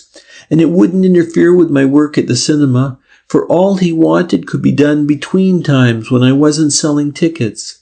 He said it was the fine, easy job, but it had one thing about it that I mightn't like, and then he looked at me and asked me was I very straight-laced in my ideas.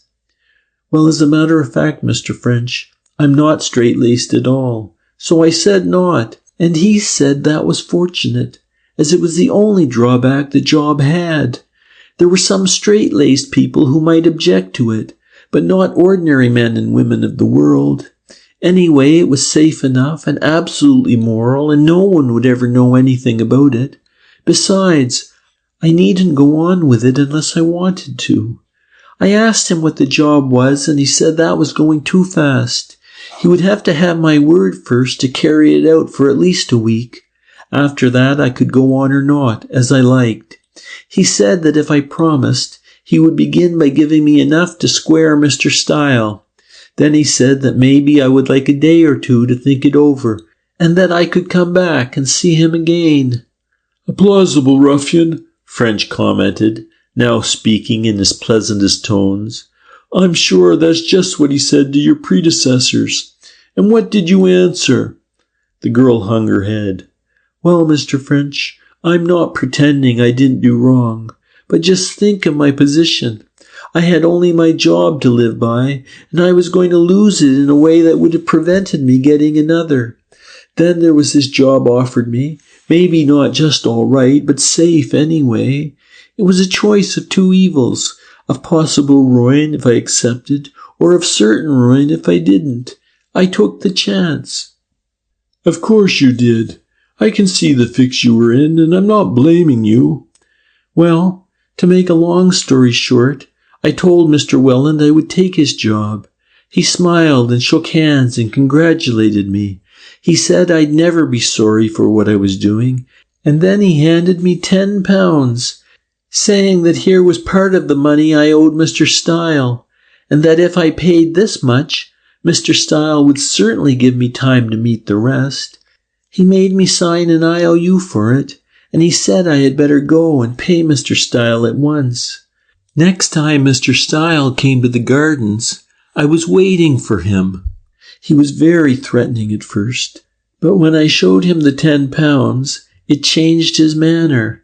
He said he was glad I wasn't going to make trouble, and that he would take that on account and give me 3 more weeks to find the other 15. He was so pleasant that in spite of the job, I felt easier in my mind than I had for many a day. "I don't wonder," French commented. "I think you did what any other girl would have done in your position, though I suppose I should not say so." Mr. Welland had given me an appointment for 2 hours later, and I met him in Hyde Park. He told me that one of his friends was in the Mint, and had unexpectedly found a crate full of old half-crowns in a disused cellar. He supposed they had been called in for renewal and been forgotten. The friend did not see why they should lie there, and he began taking some home every evening. But he was afraid to get rid of them, for some of them bore the Mint rejection mark. He had consulted Mr. Welland as to how this might be done, and that was where I came in. My job would be to pass out the half-crowns to the public. Every morning, Mr. Welland would give me so many, and I was to pay them out in change at the pay-box. For every half-crown I paid out, I was to put another aside from the till for Mr. Welland, and when I met him, next day, I was to hand these over to him, less a percentage. "And did you believe his story?" The girl hung her head.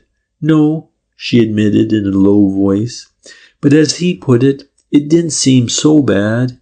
He said the whole business, so far as I was concerned, was perfectly honest. The half-crowns were good and worth their full value. My cash at the cinema could be examined at any moment and would be found okay.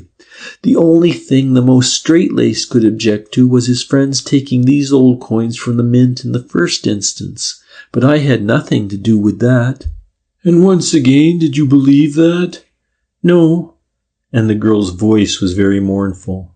"And I said I did to Mr. Welland, but it was no good. He said that if I felt the slightest qualms about the matter, not to go on with it on any account at all. He would be the last person to press me to do what I thought wrong. I had only to hand him back his £10 and I would be clear of it." "He had you there." "He had me so that I couldn't wiggle. I begged him to let me go, but he said £10 were £10, that he couldn't afford to lose all that money and get nothing against it. Then I said I would tell the police the whole thing. That annoyed him. He advised me just to try it. He asked me did I imagine my story would be believed. There was I without a scrap of proof, but he had my IOU. He said if I went to the police, it would be me that would go to prison for perjury and defamation of character." "So you agreed to pass the money?" "What else could I do, Mr. French? I owed £15 to one of these men and 10 to the other, and both said they would get me the sack if I didn't pay, and I hadn't any money, and they wouldn't give me time." Here, thought French in high delight, was something tangible at last. A gleam of light was beginning to illumine these mysterious happenings. With keener interest he went on. "You said less a percentage." "Yes, 10%. 1/2 crown in every 10 they let me keep." "And how many do you change per day?" "Well, of course it varies, but it would be a bad day that I wouldn't change 100. The most I ever did was 145. "Bless my soul, you've not been doing so badly. What have you been making, 8 or 10 pounds a week?" "About that. As I say, it varies, but I generally get at least 8. French was astonished. No wonder this gang secured loyal helpers. With her ordinary wages, this girl must be in receipt of something not far short of 600 a year. He had certainly frightened her to some purpose if she was willing to risk the loss of such an income. He said with grim pleasantry. "It really looks like a case of your money or your life. But I don't want to keep you here too long. From what you tell me, it would be better that we shouldn't be seen together. Just explain how you carry the half-crowns to and from the cinema." "In my vanity bag." She was about to open it, but French checked her. "Don't show me," he said. "Explain." "There are 3 compartments in this bag. The center one is like an ordinary bag, and I keep my own things in it, handkerchief and so on. The 2 side ones shut with a spring, and unless you examine the bag very carefully, you wouldn't know they were there. One of these spring compartments is colored red inside and the other green. In the red one are the half-crowns from Mr. Welland. As I take them out, I put other half-crowns from the till into the green one. Sometimes I don't get all Mr. Welland's changed, and the colors keep them separate." "Why do you only put in half-crowns? Wouldn't 2 shillings and a 6pence from the till do as well?" "I don't know. Mr. Welland told me to put in half-crowns only." Evidently to keep the percentage of coins of various values normal in the till, French imagined. If so, it showed an attention to detail which deserved success. He thought rapidly whether he had got all the information he could expect from this particular source, and decided that he had. "Now, Miss Moran," he said earnestly, "you must be careful of yourself for a few days. Go straight home after your show and keep to populous streets. Even in the daytime, avoid lonely places. Don't accept a message from anyone you don't know. Most important of all, don't get into any kind of a private car or taxi. This is not to frighten you, but to keep you safe. A few days and we'll have the gang, and then you will be all right. One thing, if you notice anything in the least degree suspicious, ring me up. Victoria 7000. You will find plenty of help if you're in trouble. You understand all that?" "Oh yes, Mr. French, and I can't say how glad I am to have told you. I was making money all right, but no money would be worth the terror I've endured. Mr. Welland was always telling me that if the thing leaked out I was done for. It would be the sack for certain, and maybe prison as well. I've been perfectly wretched, and the relief is just beyond words." French nodded gravely as the girl finished speaking. Another explanation of the affair had just flashed into his mind, an explanation so obvious that he could not understand why he had not instantly thought of it. These coins had never seen the mint. They were forgeries. He would have staked long odds that he was on a gang of counterfeit coiners. If so, he must get hold of some samples without delay. "What have you got in your bag now?" he asked. "Coins from Mr. Welland or from the till?" "From the till. These are the coins I changed yesterday. I'll find Mr. Welland's parcel in the car in an hour's time." "Of course. I should have known that. Now, I'll see you again at the Panopticon. You'll be sent for by the manager. Take your bag with you. Do you see?" "Very good, Mr. French. I'll remember all you have told me." "Well, my last word to you is 3 don'ts. Don't be frightened. Don't let Mr. Welland suspect our meeting. And don't do anything rash. and wishing her a pleasant afternoon, he strolled out of the gardens. End of Chapter 12. Chapter 13. The Transport of Supplies.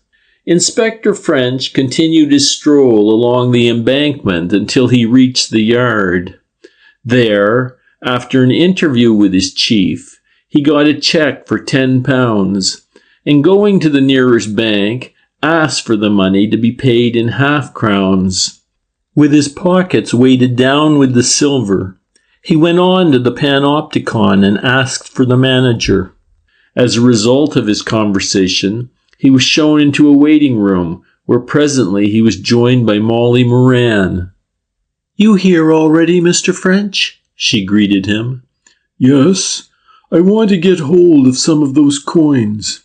Here is £10 worth of half-crowns. Just count me out 80 of Mr. Welland's.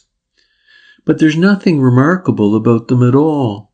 They're just ordinary half-crowns. I've shown them to a friend of mine in a bank, and he said so too." "Oh," said French. "So a bank clerk has seen them, has he?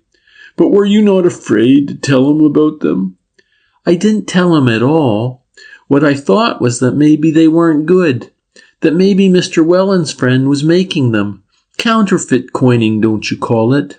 So I showed my friend 4, and said they had been refused on the grounds that they weren't good. He said they were perfectly all right." "Oh," French repeated more dubiously. "Well, I'll have the 80 all the same. You might let me see that bag now that we can't be overlooked."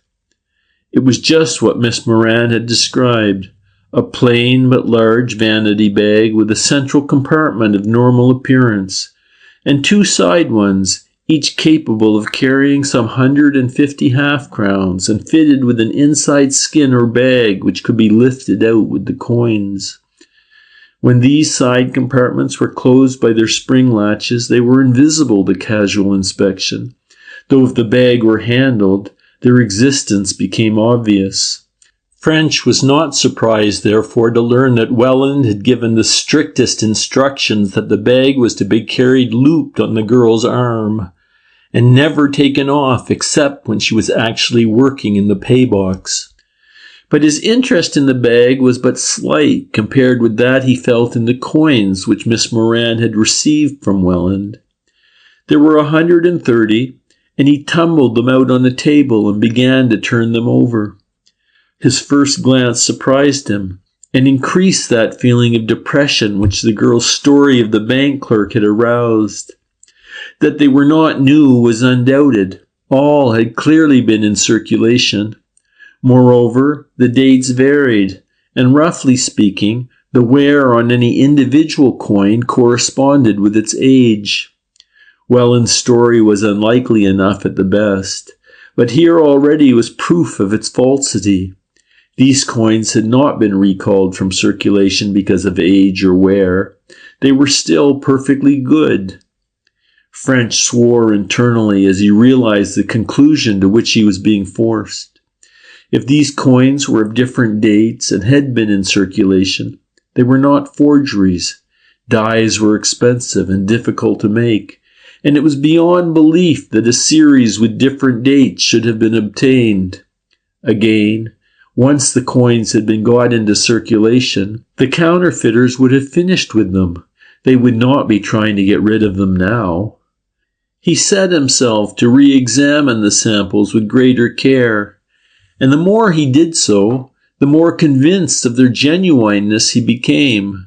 So far as his lens revealed the design, the details seemed perfect. The color, feel, and texture were normal, and every coin which he tested gave a satisfactory ring.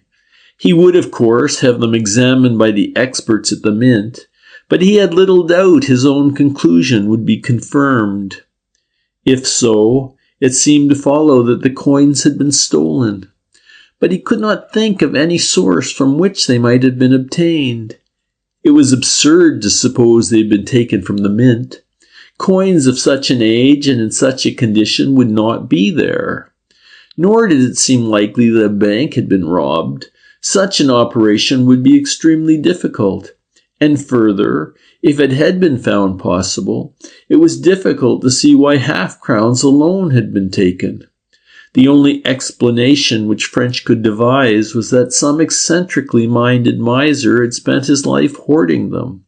But if so, and Welland had stolen them, why should he hesitate to pay them out himself?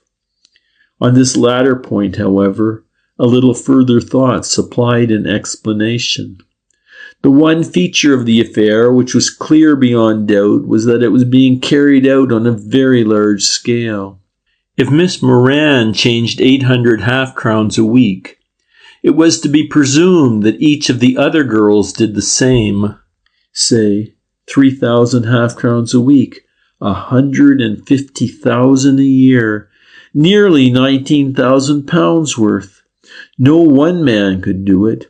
Without some such organization as had been devised, the thing would be out of the question. And then French saw that he had made a mistake. This consideration did not answer his question. For every half-crown Welland gave the girls, he received one in exchange. How did he get rid of these latter? How did he get rid of them? He simply could not do it. He had been watched too carefully. French did not believe he could have passed even small things like packages of snow. How much less comparatively bulky bags of half-crowns? Once again French swore, this time half aloud. "Beg pardon, Mr. French?" His attention was recalled to the girl, whom in his abstraction he had forgotten. "Just a little habit of mine," he said, the twinkle reappearing in his eyes. "I think that's all I want. I'll take 80 of those half-crowns of Welland's and give you 80 of mine in exchange. Then you must carry on as usual." "Very good, Mr. French." She paused and then went on hesitatingly. "I wish you would tell me something about it. I don't suppose you could, of course, but I'm frightfully interested." French glanced at her keenly, then smiled. "I only wish I could," he answered pleasantly. "If I knew enough to answer your questions, I'd be a much happier man. But I'll soon know all about it, and I'll tell you then. In any case, the less you know, the better for your own health." Then an idea occurred to him, and he went on. "Tell me, do you go about London much?" "Me? No, Mr. French. What do you mean?" "I mean, I should imagine that a young lady in your position, with a free forenoon, should take some exercise in the form of walks. Do you not explore the streets?" "Oh, I see. Well, yes, I do a little, but I'm not a great walker." "Very well. Avoid the neighbourhood of Waterloo Station and also Harrow." She looked interested. "I'll explain," went on French. "Mr. Welland lives at Harrow, and he garages his car in Tate's Lane off York Road. York Road is close to Waterloo. Now, it might be disastrous if he saw you near either place, as he might imagine you were spying on him. So keep away from both districts." French was in a thoughtful mood as he returned to the yard. Seldom had he been up against so clear-cut a problem. Welland was getting hundreds of half-crowns each day. He must be getting rid of them somehow, or he must be storing them somewhere. How or where? It seemed impossible that there could be a difficulty in finding the solution. French was therefore the more exasperated by his failure to do so. In a kind of dream, he took the 80 half-crowns to the mint. To a high official, he told his story, with the result that immediate investigations and tests were put in hand. He had a long wait, but before he left, he got his information. All the half-crowns were genuine. No such coins had been recalled to the mint. No disused cellar existed in which such coins might have been kept. No half-crowns had been stolen.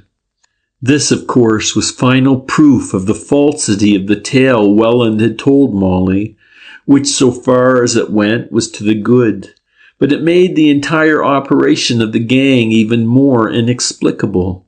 If they were not getting rid of counterfeit coins, what under heaven were they doing? French's brain reeled as he faced the problem.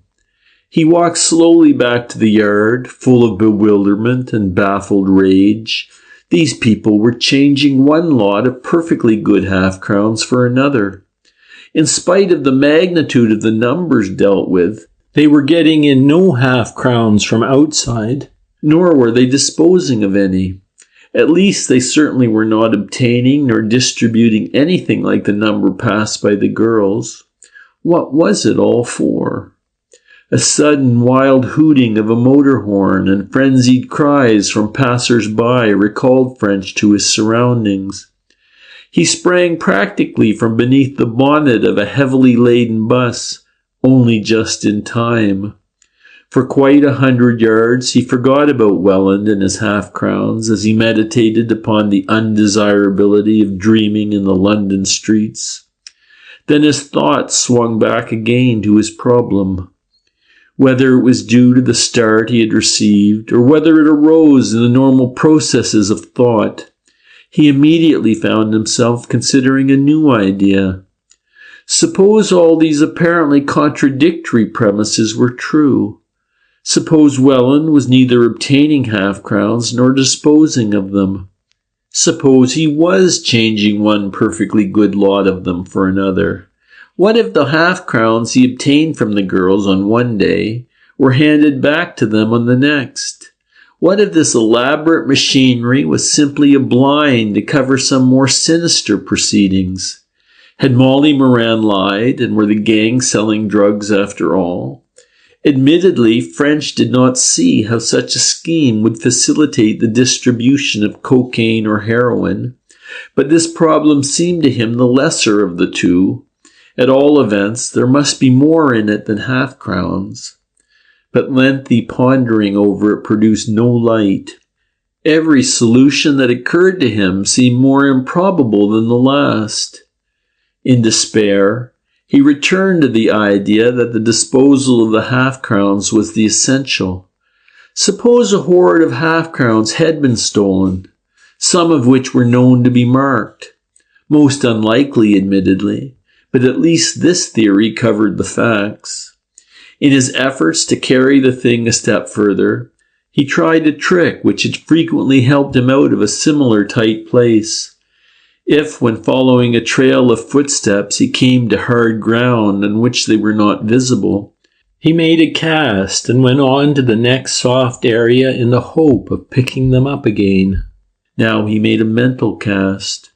Assuming Welland were getting rid of these coins changed by the girls, and leaving out the means by which it was being done, what must be their eventual destination? Long cogitation told him that the man's only plan must be to pay them into a bank. In no other way that French could see could he realize their value. This at least opened out an obvious line of research. With a sense of relief at renewed action, he drafted a circular to the managers of the various banks in London. He was anxious to trace a man who, he believed, was paying in large numbers of half-crowns to banks.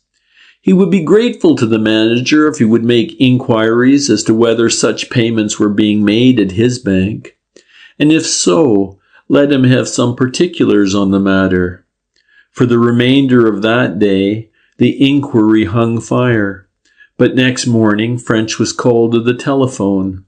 The manager of the Knightsbridge branch of the London and County Bank believed that he had some information which might be useful to the inspector and would be glad if he would call round. Half an hour later, French was seated in the manager's private room. "I do not know," said Mr. Elwood, "whether I have brought you on a wild goose chase, but for nearly a year a man has been paying in some 400 to 600 half-crowns each Wednesday afternoon. It is common enough to have a weekly payment of silver, but uncommon to have it restricted to coins of one denomination. When therefore I received your circular, I thought it might be the man you wanted. Sounds hopeful, French agreed cheerily. Perhaps you will give me the details. The manager touched a bell. Mr. Whitley, he said as a dark, keen-looking young man entered, you might answer any question that Mr. French here asks you about Mr. Welland of Acacia Avenue, Harrow. Welland?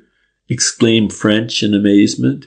Is he a well-built, prosperous-looking man with the typical American businessman type of face? No, sir, returned the clerk. Mr. Welland is slight, with a pale complexion and a small, fair mustache. He has peculiar eyes, light blue and with a queer sort of stare. A wave of excitement swept over French. Style, he thought, in high delight. Things were beginning to move at last. I think I recognize the man you mean, Mr. Whitley, he said pleasantly, though I knew him under another name. Now what about this Mr. Welland? When did you come across him first? He came in one day about a year ago. The clerk hesitated. If I might get my books, I could give you the exact date. The manager nodded, and in a few minutes the young man returned with a voluminous ledger. He first called on the 17th of August last and said he wished to open an account. You may remember, sir, Mr. Whitley turned to the manager, that I brought him in to you. He said that he carried on business as a bookmaker and that he dealt particularly in betting on dog races. He had worked out a scheme whereby his bets were limited to half-crowns and multiples of half-crowns, with the result that he found himself with large numbers of half-crowns on his hands. His lodgements would therefore be made in coins of this denomination. On that day he lodged £60 worth of half-crowns. It was a Wednesday, and every Wednesday since then he has come in with amounts varying from £50 to £100, all in half-crowns. I follow you, said French. I take it then that his account has been steadily growing?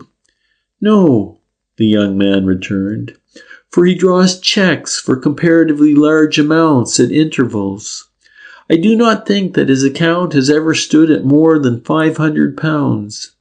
When it amounts to from £400 to £500, he draws all out except for a few pounds. By check? Yes, by check. In whose favour? In his own.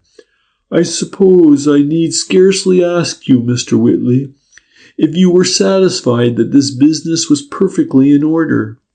Did it not strike you as strange that the man should lodge nothing but half-crowns? Well, you see, the young man returned, he explained that. Otherwise I probably would have thought it odd. Then it is not an uncommon thing for silver to be lodged in that way? Oh no, quite common. Small shopkeepers and persons of that class generally make a weekly lodgment in silver. But of course it is in coins of all denominations. Quite. Does Mr. Welland call about the same time each Wednesday? Yes, always about 2 o'clock.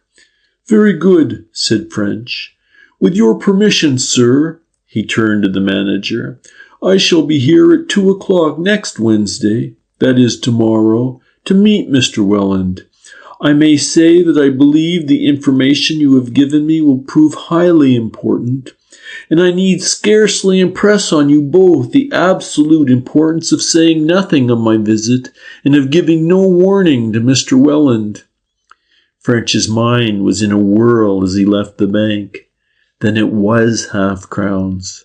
But what was the object of it all? He swore impotently as he came up once more against the problem.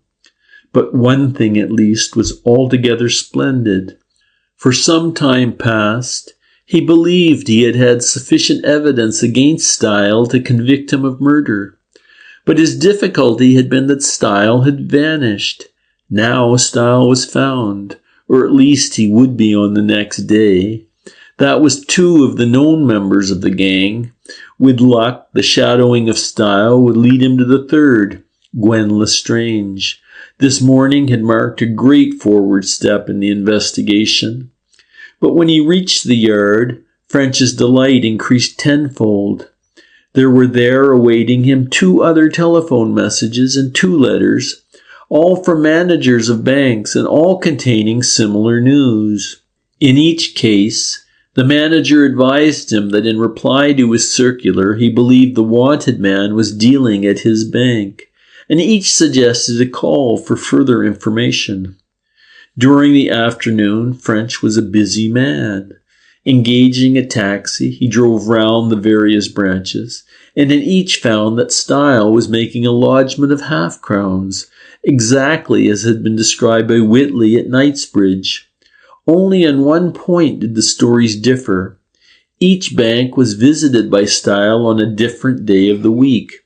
Monday, Tuesday, Wednesday, Friday, and Saturday's visits were accounted for, and on ringing up the yard from the last branch he visited, French was able to place Thursday's call also. A similar communication had come in from still another bank. With this information, he felt that he should soon reach a decisive stage in the case. Style, once located, the end was in sight. But he racked his brains in exasperation as his former problem recurred to him. Again, how was Welland passing these coins to Style? The more French thought over the investigation he had made, the more impossible it seemed that the man could be doing it. And yet here was definite proof that it was being done daily. He sat down at his desk and, contrary to his usual custom in the office, lit his pipe and began to smoke with long, steady pulls as he gave himself up to thought. For the nth time, he visualized the whole proceedings, the placing of the coins in the secret panel of the car by the girls, the driving of the car to the garage, Welland's walk to his office, his journey to Harrow, his game of golf, his return next day to his office, his walk to the garage and the taking out of the car. Every one of these had been checked and rechecked so often that it was impossible that the coins could have been got rid of, and yet they had been. French wondered if he could not narrow the issue. The coins definitely reached the garage, because observation showed that they were not taken out of the car in the streets. Though it was by no means demonstrated, he inclined to the opinion that when Welland left the garage, he did not take the coins with him. The man seldom carried anything in his hand, and so bulky a package could scarcely have been placed in his pocket without causing a bulge. But no bulge had been observed. It certainly looked, therefore, as if the coins were being left in the garage. Though his examination had been exhaustive, French again racked his brains as to whether he could not have overlooked some means of access to the garage. Then suddenly an idea occurred to him, which filled him once again with the eager enthusiasm which every forward step in an investigation produced. The drain. Could the drain be a fake? Could it represent the communication he wanted? He determined that that very night he would examine it again. Accordingly, 2 o'clock next morning saw him repeat with Sergeant Ormsby the proceedings of 3 weeks earlier. Waiting until the policemen had turned out of Tate's Lane, they swarmed over the coach builder's wall, and creeping to the garage, let themselves in with Ormsby's key. "I'm not satisfied about this drain, Ormsby," French explained.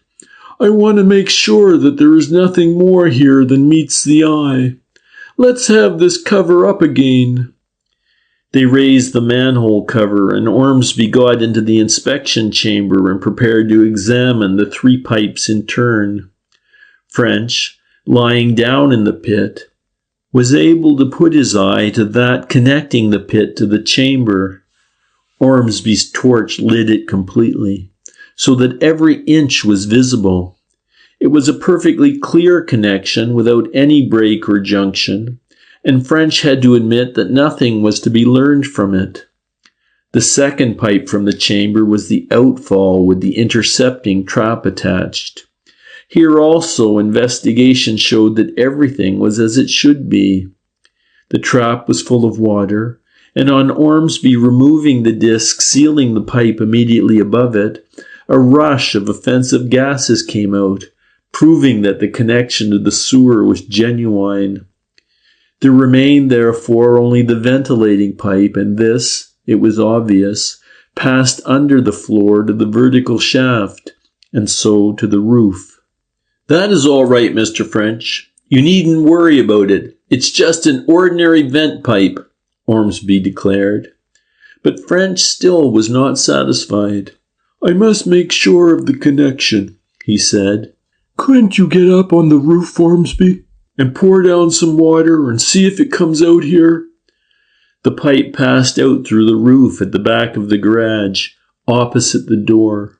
With some difficulty, Ormsby climbed on the wall between the yard and the adjoining property, then shuffling up the roof, poured down the pipe the canful of water which French handed up. A gurgling sound followed by a rush of water into the inspection chamber showed immediately that the connection was good. "Curse it all," thought French in disgust. "This darn thing is no good either. I suppose it must be that confounded office after all." "Did it come all right?" said Ormsby, re-entering the garage and looking into the inspection chamber. "I thought you wouldn't get anything there, Mr. French. The thing is perfectly normal." He climbed down once more into the inspection chamber and began pushing his rule up the ventilating pipe. French watched him idly while he stood racking his brains over the problem. Then a sudden exclamation from Ormsby attracted his attention. "What's the matter?" he asked sharply. "Got anything?" "I'm not so sure, Mr. French. Here's a queer thing, and no mistake." "What is it?" said French, bending over the chamber. "Why, here." Ormsby measured the distance along the floor from the chamber to the vertical pipe. It was just 3 feet 4. "Now see here," he said. Again he got into the chamber and pushed the rule into the horizontal pipe. French watched breathlessly as the 3-foot rule disappeared, and after it was the man's entire arm. "There you are, Mr. French," Ormsby declared. "That pipe goes through. The vent pipe is only fixed onto a T, not a bend. Let's find how far it goes." Eagerly, Ormsby went out, and looking round the yard, brought in some thin laths.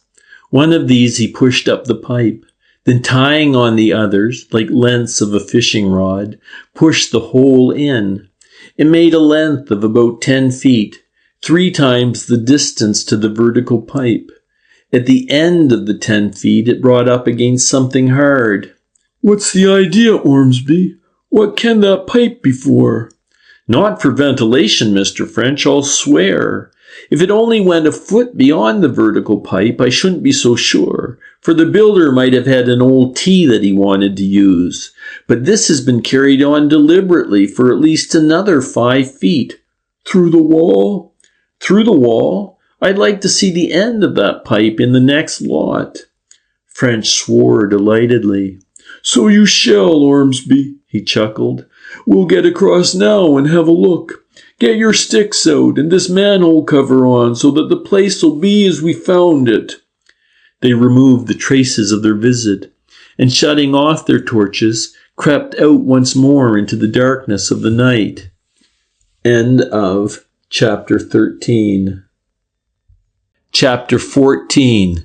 The Property Adjoining. The 2 men halted when they had relocked the door behind them, looking around and listening. The night was intensely dark. A thick pall of cloud cut off all light from the sky, even the meager light of the stars. Above the wall bounding Tate's Lane, they could see the upper stories of the houses opposite, lit up faintly by the street lamps. Elsewhere, not a gleam of light showed. It was silent also. Save for the complaining call of a marauding cat and the distant whistle of a train, no sound broke the stillness. Satisfied that they were unobserved, Ormsby made a back, and French swung himself up on the wall dividing the two properties. Ormsby followed, and both men dropped softly to the ground at the other side. "This is what we want," whispered French as he felt along a building beside them. "Here's where our pipe goes to, all right." It was another shed, identical, so far as they could make out in the darkness, with the garage, and set end to end with it. "We must get in," went on French. "Have a try at the lock." "It's a chub like the other," returned Ormsby. "There's not much chance of getting it open." He fumbled for a moment. Then, "By Jove, I can do it after all. The same key fits both. Here you are, Mr. French. A bit of luck, that is."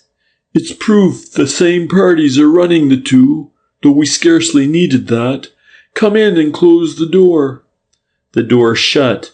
French cautiously turned on his torch.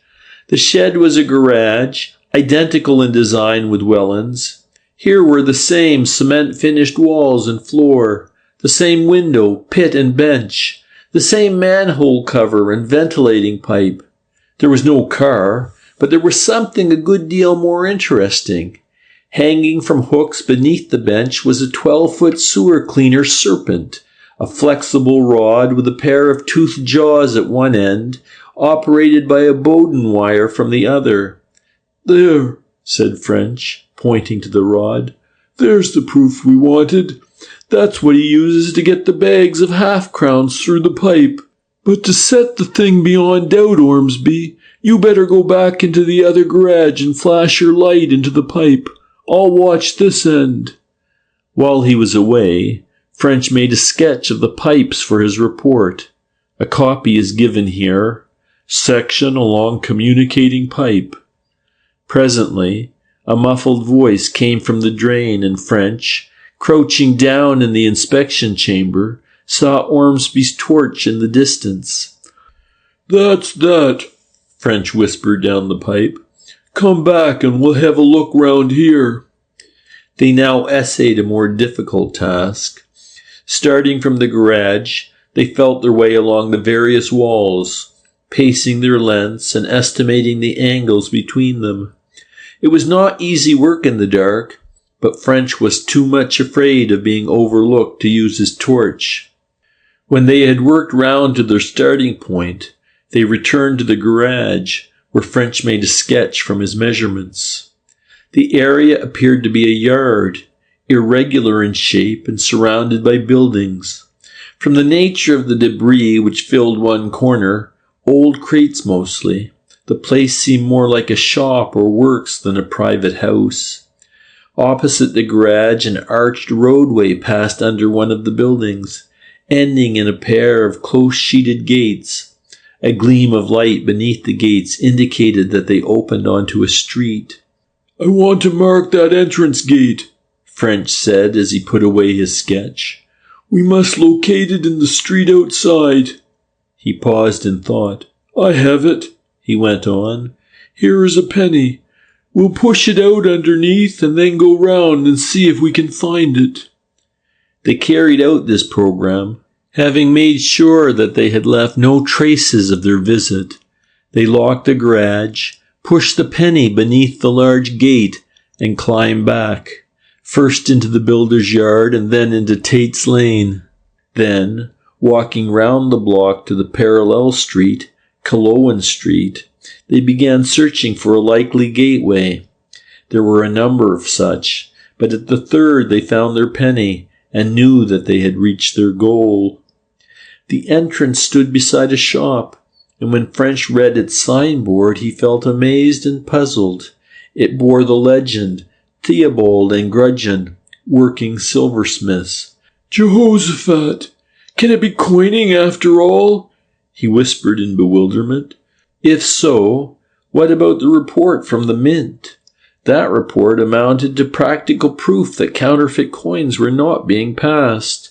And now here was, at least, extremely suggestive evidence that they were. He swore his comprehensive oath, but it scarcely brought its customary relief. "Looks to me as if those mint people had been diddled, like ourselves," he muttered. Well, Ormsby, that's all we can do now. We'll get off home. He wondered if it would be wise after all to return to the silversmith's next morning, or rather that morning, for it was after 4 o'clock. What he wanted was to get his hands on Style. The activities at the silversmith's could wait. If he went to Theobald and Grudgeon's, he might be seen by some member of the gang. The alarm would then be given, and the gang might disperse, greatly increasing the difficulties of rounding them up. No. On second thoughts, he would lie low for the morning. He would visit the bank at 2 o'clock, and there either arrest Style or shadow him to his home, the latter probably, as it might lead him to Gwen Lestrange, and perhaps still other members of the gang. But next morning, a fresh development took place which banished all thoughts of finesse and sent him hotfoot to the silversmith's, and any other place from which news of the trio might be obtained. He had been busy at routine work in connection with the case. He had begun by ringing up the inspector of the York Road district to ask for such information as might be available about Messrs. Theobald and Grudgeon and their establishment. Then he had gone down to the Mint to report his discovery, and to ask as tactfully as he could whether a mistake might not have been made in their half-crown diagnosis. The very senior officer who received him had been emphatic in his reply. No mistake could possibly have been made. The test gave absolutely conclusive results. Silversmiths or no silversmiths, the coins he had sent them were genuine. Scarcely had French returned to the yard when the blow fell. As he sat down at his desk, his telephone rang. "Is that Mr. French, the inspector?" asked a woman's voice, which French vaguely remembered but could not place. "I'm Mrs. Cruz of 27 Nelson Street." Nelson Street, of course, the proprietor of Molly Moran's boarding house. "Yes, Mrs. Cruz. Inspector French speaking. Anything I can do for you?" "It's about Miss Moran," the voice went on. "She did not come back after the performance last night, and I'm anxious about her. I shouldn't have thought anything about it, only for your inquiries here. A girl sometimes goes home with friends and is not always careful to ring up her boarding house. But she was always careful that way." French's heart almost stood still for a moment. Was it possible? Could these infernal scoundrels have got hold of her as they got hold of Thurza Dark and her 2 unhappy predecessors? "Did you not ring up the cinema?" he asked quickly. "Yes, but by the time I began to get anxious, it was too late. You see, it's often nearly 12 before Miss Moran gets home. And it was only by chance that I was up myself about 1 and discovered she had not arrived. I rang up the cinema first thing this morning, but I've only just got through. They say she never turned up to business yesterday. I hope she's all right." French stiffened, sure that this confirmed his worst fears. Why had not the Panopticon people rung him up? Grimly he promised himself a straight talk with the manager, but that could wait. Now the urgent matter was to organize a search. In times of emergency, French always rose to the occasion. Pausing only to ring up the Panopticon for confirmation of the landlady's statement, he set to work. For some 30 seconds he sat motionless, staring with unseeing eyes at the polished wood of his desk, while he rapidly considered the measures he would take. Then deliberately, but without the loss of a moment, he proceeded to put his plans into operation. His first step was to hurry to Chief Inspector Mitchell's room, tell him the news, and outline his proposals for dealing with the situation. French already held warrants for the arrest of all 3 known members of the gang, but he now wanted search warrants for Welland's house and office, as well as for the premises of the silversmiths, Messrs. Theobald and Grudgeon. With all his proposals, Mitchell expressed his agreement. French next summoned a number of men to his room. "I think you all know something of the case I'm on," he began, speaking in quiet but impressive tones. "Starting with the Portsmouth murder, I have found that a gang of crooks have murdered 3 cinema paybox girls, whom they feared were about to give away their secrets to the police. Now I've just had a phone that a 4th girl has disappeared, a Miss Molly Moran, employed in the pay office of the Panopticon Cinema in Leicester Square. You have seen her, Carter, and also you, Harvey. She got into the clutches of the gang, same as the other 3 girls, and has been working for them. Only the day before yesterday, she told me her story, and it looks as if they may have got wise to it and done her in. He paused, and the men nodded in silence. She left her boarding house in Nelson Street, so I am advised, at her usual time yesterday morning, and has not been heard of since. If these people have got her, you will see that we can't lose any time." Again the men nodded, and French went on with his directions. "You, Carter, will take 2 men and bring in Curtis Welland. Here is a warrant which I have had ready for some time. Here is his description and the places, so far as we know, where he is likely to be found.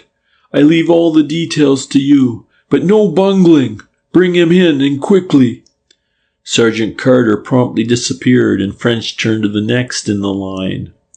"I want you, Harvey, to go into the affair at the Panopticon Cinema. You may get a line on some caller or hear of a letter or telephone. Advise the Yard if you have any luck." Harvey disappeared in his turn, and French resumed. "You, Pickford, try the boarding house. Here is the address and all particulars. I need scarcely prompt you. You know what to do." So the wheels of the ponderous machine of the CID began to creak, and relentlessly the great trap was set. In addition to Carter and his helpers, men were sent to watch all the places which Welland was known to frequent: his house, his office, the garage, his golf club. Inquiries were to be made from his housekeeper, the other occupiers of the office buildings, the staff in the coach builder's yard, and the secretary and other members of the golf club. The 3 other girls known to be in the clutches of the gang were to be shadowed, and any member of the gang seen approaching them was instantly to be secured. Men were to be dispatched to each of the 6 banks at which Style had lodged half-crowns, in case he should be seized with a desire to withdraw his money. The last inquiry French reserved for himself. "Ormsby," he concluded, "you and I will go and have a look round that silversmith's yard. I've got a search warrant, but I'll not use it if I can avoid it. Better get a couple of men to watch the door while we're inside." 15 minutes later, French and Ormsby turned into Culloden Street and walked in a leisurely way toward Messrs. Theobald and Grudgeon's establishment. The big gate under which they had pushed the penny was open, and without hesitation they entered. The entry led through the house to the yard at the back. In the corner immediately opposite stood the garage, and from it, across the back end of the yard, ran the wall separating the premises from the coach builder's establishment adjoining.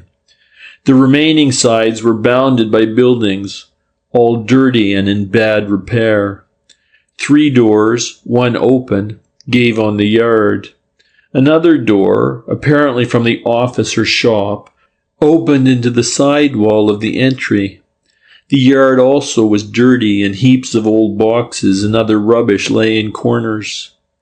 French stood for a moment motionless, taking in these details and noting with satisfaction the accuracy of his sketch plan. Then he walked slowly to the open door. He found himself on the threshold of a fair-sized workshop, fitted up with several benches and a few simple-looking machines. In one corner stood a gas oven with crucibles, presumably for melting the silver. Close by was what looked like a tiny foundry. Several of the benches bore small lathes, but most of the simple machinery was for smoothing and polishing. The place looked as if at one time it might have been busy and successful, but now it had been allowed to go to seed. Like the yard, it was dirty and untidy, and its entire staff consisted of 3 old men, dirty and untidy also, and clearly past their work. One was busy at the gas oven, as if about to make a cast. The others were filing up and polishing silver ornaments. "Could I see the manager?" French asked after giving the men a pleasant good morning. The man from the gas oven turned off a tap and slowly approached. "He ain't in yet, so far as I knows," he said. "You've tried the office?" "Not there," French declared mendaciously. "Aye, well, he ain't come in. He usually comes in his car about 10 or half-past, but this morning he ain't turned up yet. Was you wanting anything?" "Yes. I want a quotation for a silver trowel and casket for laying a foundation stone. But I expect I'd better see the boss about it." "Aye," said the man again. "There ain't no one here as could tell you about that. Take a seat in the office, mister. The boss won't be long." "I can wait. I'm not in a hurry." French took out his cigarette case and held it out. "I think I know your boss," he resumed conversationally, "but I'm hanged if I haven't forgotten his name. He's a rather slight man of middle height, with a pale complexion and a small fair moustache, isn't he? Rather staring eyes." "That's him, mister. You've 'it him off 'bout proper. Welland they calls him. Mr. Curtis Welland." "Welland, of course I remember now. Lives out at Harrow." "Blowed if I could tell. He ain't never asked me home to dinner." "That's his loss," said French with a smile. He glanced casually round the workshop. "Fine place you have here. Too big for 3 men, surely." The old man shook his head despondingly. "It were a good shop once, but times is not what they were. I've seen the day when there were 20 men working in this here shop and doing good work, and plenty of it. And now there's only 3 of us left, and there ain't much for us to do neither. It were a bad day for us when the old master sold out." "Then the works have changed hands?" "Aye, about a year ago. Old Mr. Grudgeon had it. Mr. Theobald, he's dead this 5 year. I suppose Mr. Grudgeon were feeling it too much for him. He were 70 if he were a day. So he sold it to this here Mr. Welland, and—" the old man paused, finally adding, "somehow the work fell off and most of the men were sacked. But Lord knows I ain't got no cause to complain. I'm here still, though younger men than me got the boot."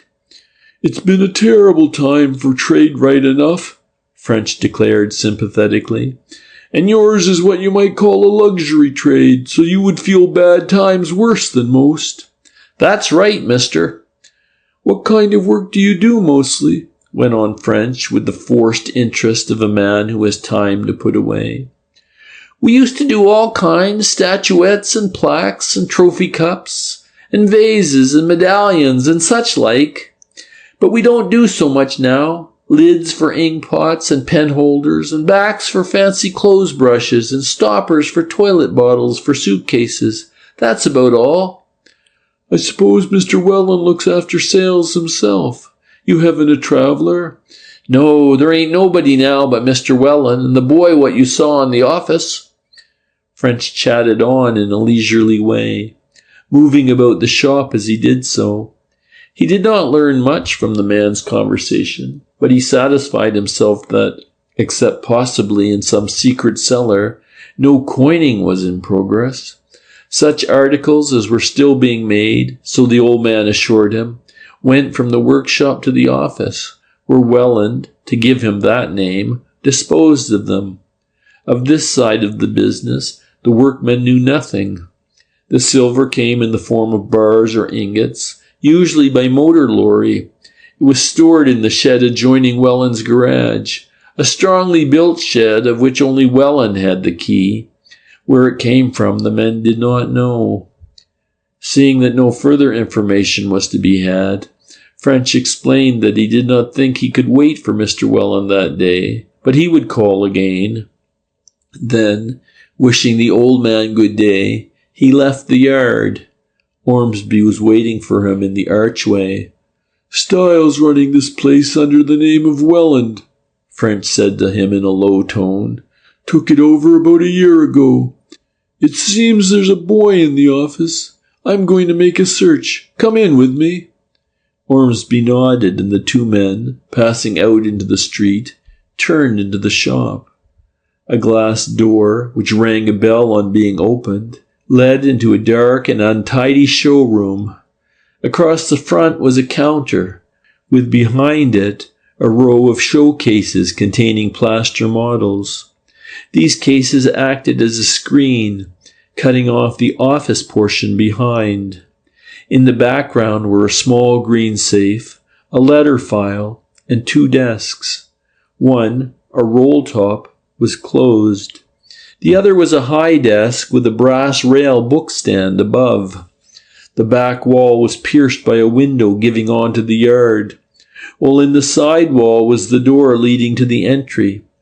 Some dirty calendars and advertisement plates hung crookedly here and there. At the high desk sat a youth of about 20, with a pen in his hand and a ledger spread out before him. French thought he had never seen anyone in the position of clerk who looked so utterly devoid of intelligence. He watched him make a clumsy attempt to hide a well-thumbed novelette with a lurid picture on the cover, then said pleasantly, "Could I see Mr. Welland, please?" The youth pushed the novelette into his pocket and slowly advanced to the counter. "He ain't here," he replied succinctly. "So I observe," said French, looking carefully round the room. "Do you know when he will be in?" "Nah." French fixed the youth with a severe eye. "Now, sonny," he said sharply, "we're police officers and we're looking for Mr. Welland. When was he here last?" The youth gasped, and it took a repetition of the question in a still sharper tone to wake him up. "Yesterday morning," he answered sullenly. Style, it appeared, had arrived at the works at his usual hour, about 10:30. Customarily, he remained till 1 o'clock when he left for lunch, but on this occasion he had only waited a few minutes. He had sent the youth out on a message, and when the latter had returned half an hour later, he had disappeared. The youth had not seen him since. French was not satisfied. "What was the message?" he asked. It was a bow drawn at a venture with the general object of amassing detailed knowledge, but to his amazement the arrow got in between the joints of Styles' armour. "Postal order for 2 bob," the youth returned. "That shouldn't have taken you half an hour." "He didn't want no order," the youth declared, and his eyes looked sly and furtive. "He only wanted me out of the way." "What makes you think that?" The youth smiled, a sort of sickly leer, unpleasant to look upon. "The gal," he remarked laconically. "The girl? What girl?" "The gal as came in with him." "A tall, strong, well-built girl with fair hair and complexion and blue eyes?" French suggested eagerly, believing he was on the track of Gwen Lestrange. "Nah, small and dark." French leaped to his feet. "What?" he roared, scaring the youth almost into fits. "Molly Moran." He paused, thrilled at the thought, then sat down again. "That's all right," he declared. "I was surprised for the moment. Now tell me all about this girl. When did she come?" Getting information from the youth was like getting treacle out of a test tube, but by the exercise of all his patience French managed it. It seemed that when Style had arrived, he had driven his car into the yard with his usual custom. It was a dark green Armstrong Sidley saloon, but instead of garaging it, he had turned it and run it back into the entry, stopping opposite the office door. Then he had hurried back into the street. Evidently Molly, further questions had left French in no doubt as to the gal's identity, had been waiting for him, for both came at once into the office. Style had asked her to sit down and had then excused himself on urgent business in the workshops. In a few moments, the speaking tube from the workshops had whistled. It was Style, and he had instructed the youth to go out immediately and buy a 2-shilling postal order. Such a thing had never been asked for before, and the youth did not believe it was required.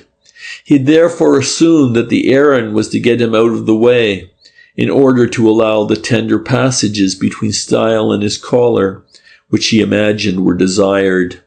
In this belief he had improved the opportunity to visit a friend, the message boy in a neighboring shop, and he was not back for half an hour. Style and the young lady had then gone. French made a despairing gesture. "After my warning! After my warning!" he lamented in a low voice to Ormsby. "How under the sun did that scoundrel get her into his power?" He turned again to the youth. "We're going to search this place," he said sharply. "Here's our warrant if you'd like to see it. Now hand over any keys you have, then sit down there and don't interfere." As he spoke, he shut and bolted the heavy outer door. Then, ruthlessly silencing the clerk's timid protests, the two men began the search. The safe was beyond them, and French put through a call to the yard for an expert. The roll-top desk, however, was easily overcome by means of French's skeleton keys. Quickly but thoroughly, the two men turned the place out. For a couple of hours they worked, first in the office and then in the workshops behind, before French announced that he was satisfied. Though the search had yielded little, that little was important. No hint as to Styles' possible whereabouts had been gained, nor any information as to the remaining members of the gang. Still less was there any hint as to what might have happened to Molly Moran, though French's sketch of the tracks of Styles' car and its detailed description, obtained from the old workman, might later on help in tracing her. But two things had been made clear beyond possibility of doubt. First, the silversmith's business was practically non-existent. It was evidently a mere blind to cover more serious and lucrative operations. Secondly, though scarcely any silver articles had been sold, the purchase of bar silver had been very large. Report from the mint or no report, there could no longer be any doubt as to what was being done. Coining on an enormous scale was in progress. The next thing for French must be to find the plant, or rather the next thing but one. At all costs, Molly Moran's life must be saved where this humanly possible. While French was sitting in his office, turning these matters over in his mind, the yard expert had not been idle. He now called to them that he had just succeeded in opening the safe.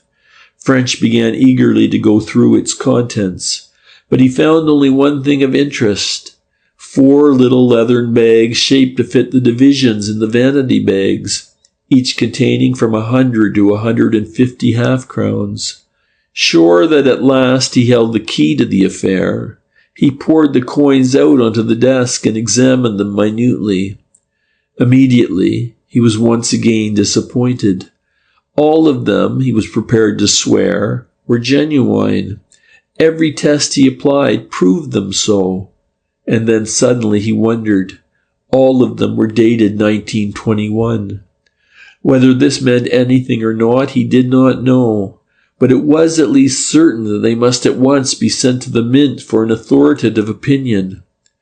More anxious than ever as to Molly's fate, French returned to the yard, hoping against hope that some useful information might have come in.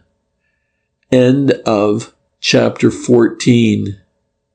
Chapter 15. Mr. Cullimore Expounds.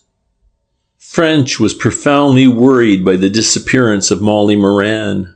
He could not get out of his mind the thought that if anything happened to her, he was by no means free from responsibility. There could be no doubt that it was through him that she had incurred the suspicion of the gang, and he had led her to believe that she could confide in him with perfect safety. Bitterly, he regretted his oversight in not having her shadowed so that her kidnapping would have been impossible. Again and again he cursed his mistake, and again he swore to leave no stone unturned to save her, and if unhappily he failed in that, to bring her murderers to justice. There was little that he could do personally, but remain in his room and collate and sift the information which soon began to come in. A good deal was obtained as a result of the inquiries which he had set on foot, but unfortunately it was all negative. The first news he had was from the men he had sent to the banks at which Style got rid of his half-crowns. At none of them had the man been seen. This was Thursday, and since Tuesday he had neither paid in half-crowns nor drawn cheques. The total sum standing to his credit in all six was close on £500. It was evident, therefore, that he was badly frightened if, as seemed likely, he had abandoned the money. Telephone reports from the other men engaged were equally disappointing. Sergeant Harvey rang up to say that he had been unable to learn anything at the Panopticon. Miss Moran had left at her usual time on the Tuesday evening, and an assistant with whom she had walked to the Tube said that her remarks showed that she intended to be at work on the following day. Nor was any news available from her boarding house. On the Wednesday evening she had not returned after the performance. That was the desolating fact. She had not sent any message to explain her absence, nor had she previously given a hint to anyone there that she might not be home. Even more disquieting was the report from Carter. He had been unable to arrest Curtis Welland because Welland also had disappeared. The man had not returned home on Wednesday evening, nor had he been seen since. His housekeeper, however, was not alarmed about him, as he had sent her a telegram on Wednesday afternoon to say that he was unexpectedly called away on business and would be absent for a few days. His usual haunts had been shadowed and exhaustive inquiries made, but all to no purpose. The three other box office girls who had been changing coins were interrogated, also without result. At first all three had denied that they had been engaged in questionable practices with half-crowns, but the police examination had soon broken them down, and they had admitted their complicity. But all stated that Wednesday was the last day on which they had seen Welland. None of them had seen Style for many weeks. One vitally important piece of information, however, came in, a piece indeed fundamental to the whole inquiry. At any other time it would have raised French to the pitch of exalted enthusiasm usual to him under such circumstances. But now he was so worried about Molly Moran's safety that he took the news as a matter of course. Returning to the yard from a further visit to the girls' boarding house in Nelson Street, he found himself in demand.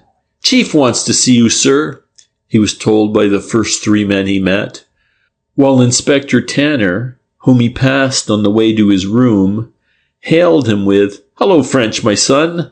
Now you've been and gone and done it. There has been no peace here this morning, looking for Brer French." Before French could reply, a sergeant approached. "Beg pardon, sir, but the assistant commissioner wishes to see you in his room as soon as possible." "Lord," said French, "what's all this shindy about?" "Right, sergeant, I'm going now." Sir Mortimer Ellison, the assistant commissioner, was seated at his desk in his well but plainly furnished office when French entered. With him were two other men, evidently from their dress and bearing persons of importance. One was small, white-haired, and precise-looking. The other, a younger man, was evidently his subordinate. All three were smoking the opulent Turkish cigarettes which Sir Mortimer affected. The elder of the visitors was speaking, the others listening with every appearance of interest. "Come along, French," said Sir Mortimer, interrupting the other's flow of conversation. "You've turned up in the nick of time. This is the inspector who has been handling the case, gentlemen. French, these are Mr. Cullimore and Mr. Dove from the Mint. They've called about that silver bombshell you sent down." "What, sir?" French exclaimed. "Then the coins were counterfeit all right?" "All right?" Sir Mortimer waved his hand towards French and looked quizzically at the others. "Hear Scotland Yard speak. French, You've got a distorted mind, reveling in iniquity. Why should you be pleased because the revered institution which our friends represent has been the victim of a fraud? French knew his superior. Pleased to tell them, sir, that thanks to Scotland Yard the fraud is at an end, he said without a smile. There's Scotland Yard again. When you have no answer, beg the question. I do it myself, so I know. Now, French, sit down in that chair and tell us all about it. But French remained standing with a puzzled expression on his face. But what about... he began, then stopped. What is it, French? Sorry, sir, but this can only refer to the second lot of coins. The first lot were good. That is so, broke in CULLIMORE in thin, precise tones. The first batch was good. It is the second batch alone that is in question. A bit puzzling that, sir. French went on to the assistant commissioner. I should have expected it the other way round. The first batch was given to the girl Moran to pass out to the public. The second was in style safe. Why should they pass out good coins? You've got them the wrong way round. That lot you got from the girl must have been received from the public, not from the gang. French shook his head. No, sir, I'm quite sure of my ground there. Miss Moran put the coins she got from the public in the car. What she gave me were taken from the car for distribution. There was silence for a moment. Then Sir Mortimer spoke. Well, if I can't prove you in the wrong, I must try something else. How would this do? Those people are smarter than you've been giving them credit for. They twigged you were on them and went canny. Is there any way they could have known what you were up to? Through the girls, sir, French admitted. I saw the risk, but I had to take it. There you are, then. The girls reported your activities, and Welland, Style and Company thought it healthier to trade good money. Well, French, when these gentlemen rang me up to make an appointment, I expected Chief Inspector Mitchell would be here to post me in the affair until you got back.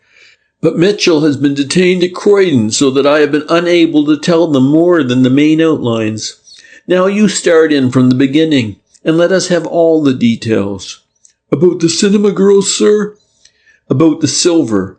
I've explained the method of distribution through the cinema girls, and that is all these gentlemen require to know on that point.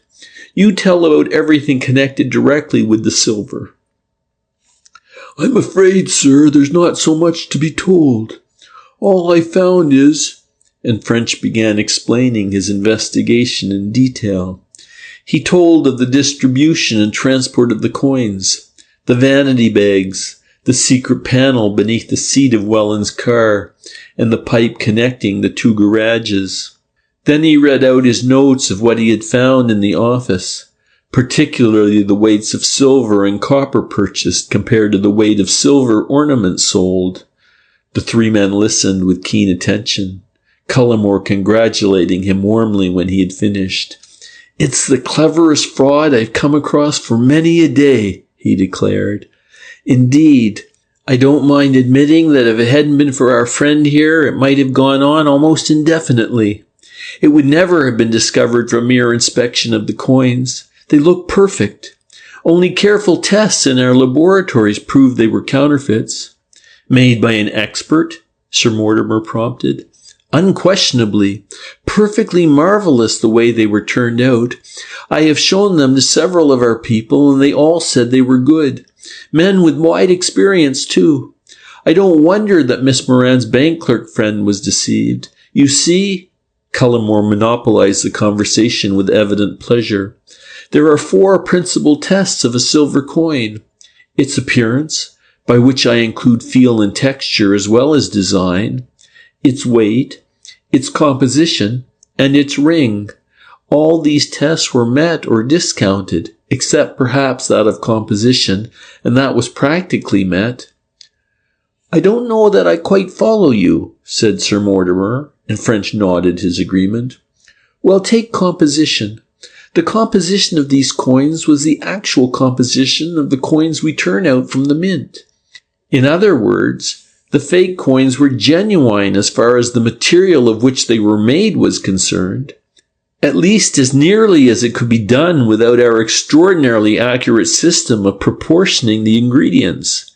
In fact, it took our extraordinarily accurate system to discover the inaccuracy. That is what I meant by saying that this test of composition had been practically met.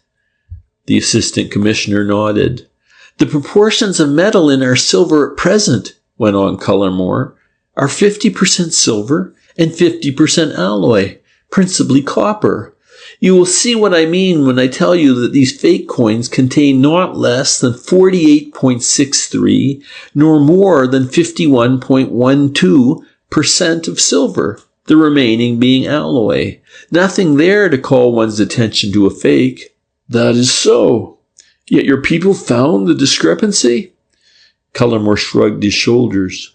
We did, but we're not proud of it. The less we say about that part of the affair, the better. My point is that no one would have suspected anything wrong from the appearance of the coins. Sir Mortimer nodded again. You mentioned 3 other tests?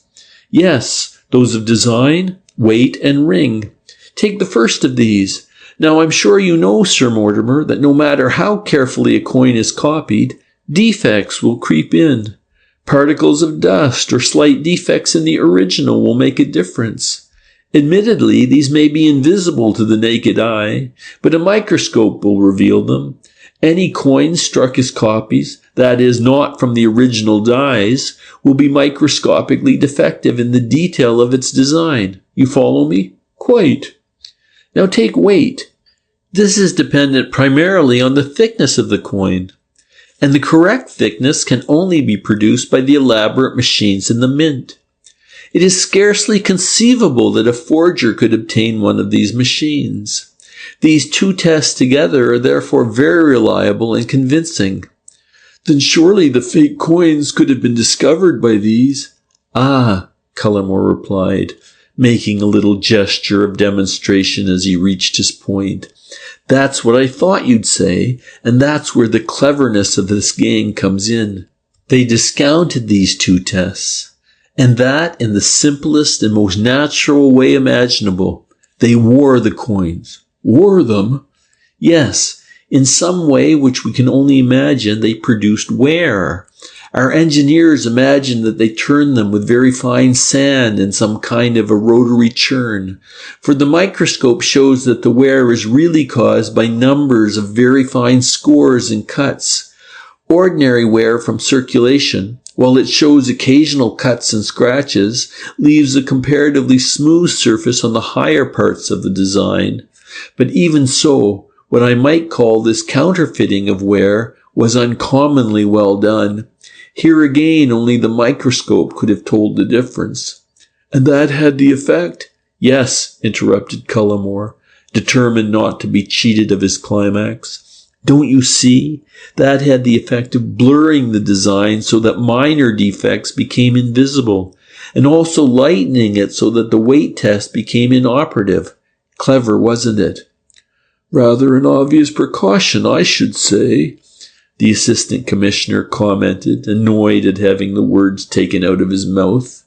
No doubt, the other admitted, but how to do it is not so obvious. Well, it's all very interesting at all events. What about the ring? Cullimore sat back and became less enthusiastic. The ring, he repeated. The ring is not so easy to explain. It depends on a lot of things, such as the precise degree of hardness of the coins. Even with the careful manufacture in the mint, we do not get all coins to ring alike. All have to be tested individually, and those which do not ring correctly are rejected. I fancy our counterfeiters must have adopted the same plan. When Cullimore finished speaking, there was silence for some seconds. Sir Mortimer busied himself in handing round fresh cigarettes. When they were lighted, French said, There is one point which has been bothering me since I became satisfied that these people were coining, and that is, how does it pay them? Surely it must cost at least nearly half a crown to produce a half-crown. No, returned Cullimore, it doesn't. That's just the point.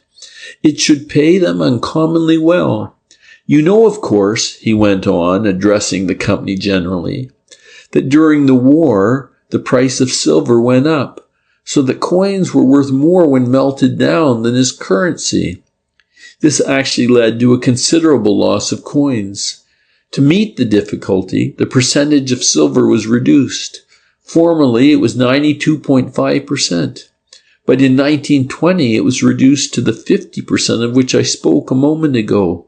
Since 1920, the price of silver has fallen again. It is now standing at about 2 shillings an ounce. The cost of the silver in a half crown is therefore less than 6p. Let us assume 6p. The alloy and manufacture, including overhead, might at the very most be another 6p. These people could therefore produce a half crown at a cost of about a shilling, making 18p profit on each coin. As the law now stands, that's the unhappy fact. By Jove! French turned to Sir Mortimer. In that case, sir, it prompts one to ask why the staple industry of the British Isles is not counterfeiting coins. A pertinent question, French. I was considering it myself. Difficulty of distribution, I presume. That's it, Sir Mortimer, Cullimore declared. Any skillful man may produce sufficiently good coins to pass, but it takes a genius to get rid of enough to pay for the plant. That's why most people with these ideas try printing notes.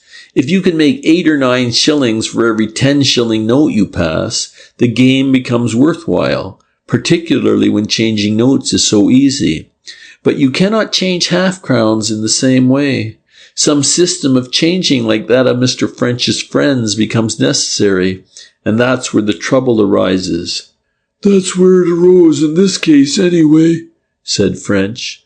The distribution was the weak link in the whole scheme. So it is proved, Cullimore admitted, but I consider it an extremely clever scheme all the same. The more you consider the problem involved, the more you will realize, I think, its enormous difficulty. Just think, Mr. French, how would you have done it? Oh, come now, Mr. Cullimore, Sir Mortimer said gravely. Don't make him incriminate himself. If you ask him questions like that, you will have him telling you that things of the kind are not done at the yard. French grinned. That, sir, is the answer to the question. All the same, if I had to find a scheme, I should try to avoid one which left me in the hands of 4 box-office girls. That's what gave the thing away. If the girls had been members of the conspiracy, it might never have come out. But the fear that the girls would give the show away led to them doing so.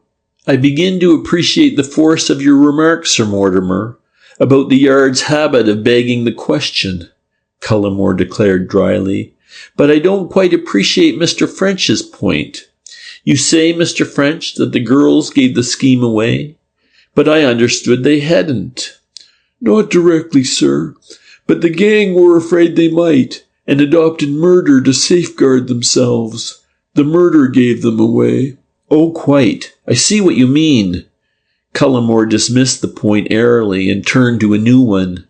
I suppose there is no way of estimating how many of these faked half-crowns are in existence? You gave me some figures on that, French. Just turn them up, will you? All I can suggest is this, sir. Miss Moran told me that she passed out from 100 to 150 a day. I took a minimum of between 700 and 800 a week. If all 4 girls were doing the same, that would be, say, 3,000 a week, or in round numbers, 150,000 a year. We understand that the conspiracy has been running about that time. Nearly £19,000 worth of spurious money in circulation. Cullimore shook his head. It's bad, but it might be worse. And nearly £12,000 a year netted, Sir Mortimer added. Quite a profitable little enterprise, particularly if the profits had only to be divided among 3. What will your department do about it, Mr. Cullimore? Cullimore glanced at him keenly. That really is rather a problem, Sir Mortimer, he admitted. To all intents and purposes, the money is good. Moreover, to recall it would be a virtual impossibility. At present, I may as well admit that I do not see that we can do anything but accept it as genuine and let it continue to circulate. Of course, I am speaking offhand and without proper consideration, but that is my present view. For some time they continued discussing the matter, and then Cullimore remarked, "The thing I cannot get over is the extraordinary skill with which the coins were turned out. The gang must surely have some technical training, and it's not a trade that many men follow. You know nothing, of course, as to their identity." Sir Mortimer shook his head. "We have their descriptions, though up to the present it hasn't helped us much. But I appreciate your point about technical training, and we shall certainly make inquiries on these lines." "Just the sort of thing one would expect from Jim Sibley. What do you say, Mr. Cullimore?" said a new voice, and French looked with a sort of surprised interest at Dove, who had not yet spoken. "'Pon my soul, I shouldn't be at all surprised to hear he had something to do with it," Cullimore returned. "He's the only man I know who could do such work. You haven't come across a stout, red-haired man in your inquiries, I suppose, Sir Mortimer?" "Not so far. Who might Jim Sibley be, if it is not indiscreet to ask?" "Up till 3 years ago he was an engineer employed at the Mint. He was with us for about 7 years, and I don't mind saying that, present company excepted, he was the most brilliantly clever man it has ever been my good fortune to meet. There was nothing about coining he didn't know, and nothing he couldn't do with his hands. Extraordinarily resourceful, too. It was a pleasure to see him tackle a difficulty, especially one which required some ingenious adaptation of some tool or machine for its solution. As Mr. Dove says, this coining business certainly suggests his hand." "Why did he leave you, Mr. Cullimore?" The little man shrugged his shoulders. "Rejected coins were disappearing. We were satisfied that he was stealing them, but we couldn't prove it. We asked him to leave." "And did the thefts go on?" "No. When he left, there was no further trouble. There was not the slightest doubt of his guilt, but he was clever enough to prevent us getting proof." Sir Mortimer not commenting, French asked if Mr. Cullimore would kindly explain what rejected coins were, and what was the object of stealing them. "By rejected coins, I mean those which are complete, but which fail to pass some of the tests imposed. For instance, a half-crown, otherwise perfect, might not ring quite true. It would therefore be rejected and would go back to the furnace to be remelted. Its value to the thief, who would presumably put it into circulation, would be just 2 and 6 pence. "That seems a useful hint about this Sibley, sir," French said to the Assistant Commissioner. "With your permission, I should like to ask these gentlemen for further particulars about him." "By all means, French. Get what you can out of them while you have the chance." But neither of the visitors could give information which seemed likely to lead to Sibley's apprehension. It was arranged, therefore, that French should send a man to the Mint to look up records and learn what he could from other members of the staff. "I would go myself, sir," French went on, "but I don't want to leave the yard for the present. I want to be here if any news of that girl should come in." "Quite." Sir Mortimer turned to the others. "Inspector French is much upset as to the possible fate of one of the 4 girls who were changing coins for these ruffians. After shall I say, obtaining her confidence, French, she has disappeared, and there is evidence that she has been kidnapped. 3 of her predecessors were kidnapped, and I regret to say murdered, almost certainly under similar circumstances. When I asked her for her confidence, I promised her protection," French explained in a low tone. "You mustn't blame yourself," Sir Mortimer declared. "I appreciate your feelings, but you mustn't let sentiment run away with you. You acted for the best, and no one is omniscient." "Thank you, sir, but you see why I want to stay at the yard." "Yes, and I approve of that. Well, gentlemen," he went on to the others, who had risen, We are much obliged for your call and information. You may rest assured that we shall keep you posted in the developments of the case, and I trust you will advise us if further information comes to your knowledge. You may depend on us. Our friends are annoyed that we should have found out about this fraud before they did, Sir Mortimer remarked when the visitors had gone. It evidently hurts their pride. Now, French, tell me exactly what you're doing. You can have all the resources you want. I quite agree that you must save that girl's life if it is humanly possible. French detailed his plans. Is there anything else, sir, that you think I should do? He asked. No, I think you have pretty well covered the ground. Carry on as you're doing and let me know directly anything comes in. But nothing did come in. Every hour that passed made the affair seem more and more hopeless, while French grew more and more worried and despondent. That night he scarcely closed an eye, lying with the telephone beside him and hoping against hope to hear its bell summoning him to the yard to follow up some clue which had just been reported. But though he had been disturbed on many a night when he was tired, and would have given a good deal to remain in bed, on this occasion there was no call. Next day at the yard, there was the same blank silence. He fretted and fumed through its insufferable hours until at last he told himself that he must give up hope, and began to fear that the only news he could expect would be that of the finding of the unhappy girl's body. And then, late in the evening, his weariness and lassitude changed to fierce energy and excitement. News had come in. End of Chapter 15. Chapter 16. In the Net. French's conversation with Molly Moran had given that young lady very seriously to think.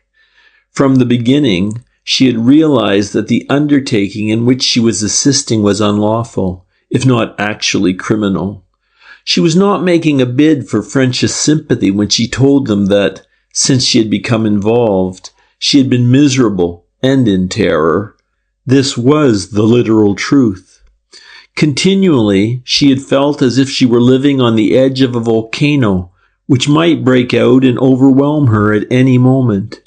Visions of dismissal, of imprisonment, of ruin were constantly before her, and in spite of the money she was earning, she would have been thankful if she could have given up the whole thing and removed its evil shadow from her life.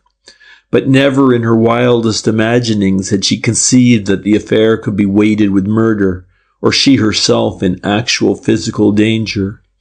The story of Thurza Dark and her two predecessors had therefore come to her as an appalling shock. Indeed, she realized that had it come alone, she might easily have been driven by panic to take some step which might have precipitated the very crisis she feared. Fortunately, it had not come alone. The same conversation had brought her a feeling of overwhelming relief. She had confided her position to Scotland Yard. She had made a clean breast of everything, and she had not been arrested nor made to suffer any unpleasantness whatever. On the contrary, she had been met with a sympathetic understanding such as she could not have expected from a police officer. She had been promised escape from the toils in which she had been caught, as well as protection against her captors. In spite of the dark suggestion of murder, as she returned from the manager's room to her box office, she felt happier than she had done for months. During the remainder of that day, it must be confessed that her thoughts were far from her job. Mechanically, she counted change and shot out disc tickets while she speculated as to the developments which would take place as a result of her statement to French. Would Westinghouse, Style, and Gwen Lestrange be arrested? If so, would she be a witness at their trial? She had always heard that giving evidence was a distressing ordeal, especially if one were cross-examined, as she would be by the lawyers for the defense. However, she was sure that French would see her through. Excitement kept her awake for a good part of that night, and next morning she came down with her mind keyed up to a high pitch of expectancy. What would the day bring forth? Surely, with the knowledge the police now had, some decisive step would be taken before night. After breakfast, she found herself with 3 hours on her hands before she must present herself at the cinema. Too restless to settle down at her boarding house, she determined to go for a walk in the parks, in the hope that the exercise might calm her mind. She was bursting to confide her story to all and sundry, but French's warning, as well as her own fears, deprived her of this relief. As she walked, that other warning which French had given her seemed to stand out in her mind with an ever-growing insistence. Those addresses, the 2 places to which she must not go. The further she walked, the more powerfully they drew her thoughts. That at Harrow did not so greatly interest her. It was far away. But Waterloo was near. She had been there scores of times. Not indeed in York Road, but close by. She would have liked, but of course she couldn't dream of going there after what Mr. French had said. She turned resolutely into the Green Park, but ever her thoughts reverted to the coach-builder's yard. Presently, without conscious volition on her part, she found herself leaving the park and walking in the direction of the river. This will never do, she thought. Then she saw that it could not possibly be any harm for her just to walk past the end of the street and look down. She had an uneasy twinge of conscience as she crossed Westminster Bridge, but the place drew her with extraordinary insistence. 10 minutes later, she found herself actually turning into Tate's Lane. But here she drew the line. French had said she was not to go, and she would not. Therefore, contenting herself with a long, eager look down the unattractive thoroughfare, she put temptation behind her and passed on. But still the place drew her.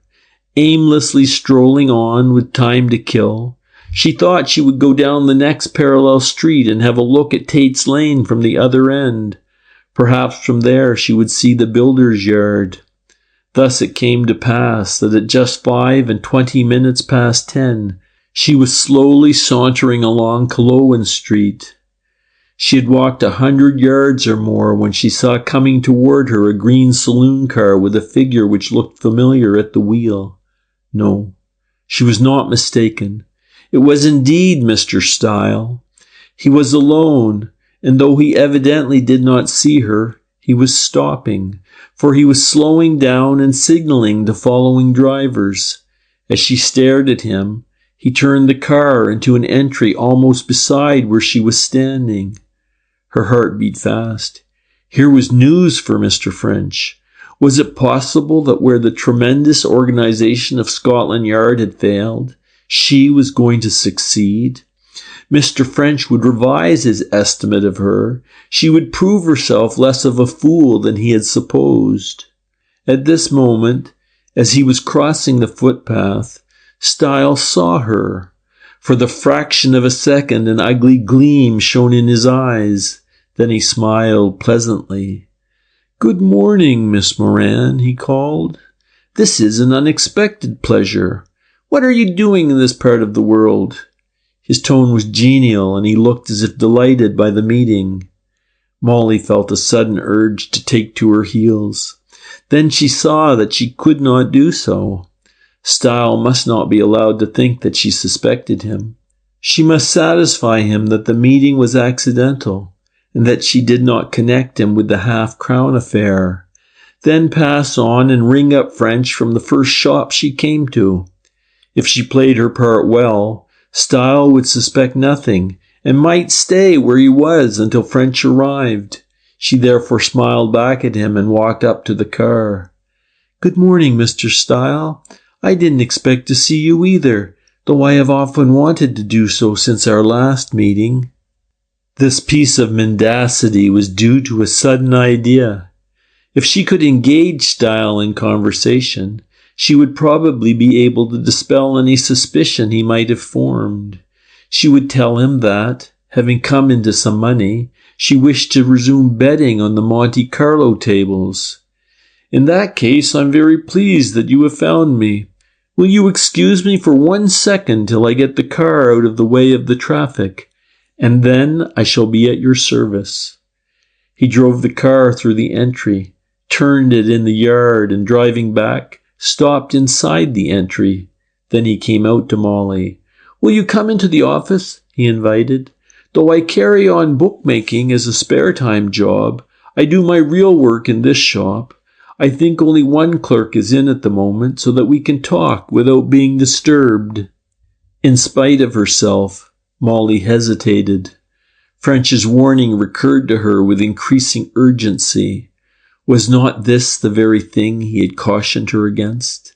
Then she told herself she must not be a coward. She could see through the glass door into the office. There was nothing terrifying about its appearance. She could also see the clerk.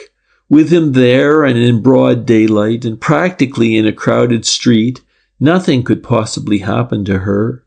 Nevertheless, it was with some trepidation that she followed Style in. He led her through the opening in the counter, drew a chair forward near the roll-top desk, and asked her to sit down. "I'm frightfully sorry," he declared, "but there is a bit of business I must attend to before we have our chat. Do you mind if I leave you for a moment? The inscription on a football cup which we are making has been changed, and I want to stop them before they cut the lettering." He went out through the door into the entry, and she presently saw him pass the window at the back. After a short stare, the clerk had resumed his occupation of transcribing entries into a book. His appearance comforted her strangely. It was impossible, she felt instinctively, that anyone as stupid-looking as he could be a party to a plot. The sight through the window of the stream of passers-by and the sound of their feet on the pavement still further eased her mind. Reassured, she set herself with a growing and wholly delicious excitement to await Styles' return. She was not impressed by the appearance of the office. It was positively filthy. The floor looked as if it hadn't been swept for weeks, and dust lay thick on the furniture and the calendars and pictures on the walls. Compared with the spick-and-span establishment at the cinema, with its typewriters, calculating machines, filing cabinets, and busy air, this place seemed like a reversion to the conditions of a century earlier.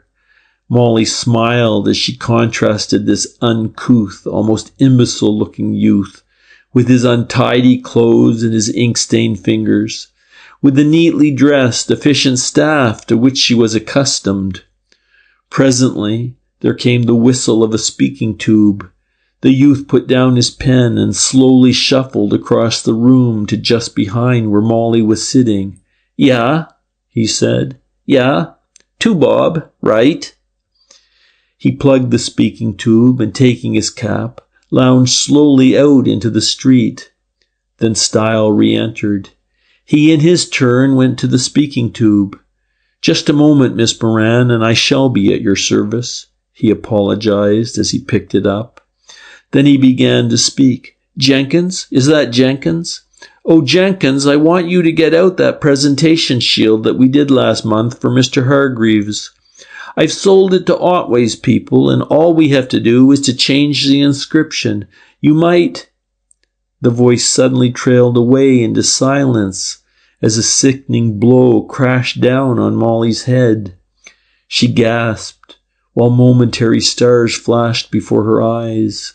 Then great waves of darkness seemed to rise up round her, and she felt herself sinking down, down, down into the blackness of unconsciousness. Eons of time passed, and then slowly sensation began to return to Molly Moran. First she realized only pain, indefinite but terrible pain. Then this seemed to localize in her head, and to pass from there down through her whole body. Still she was in darkness, still a roaring sounded in her ears, but gradually she became conscious of movement. The place that she was in was shaking. At first she realized it only as something which added to her misery, But as she slowly regained her senses, she realized where she was. The sounds and the movement told her that she was in a motor car, traveling at a fair rate of speed. She was lying on the floor of the tonneau, entirely covered with a rug. This intelligence having sunk into her brain, experiment told the rest. Attempted movement showed her that her wrists and ankles were bound together, and at the same time she found that she was securely gagged. Recollection of the scene in the silversmith's office then returned to her, and she knew what had happened. She had been kidnapped by Style. Cold terror took possession of her as she remembered the story French had told her, of the fate of the 3 girls who had attempted to betray the gang to the police. Had Thurza Dark, she wondered, lain bound in the tonneau of this terrible car as it jolted her on towards her doom? And what had befallen her at the end of the journey? Was drowning painful? As Molly pictured what might have happened, a cold sweat of fear broke out on her. It was too ghastly even to think of. And yet, before many hours, before many minutes perhaps, almost she swooned away again as she lay trembling in sick horror, her mind numb and scarcely functioning. But she was young and strong. Gradually, the paralyzing sharpness of the first shock passed. Whatever faults she had, cowardice was not one of them, and soon she was striving desperately to pull herself together and to put as brave a face on the situation as she could. Things in her case were not quite so hopeless as in that of poor Thurza Dark. French was looking after her, and she would immediately be missed. He would trace her to the silversmiths and so learn what had happened. With the great organization of the yard behind him, it could not be long until he found her. In fact, he had evidently foreseen what might occur when he gave her his warning. Oh, that she had taken that warning. But suppose he didn't trace her in time? She shivered, though she strove resolutely to shut her mind to the suggestion. She was not dead yet. While there was life, there was hope. To divert her mind from these harrowing thoughts, she fixed her attention more deliberately on her surroundings. Could she learn anything as to her destination from the sounds she heard? It was immediately clear to her that they were bowling along at a fair speed on an extremely good road, asphalted, she thought. But she was conscious also of a reduction in the sound. She wondered if this were due to meeting fewer vehicles, as if so, it would indicate that they were getting further from London. As she was considering the point, they slowed down, and turning, she believed to the right, passed at a slower speed over a road with a much worse surface. After a few minutes, they stopped altogether, and she heard movements as if her driver were performing some gymnastic feat in the front seat. Then he got out and walked round the car, and she heard a sort of click behind it.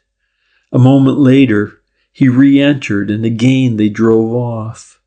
For what she judged at about 10 minutes, they drove off slowly along the bad road, then a slack, a sounding of the horn, another turn, and they were once more on the smooth surface of a main thoroughfare. A few minutes of this, a few minutes of another by-road, and after another slack and turn, the wheels grated on the gravel of a drive. It was evidently a short one. Then they bumped over some kind of obstruction and came to rest on a smooth surface. A rolling sound followed by a clang gave the necessary hint. They had driven into a yard, and the big entrance gate had been shut behind them. Presently she heard muffled voices, and the door of the tonneau was opened. Then she felt herself being lifted and carried, still rolled in the rug, into some building and upstairs. 1, 2, 3, 6 flights they went up. A few steps more on the level, and she was laid down on something soft. Immediately, the rug and gag were taken off, and her bonds loosened. She found herself in a dingy, whitewashed attic, with slanting ceilings and a skylight. The lower walls were stained and dirty, and the boarded floor looked as if it had not been washed for a year. The furniture consisted of the bed on which she was lying, a chair, a table, a wash basin and a jug on an old box, a fireplace with fender and fire irons but no fire, and in a corner a pile of old untidy books. Over her were bending Style and Gwen Lestrange. They watched her in silence, and at the look in their eyes a paralyzing fear again swept over her. "So you thought you could get off with it," Style said at last, and his voice was like the snarl of some vicious animal. "You thought you could play the traitor, speaking us fair and taking our money, and all the time spying on us and telling that cursed French what we were doing. You thought you could, did you?" Molly was not prepared for this direct attack, but she countered as well as she could. "What do you mean? I didn't tell anyone what you were doing. Sure, how could I when I didn't know myself?" Style shook his clenched fist in her face. "None of that, you traitor," he answered harshly. "You've made the mistake of your life. You thought you had us, but we have you. You've betrayed us to French, but French can't help you now. You're in our power, and you're going to pay." Molly felt his gaze almost as a physical touch. It sapped her strength, but she clutched her courage with both hands. "I don't know what you're meaning. Who is French, anyway?" "Liar!" Style shouted savagely. "Do you think we're fools? Do you think we act before we're sure? Let me tell you, you've been watched. When you were telling French about us on the seat in Charing Cross Gardens yesterday, our agent was reading the paper within 20 feet of you. He saw you offering to show French your vanity bag and French's quick refusal. And we've watched you with him before. Fool!" He glared at her. "To think that you could fool us." To Molly, his abuse seemed to act as a stimulant. She felt her courage coming back. "Ah," she retorted, "you're a bit off the track, Mr. Style. That was me uncle you saw me with. He often meets me and takes me out." Gwen Lestrange spoke for the first time. "Little fool," she said harshly. "Lies like that will only finish you up." But Style held up his hand. "Just tell us his name," he demanded with a suddenly ingratiating manner and a sly look on his narrow face. His friendliness terrified Molly even more than his anger. She realized that she had made a mistake and tried to recover. "French," she admitted. "I see there's no good trying to deceive you. And he is an inspector at Scotland Yard. But he's me uncle for all that, and he often takes me out, and we've never discussed you or your affairs at all." Style made a furious gesture. "You," he used a foul name. "Do you know what happens to liars and traitors? Did you ever hear of Smith and the Brides of the Bath? How he drowned his wives in a bath? Well, that's what'll happen to you. There's a bath in the next room all ready for you. The water rises slowly, slowly, slowly, up to your mouth, up to your nose, over your head. French won't help you then, uncle, indeed." He paused and gazed gloatingly down at the helpless girl. "He is my uncle," Molly persisted, but in spite of herself her voice faltered. Again Style raved at her. "Look here," he shouted. "You'll get one chance, and one only. Tell us everything that passed between you and French, and we'll let you go." He lowered his voice and spoke almost in persuasive tones. "Make a clean breast of the whole thing, and we'll put you in the car and drive you to some deserted place from which you can make your way home. You'd like to be back in London, wouldn't you?" He paused expectantly, but Molly did not answer. "I'm sure you'd like to be free and home again. Well, tell us everything, and you'll be there in a couple of hours.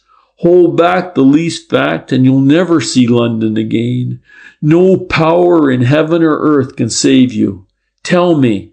He bent forward again and stared fixedly at her with his sinister eyes till she felt all the strength draining out of her. "Tell me, did you ever hear of a young lady named Thurza Dark? Ah, I see you did. And none but French could have told you. You fool to give that away. Well, his look became indescribably evil. Thurza Dark wouldn't tell either, and she went and lay in the bath while the water slowly rose. We had to stop her screams lest they should be heard outside the house. Then, after a long time, the water rose above her mouth, and she didn't scream any more. That's what'll happen to you. It's just next door. He motioned with his hand. Molly couldn't speak. She felt too sick with horror. She lay gazing up at that narrow face with its evil, staring eyes and its expression of almost maniac hate. Presently, Style went on. Perhaps you don't believe me. I tell you there were more than Thurza Dark. You never heard of Eileen Tucker, did you? Nor of Agatha Frinton. You don't know what happened to them. Well, you soon will. He pushed forward his face till Molly could scarcely refrain from screaming. They went to the bath, and afterwards their bodies were found in rivers and quarry holes. But yours won't be found. We're going to hide it so that it'll never be seen again. No one will ever know what happened to you. Not even your beloved French will ever know you. Oh, for heaven's sake, dry up and leave the girl till we're ready for her, burst in Gwen impatiently. You've got something else to do than stand here spouting like a bum actor in a dime circus. What about those machines? There was hatred in the look Style turned on Gwen, and something of fear also, but his manner changed at once. You're right. We must get on, he said sullenly. Then he turned again to Molly. There's a bell beside the fireplace. If you want to go back to town, ring and we'll come to hear your statement. If not, there's the bath in the next room. He walked to the door, let himself and Gwen out, and locked it.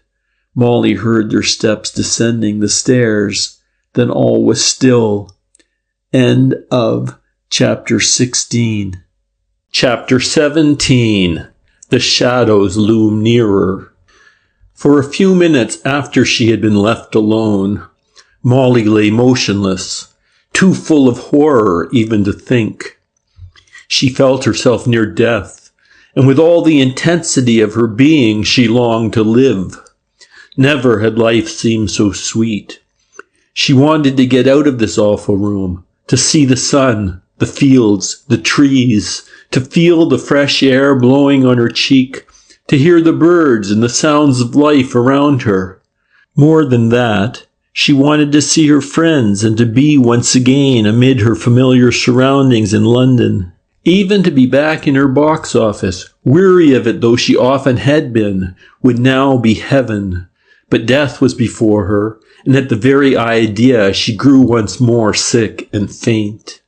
However, in the course of time, her youth and health once again reasserted themselves. Things perhaps were not so bad after all. For the time being, at all events, she had a respite. It was evident that Style and Gwen were profoundly anxious to find out how much French knew. She believed they were going to keep her alive in the hope that they could make her tell. If so, she had only to refuse to speak and her life would be prolonged. But this mood of optimism soon passed, and terrible forebodings once more filled her mind. Was she safe under any circumstances? When they got all they wanted out of her, would her fate not still be that of Thurza Dark? For she did not believe their promise to free her if she did their bidding. They had not liberated Thurza Dark or her two unfortunate predecessors. These girls had almost certainly been forced to reveal what they knew, but it hadn't saved them. The more she thought over her position, the lower sank her heart. There was just one ray of hope. She would be missed immediately. When she didn't turn up at the cinema, they would phone to her boarding house, and her landlady would certainly ring up the yard. Mr. French would know within an hour, or at most 2. Then he would begin without delay to trace her. In fact, he was probably doing it at that moment. She had only to hold out so as to give him time. That was it, to hold out. She steeled her mind to the idea. No matter what happened, and no matter what cost to herself, she must hold out. But would he trace her in time?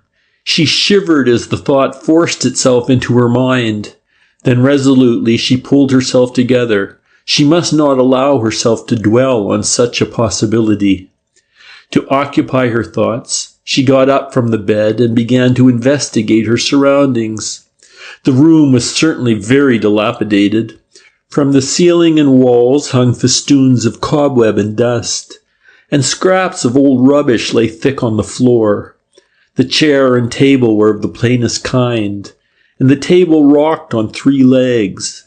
There was no water in the jug, and both it and the basin were thickly covered with dust. The truckle bed bore blankets but no sheets, and one of its legs was broken and tied together with string. In the otherwise empty grate was an accumulation of dirty rubbish. The skylight was out of reach, and there being no other window, she was unable to look out. The pile of old books in the corner seemed to offer more promise of distraction, and on these she tried desperately to fix her attention. All were dusty, but she turned them over in the hope of finding something which she might force herself to read. They were an extraordinary collection, all very old and all well thumbed. There were 2 Bibles, a large one with pictures, and a small thin one on India paper.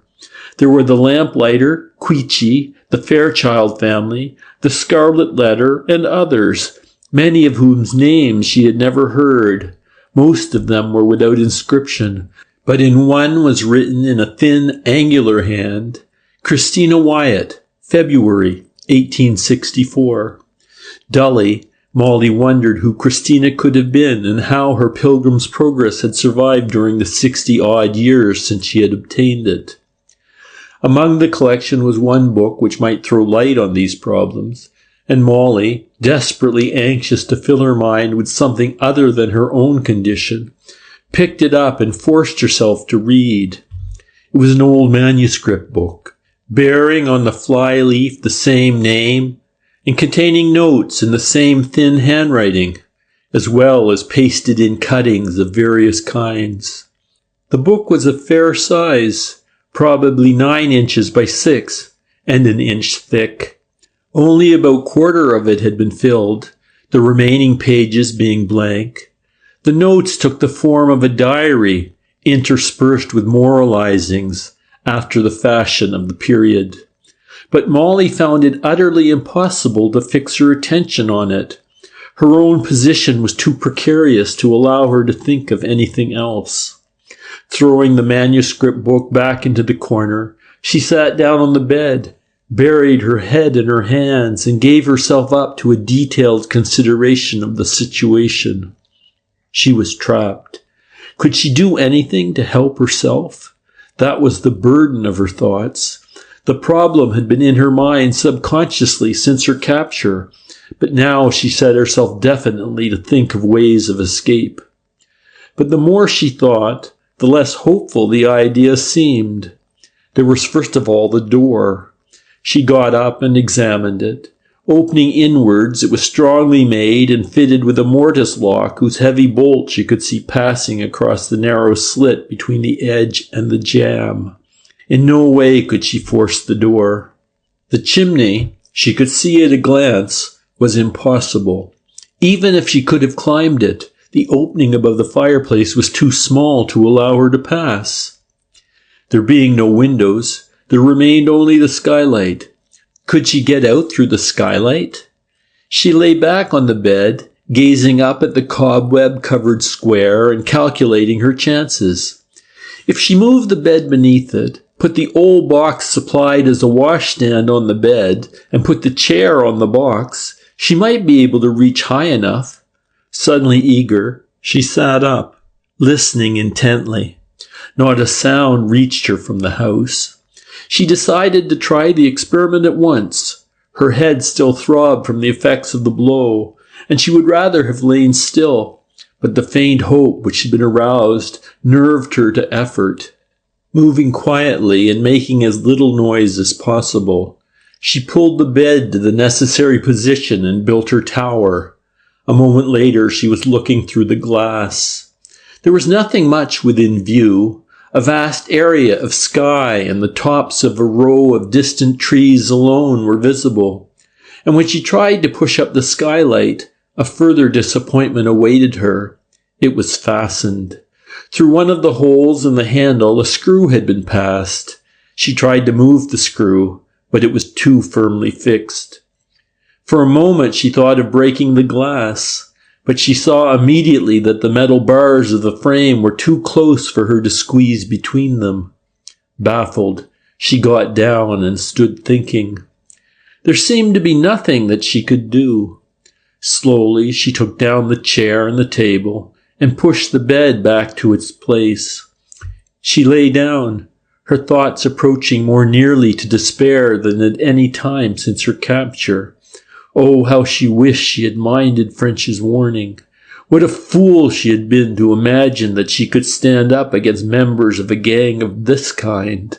What reason had she to imagine she was abler or cleverer than Thurza Dark?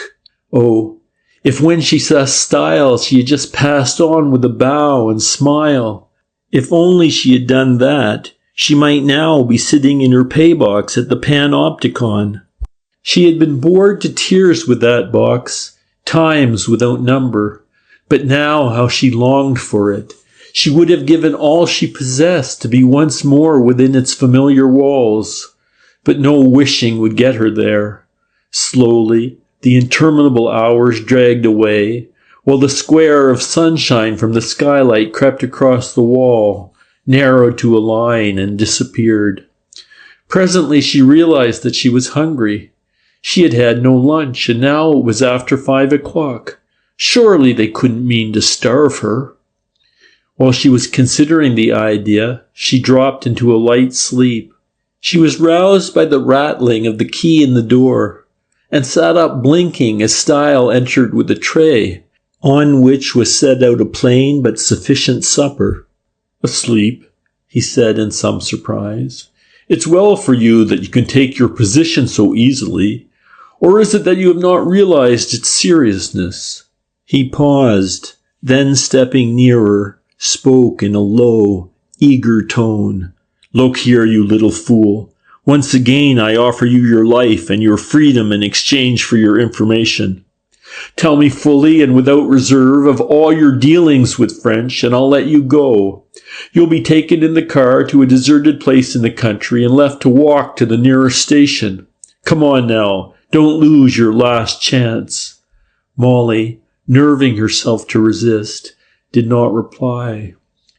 Style put down the tray and spoke with extreme earnestness. "For heaven's sake, Molly Moran, don't be such a fool. Thurza Dark got this chance and didn't take it. She's dead now. Don't think I'm bluffing when I assure you that you'll die too if you don't do what I want. I offer you the choice of that or of freedom. Don't be such a darned fool." For a moment, Molly was tempted to tell of her interviews with French.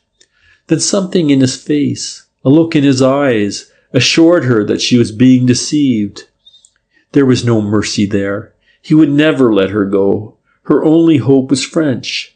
The thought of French cheered her, and she rallied her courage.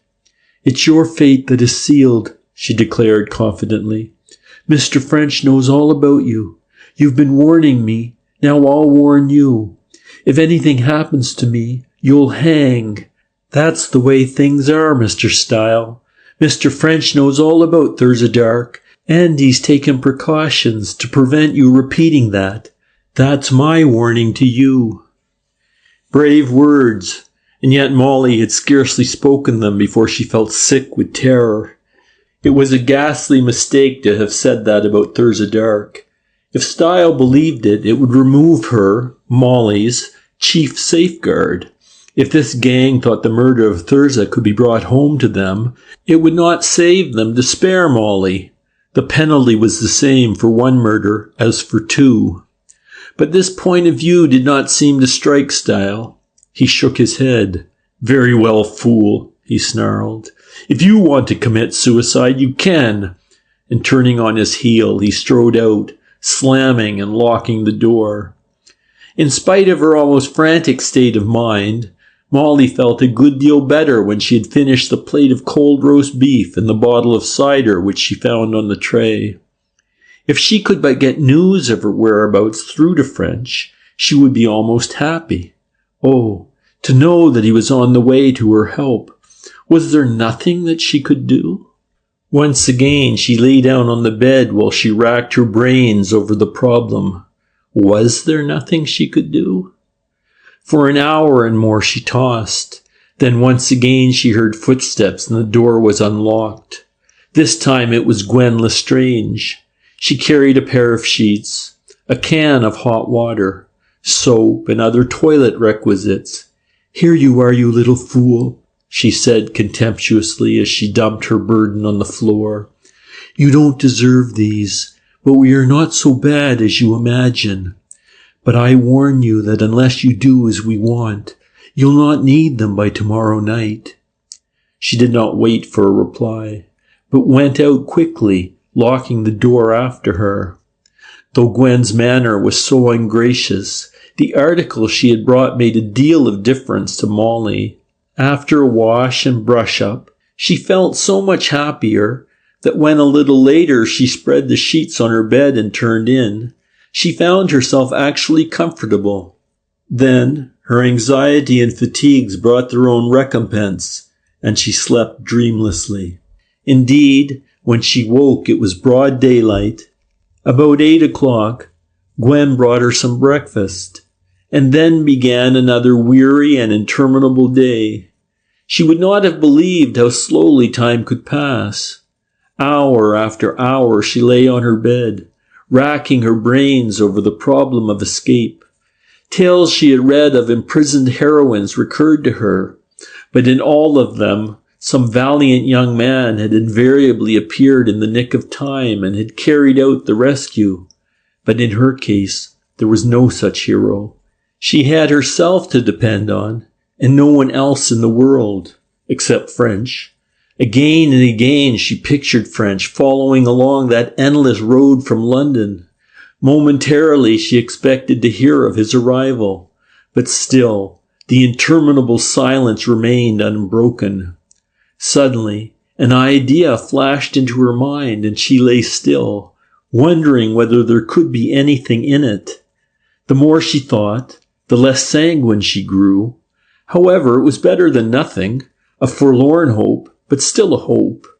Again, eagerly listening, she once more built her tower on the bed. Once more she climbed to the skylight. From her pocket she produced a penny. Could she turn the screw with it? Alas, no. The edge was too wide to enter the slot. One encouraging fact, however, she noticed which she had missed before. The wood round the screw was decayed. If only she could get something to fit the slot, she felt sure the screw would not be hard to turn. 20 minutes wrestling with the problem brought her another gleam of hope. Going to the fireplace, she knelt down and began rubbing the edge of the penny on the hearthstone. And then hope changed once more to eagerness.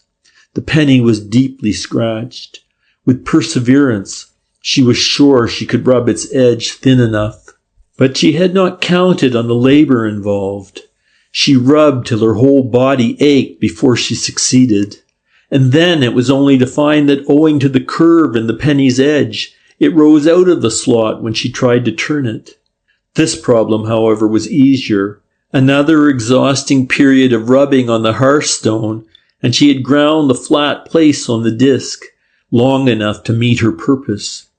Few would blame her that she shed a few tears when, after all her weary work, she found she was still no nearer her goal.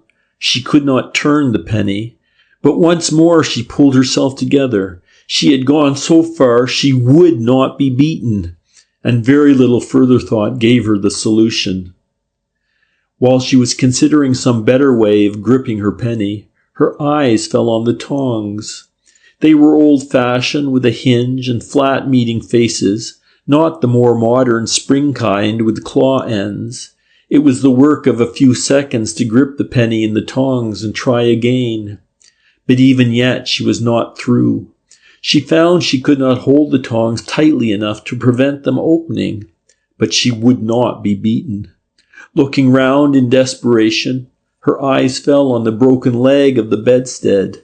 In a moment, she was kneeling on the floor, unwinding the cord which held it in place. Another few seconds and the legs of the tongs were tightly tied on the penny, and she was again trying the great experiment. Her joy may be imagined when this time her improvised screwdriver worked. The screw removed, she eagerly raised the skylight and looked out. But at the sight which met her eyes, her tears once again overflowed. All her work was unavailing. She was no better off. Away from her, the smooth slates of the roof stretched in every direction, from the ridge above to the gutter beneath, and to the capping of the eaves to right and left. From where she stood, the roof seemed like a great sloping tableland suspended in mid-air. It had no visible connection with the earth, which appeared beyond the gutter, far below and a long way off. She thought she must be back of the house, for there was no road or drive in sight. She was looking down into fields, behind which was a wood, forming the horizon. No human being was in sight, nor even a house. So far as she could see, she might be the only remaining human being in the world. No chance of escaping that way. She could not stand on that slope. With a thrill of horror, she imagined herself climbing out, letting go the skylight frame, slipping down the smooth slates of the gutter, gripping it frantically, missing it. She shuddered. No, there was no hope that way, nor was there any use in her making signals of distress. No one was there to see them. Bitterly disappointed, she stood staring out, watching lest by chance some wanderer might appear in the fields, whose attention she might be able to attract. But no one came. Presently it occurred to her that the time for the evening meal must be near. Useless as this open skylight seemed, it would be wiser to keep the knowledge of it to herself. She therefore closed the sash, put back the screw loosely, replaced the furniture, took her screwdriver to pieces, and lay down on the bed. Only just in time. She had scarcely settled down when Gwen appeared with the meal. Then followed a perfectly interminable night. This time she had not the necessary physical fatigue to make her sleep, and she tossed restlessly during the long dark hours. But morning came at last, and with it breakfast and the prospect of another endless day. She wondered what the plans of the trio could be. Gwen's threat as to her end coming before the previous evening had not been fulfilled. Either their plans had miscarried, or Gwen had been bluffing, reassuring for what it was worth. But they could not keep her alive and a prisoner indefinitely. They must, she imagined, be waiting for some development, though what form it might take, she could not imagine. Like a century, the day dragged out its weary course. Lunch came, then Gwen with water, then supper, and still no ray of light or hope appeared to the girl. Then, just as she was preparing for another long night of wakeful tossing, she got a new idea. It was far more in the nature of a forlorn hope than the last. Still, she reminded herself it was a hope. But if she were to carry out her plan, she must lose no time. It would be dark in less than an hour. Now, breathlessly excited, she jumped from the bed, took Christina Wyatt's old manuscript book, and cutting the thread which bound it, carefully withdrew some of the unused sheets. The double pages were a fair size, some 15 inches by 9. Now, could she remember how to fold them? Once down the middle, the long way, then 2 corners back to the middle fold, then...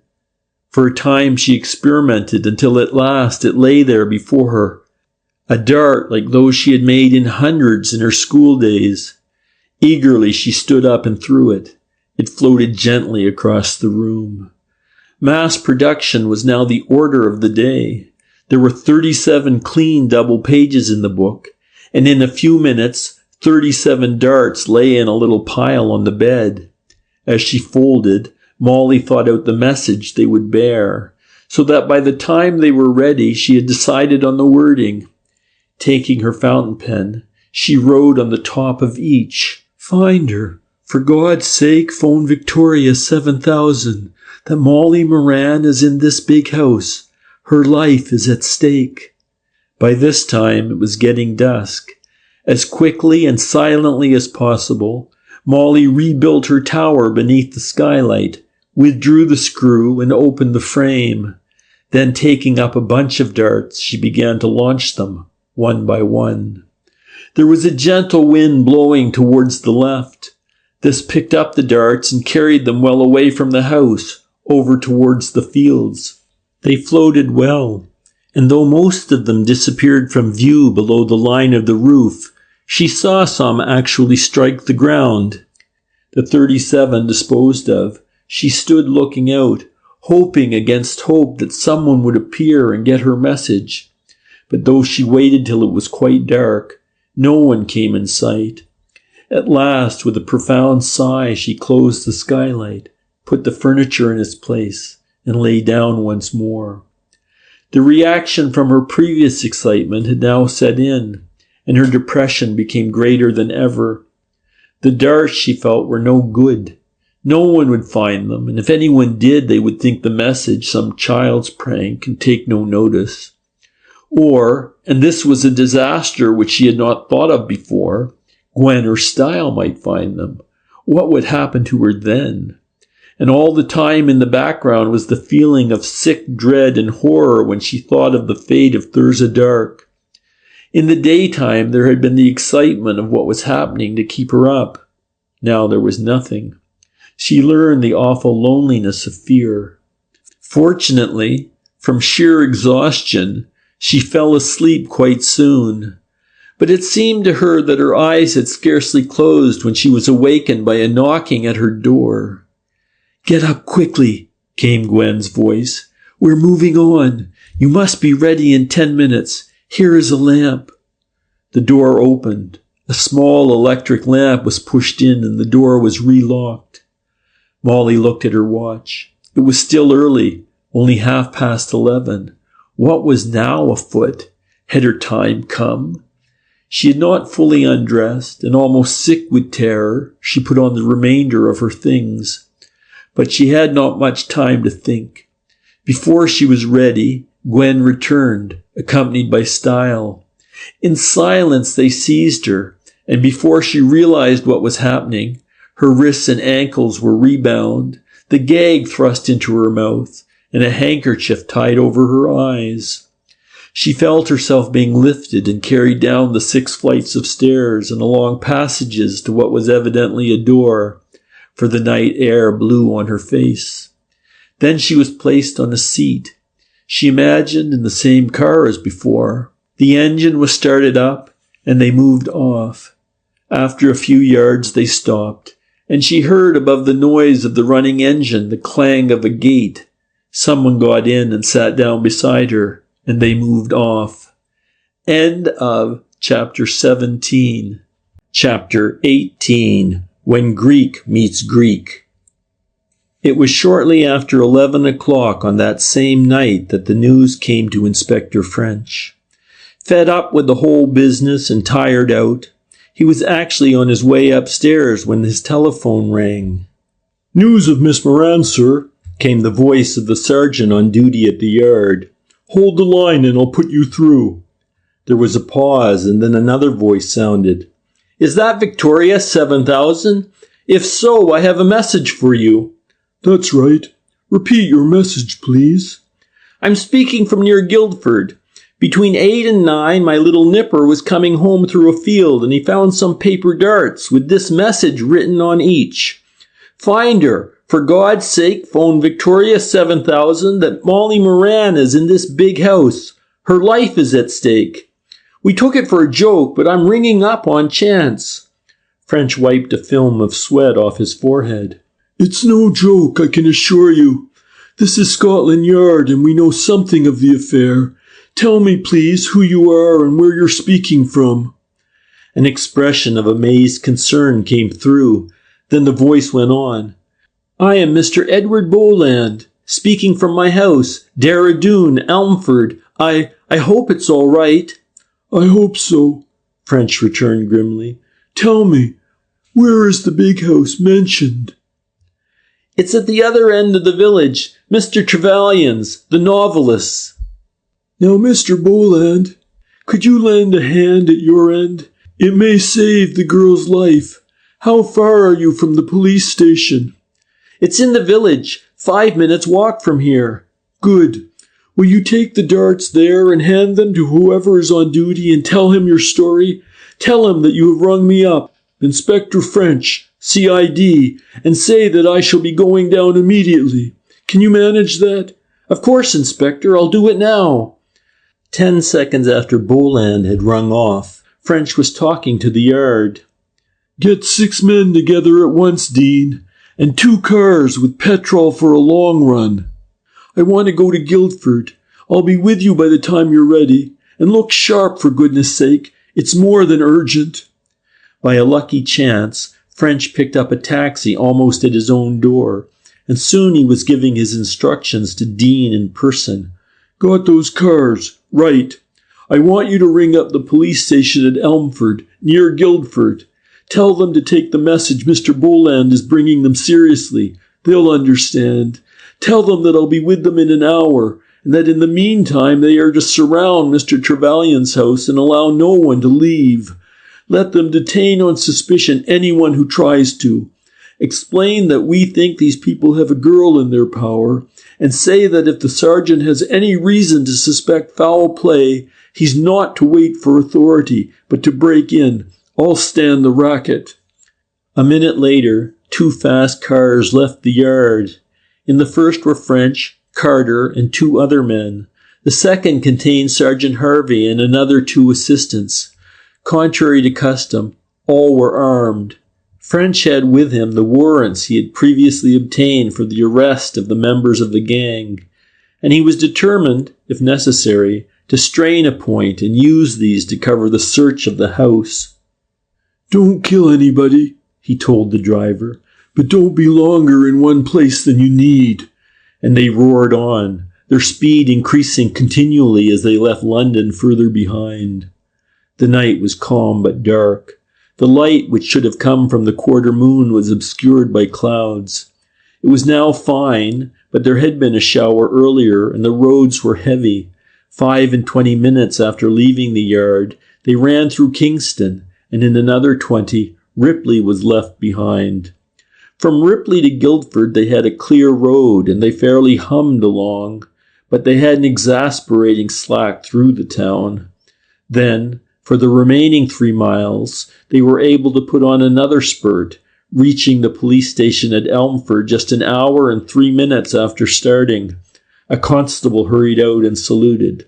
"Inspector French, sir," he said. "The sergeant's at Mr. Trevelyan's. First turn to the left and first house on the left-hand side." He pointed down the street. A couple of minutes brought them to the place. As they drew up at the entrance to the drive, 2 shadows moved forward. "Inspector French, sir," said the larger of the 2. "I'm Sergeant Biggle, and this is Mr. Boland. No one has entered or left the house since we got your phone, but one of our men saw a car leave as he was on his rounds."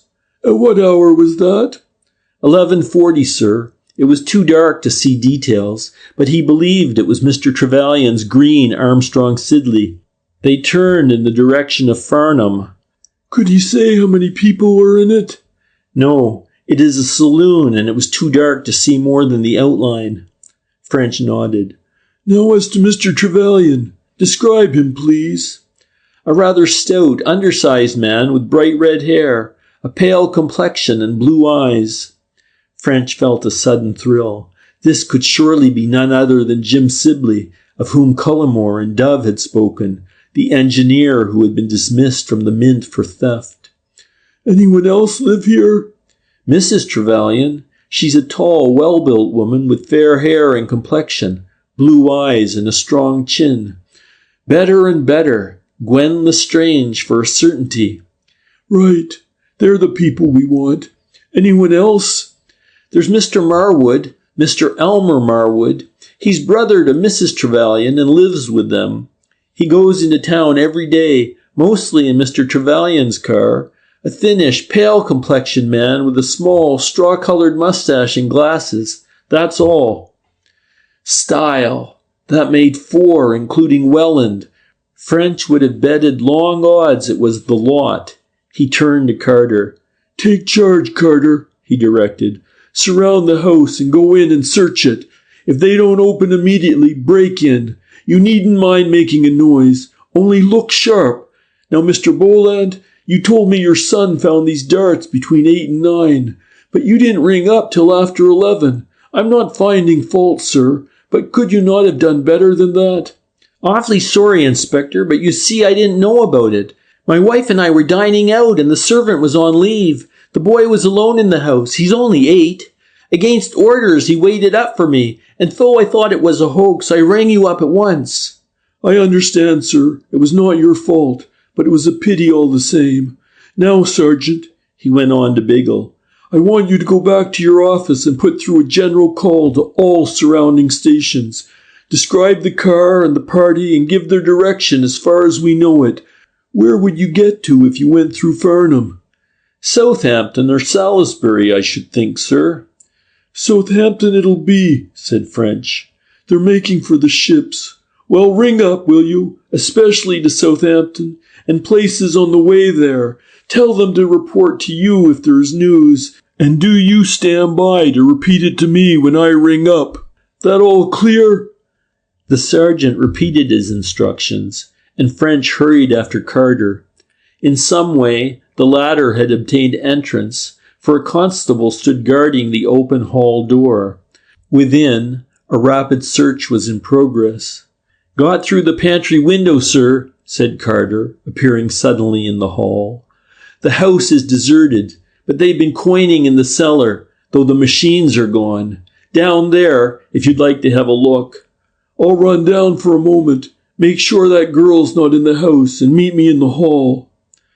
French's look, brief though it was, left him still more impressed with the amount of labor which had been put into the coining scheme. The cellar, a large whitewashed room, had been fitted up elaborately. The windows had been built up, but a system of Tobin's tubes had been installed for ventilation, and the place was brilliantly lit with electric lights. On the benches lay hundreds of partially finished coins, bits of tools, and other debris. The place where presses had stood were clearly marked, but all the machines had been removed. There had been several of these, some, the foundation suggested, of considerable size. The sight cleared up a point which had been bothering French, namely why the gang had not made off more quickly after becoming suspicious that the police were on their track. The removal of these machines supplied the reason. These people were not going to give up coining because that particular pitch had grown too hot for them. Clearly, they were going to break fresh ground and start again. In some other great city, the mortality among box office girls would soon be on the upgrade, unless he, French, stopped it. When he reached the hall, Carter was descending the stairs. No, there was no trace of anyone in the house, but there was a partially furnished attic, the only room above the ground floor which showed signs of recent occupation, in which the young lady might have been imprisoned. "And that," went on Carter, "is next the field where Mr. Boland said the darts were found. I expect she was there all right." "Very well, let's get on." As none of French's party knew the roads, they took a local constable as guide. Warned of the urgency of the case, the driver put on every ounce of power, and they snored on at a breakneck pace through the night. Fortunately, the road was good, and other traffic practically non-existent, or disaster might have overtaken them. French sat in front, tense and watchful, though with his mind full of the problems which still remained. He believed that this was the last lap, and that the party in front represented the entire gang. He could now see the function of each: Trevelyan or Sibley, to make the stuff; Style, to take it to town and to obtain and bring down the raw materials; Welland, to see its distribution; Gwen to trap the necessary girls, and doubtless do other odds and ends as might be required. And Sibley's guise of an author was just what might have been expected. It would account for his living in the country, as well as for his long absences during the day. French could imagine the casual caller. "Where's Mr. Trevelyan? I should like to ask him so-and-so." "Oh, he's writing. He doesn't like to be disturbed when he's at work."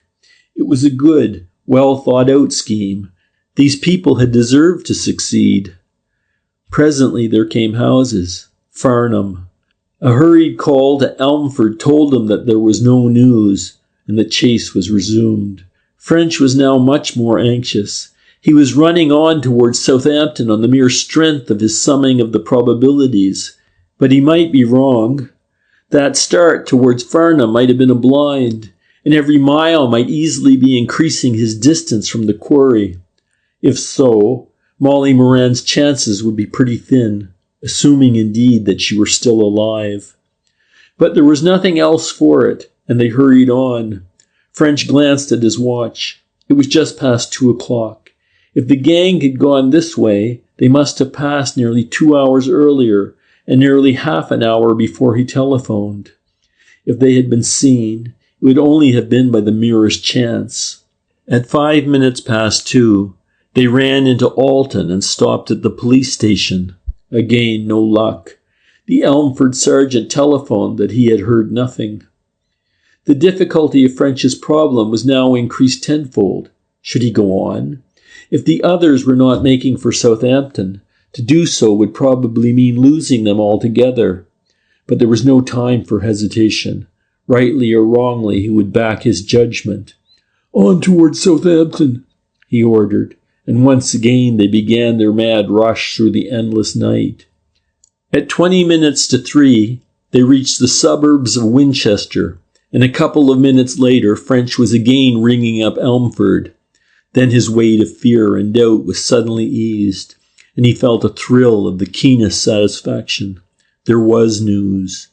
On receiving Sergeant Biggle's call, the officer in charge at Southampton had instantly sent round the roads in the vicinity to warn the patrols who were already out on their beats. Just 5 minutes earlier, one of these men had returned to say that a car answering the description in question had passed through the village of Old Netley at about 2 a.m. It had come from the direction of Hedge End and gone on towards the sea. Hedge End was in a direct line from Winchester to Netley. "Netley, hard as you like," French cried as he swung himself back into the car. Luckily, their guide had once been stationed at Southampton and knew the district. They ran on at full speed to Botley, then turning back west, went south through Hedge End. There they left the main road, and at a necessarily reduced speed ran through Old Netley and down to the shore of Southampton Water at the end of the little town of Netley. Here was another problem for French. The road down which they had come debouched at right angles into a road running parallel to the shore. Should they turn up or down channel? "Where does that road go to?" he asked the guide, pointing down toward the sea. "Just to Netley town and the hospital, sir, though you can get on to Hamble. But they wouldn't have gone that way because there's a direct road from Winchester to Hamble through Hound." "Very well, turn to the right." This, the guide explained, would bring them in a couple of miles to Southampton, through the suburb of Woolston. French, deciding that he would make for the police station, nodded. After passing a grove of trees at Hilton, the road ran down along the sea, being separated from the actual beach by a strip of unfenced grass, some 30 yards wide. To be so near a great port, the place was extraordinarily secluded. The clouds had now uncovered the quarter moon, and so far as French could see in the dim light, there was not a house in sight. Away in front were the lights of Southampton, and out on the water were the riding lights of steamers, with an occasional twinkle from the Hythe shore opposite. But the nearer shore was dark and deserted. Anything, thought French, might go on there, and no one would be a bit the wiser. As he looked out over the black water, His face suddenly grew grim. He thought he could now account for the route the others had taken. They were going to Southampton all right, but they had something to do first. There was dangerous evidence to be destroyed. There in the water, somewhere out in the darkness towards Hythe, he dared swear was now floating the body of the poor little Irish girl. He sighed as he thought of the narrow chance on which the thing had turned. If only that man Boland had not been out when his son found the darts. Ah well, it couldn't be mended now. But there was still one thing to be seen to, and French set his teeth as he thought of it. They should pay, these ruffians. Pay in full measure, pressed down and running over. Until all four were either in jail or dead, he would not rest. Poor little Molly. And then something happened which completely altered his outlook and set him thinking furiously. The road turned sharply inland, and as they swung round the bend, they passed a man. He was walking to meet them, and owing to the curve, he momentarily got the full benefit of their headlights. But that moment was enough. In spite of the fact that his hat was pulled down over his eyes and his collar turned up about his cheeks, French recognized him. It was Style. French had never seen Style, but he had had so many descriptions of him that no doubt was possible. The man was walking quickly, as if late for an appointment. For 5 seconds French thought hard.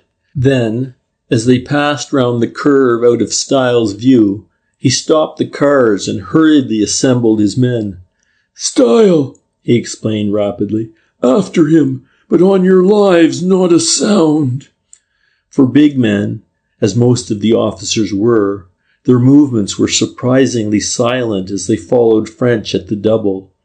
When they regained the shore, the grass muffled their footsteps, and such slight sounds as they made were lost in the dreary moaning of the wind and the plash of waves on the beach. Presently, they caught sight of Style. He had left the road and was picking his way down to the water's edge. French and his followers dropped on their hands and knees and crawled on till they were directly behind him. Style, having reached the edge, stopped and stood looking out over the water. He seemed to be doing something with his hands, but French could not imagine what. Then he knew. From the sea came 3 flashes, as from an electric torch, and with these as a guide, French found he could detect a blacker smudge against the dark water, a vessel of some kind, close inshore and showing no lights. As they watched, a second, smaller smudge detached itself from the other. Someone was coming ashore. Almost instinctively, a plan flashed into French's mind. After a whispered word to his men, he began slowly to creep up behind Style. Style seemed uneasy, but it was not till French was beside him that he turned. At the same instant, French sprang, and with a muffled cry, the man came down. He fought like a maniac, but Carter and Harvey had come up, and he had no chance. In a few seconds he was helpless, bound and gagged. "Once again," whispered French. He had snatched off Style's hat, and putting this on and turning up his collar, he stood waiting as the other had done. The boat was now close inshore and revealed itself as a collapsible punt with a capacity for 2. A short, stout man was rowing. "Thought you'd never be back," the stuntman grumbled as the punt touched the ground. "For heaven's sake, look alive now. We don't want to be here all night." Further remark died off into a kind of gurgle. French had seized him by the throat. This man also, after the first moment of surprise, fought like a tiger, but once again the odds were too heavy. In a few seconds he lay bound beside his accomplice. "Now, Carter, it's you and me for it," French panted. "However many there may be, they're too fewer for this. You, Harvey, get the others and have those 2 men into one of the cars. Then come down and be prepared to lend a hand." Rapidly they righted and emptied the boat, which had been upset in the struggle, and French and Carter got in. "I'll row," French decided. "I'm more the size of that second fellow. You take Styles' hat and turn up your collar, and have your gun ready." Old hand as he was, French's heart was beating more rapidly than could be accounted for by his scrap as he pulled out toward the launch. These were desperate men, their escape almost consummated. They would not lose their freedom for the sake of the lives of a couple of policemen. French had no delusions as to the possibility that neither he nor Carter might ever see another sunrise. "We want to take them alive," he said in low tones. "But if you see them going to shoot, get in first." The boat was closer inshore than French had supposed. As they came, they saw that she was a motor launch of some 45 feet long. She seemed a seaboat, well decked over forward. On her deck astern stood a man and a woman. "It's about time you thought of coming," called out the man when they were within earshot.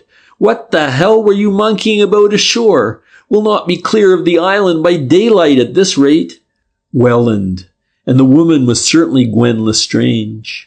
French murmured a husky reply in a tone as like that of the former oarsman as he could. But his effort was not good enough. The two started and called out simultaneously in tones of urgent anxiety. "Sibley!" cried Welland. "Speak clearly, can't you?" While Gwen shouted, "Jim, is that you? Answer!"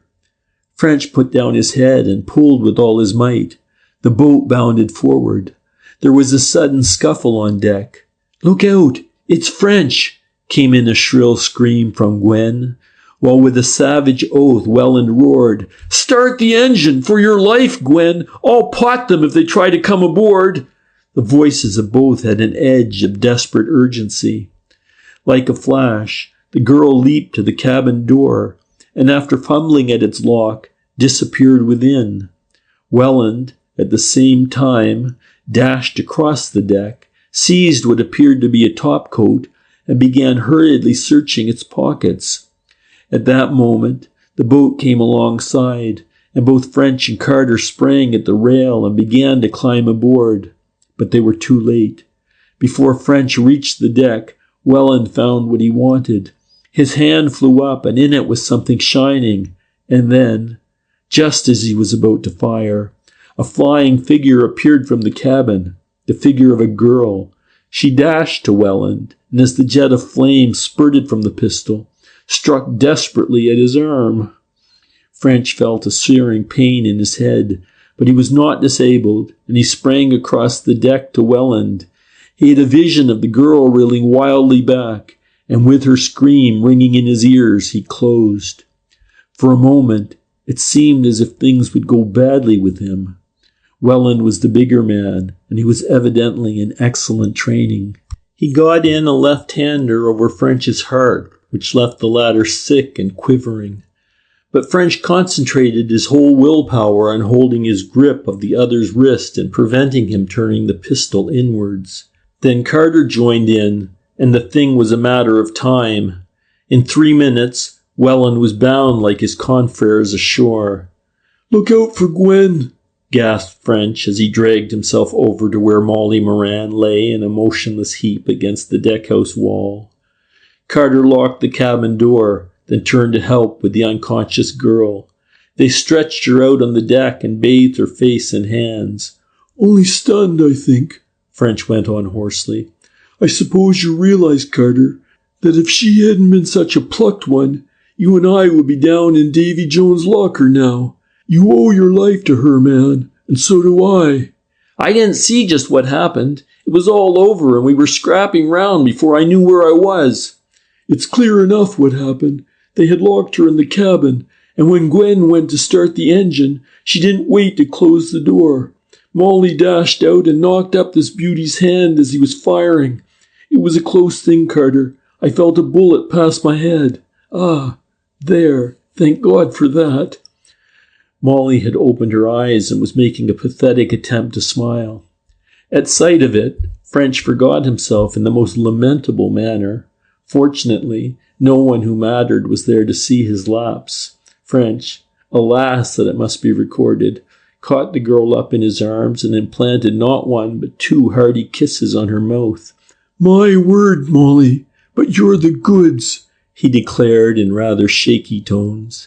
"If I was about 100 years younger, and there was no Mrs. French, you'd be listening to a proposal of matrimony. You're really nothing the worse, child." And the abandoned creature, instead of indignantly protesting against his conduct and demanding a commission of inquiry into the whole circumstances, smiled up into his face and agreed that, everything considered, she was really very well indeed. End of Chapter 18. Chapter 19. Conclusion. Little more remains to be told. When Gwen Lestrange, to give her the name by which she had been known to French, she was really Mrs. James Sibley, saw from the cabin the turn affairs had taken, she surrendered at discretion. It appeared that there were no other members of the gang, and before morning, all 4 prisoners were safely lodged in the cells. With the additional knowledge she now possessed, French immediately began a further inquiry into their misdeeds, and before long, the entire details of the coining scheme were revealed. It seemed that Jim Sibley had long been convinced as to the possibility of profitably counterfeiting silver coins. Even with these composed of nearly pure silver, he believed the thing could be done. But the passing of the Act of 1920, reducing the proportion of pure silver to 50%, and the subsequent fall in the price of silver left no doubt whatever in his mind. When, therefore, he found himself dismissed from the mint, it had occurred to him that an auspicious time had arrived to test the truth of his convictions. He was up, however, against one overwhelming difficulty. He had no capital, and the inception of his scheme required what was to him quite a big sum. For a time his plans hung fire, and then he saw his way. From some of his dubious acquaintances, he had heard from time to time of a Mr. Curtis Welland, or as he then called himself, Hervey Westinghouse. Welland, to give him the name he afterwards took, was looked upon by the fraternity of the underworld as an example of a strikingly successful career. He was reported to live by blackmail, and it was hinted that on different occasions he had paid large sums for jobs, mostly the burglary of some well-known person's house for letters of a profitable type. Sibley came to the conclusion that if Welland could be interested in his scheme, the necessary capital would materialize. He introduced himself, sounded the other, and to make a long story short, the firm of Sibley, and Welland came into being. When they came to work out the details, they found that a 4th member would be required. Here again, Welland filled the breach. In his toils was a man called Webster, afterwards Style. Owing to an irregularity in connection with the signature of a check, Style had handed over his freedom to Welland, and he was now told what he must do. Unwillingly, Style came in and the quartet started work. The necessary machines were ordered to be sent to certain ports in the names of various foreign metal-making firms, to be kept till called for. There, Style, in the guise of an emissary from the foreign firms, obtained them, ostensibly to arrange for their shipment. In reality, he ran them in his car to the house near Guildford, which in the meantime had been rented by the Sibleys. Some means of buying silver without arousing suspicion in the trade being an essential, the silversmith's works were purchased. Style became the manager. All the members of the staff who showed any intelligence were dispensed with, enough being retained merely to keep the place open. Style bought the silver in the name of Theobald and Grudgeon, and secretly transferred to his garage what Sibley required, bringing it home to Guildford in the car. The guise of an author enabled Sibley to withdraw himself during long periods on each day, and his wife helped him with the manufacture of the coins. It was considered unsafe for either of these two or Style to take part in their distribution, so this was undertaken by Welland, in the way French had already discovered. Every morning and night, while passing along a quiet stretch of by-road, Style changed the number of his car and slightly altered his appearance by putting in a different set of false teeth, brushing his hair and mustache differently, and putting on glasses and a different shaped hat. Because of this, and also of the fact that in his earlier circular French had described the grey car used by Welland instead of Styles' green vehicle, he succeeded in avoiding recognition. It was part of Styles' duty to spend a good part of his time in shadowing the 4 box office girls whom they had made their dupes. French's inquiries were thus early known to the gang. Welland instantly saw through the trick of the broken window, and this convinced the gang that they were in dangerous waters. The manufacture of coins was suspended, while Sibley and his wife, both disguised, shadowed the girls. French's interview with Molly in the Charing Cross garden thus became known to them, and they saw that they were on the eve of discovery. At once a message was got through to Style to supply Welland with good coins for the girls. Style kept a supply in his safe for this purpose, and he passed good bundles to Welland, replacing them with the 4 fake lots he had brought to town. It was in this way that the coins obtained by French from Molly proved to be good, while those which he found in Style's safe were faked. The eventuality which the quartet found themselves up against, they had long foreseen and provided against. Their idea was that if England should get too hot to hold them, they would transfer their activities to France. Welland had therefore bought the launch, storing it at Ryde. They were determined, however, not to go without their plant, and preparations for the removal of this were in hand when the whole situation was altered by Molly's recognition of Style at the silversmith's. Style instantly recognized that if Molly were allowed to see French again, they were done for. French would get on his trail and would find the house at Guildford before the plant had been got away. He therefore decided to kidnap her, so as to gain the necessary time for this operation. The question of whether she should not be murdered, like those of her predecessors who had shown a desire to communicate with Scotland Yard, was carefully considered, and her life was spared as a sort of forlorn hope. If by some unlikely chance French should discover their flight before they got clear away, Molly was to be exhibited, and French was to be told that if he attempted to prevent their escape, she should be shot then and there in cold blood. They thought this might make him hesitate sufficiently to enable them to effect their purpose. By the evening of the day on which Molly was kidnapped, all the preparations for the flight were complete, and if the gang had then bolted, in all probability they would have got clear away. But an unexpected hitch at the last minute delayed them for 2 days and led to their undoing. Welland found that he could not start the engine of the launch, and he lost 2 vital days at Ryde in getting the defect put right. The working out of a method of transshipping their plant from car to launch proved one of their most difficult problems. The need for secrecy forbade the use of a wharf and crane, and they knew of no natural harbor or rock from which the machines could be embarked.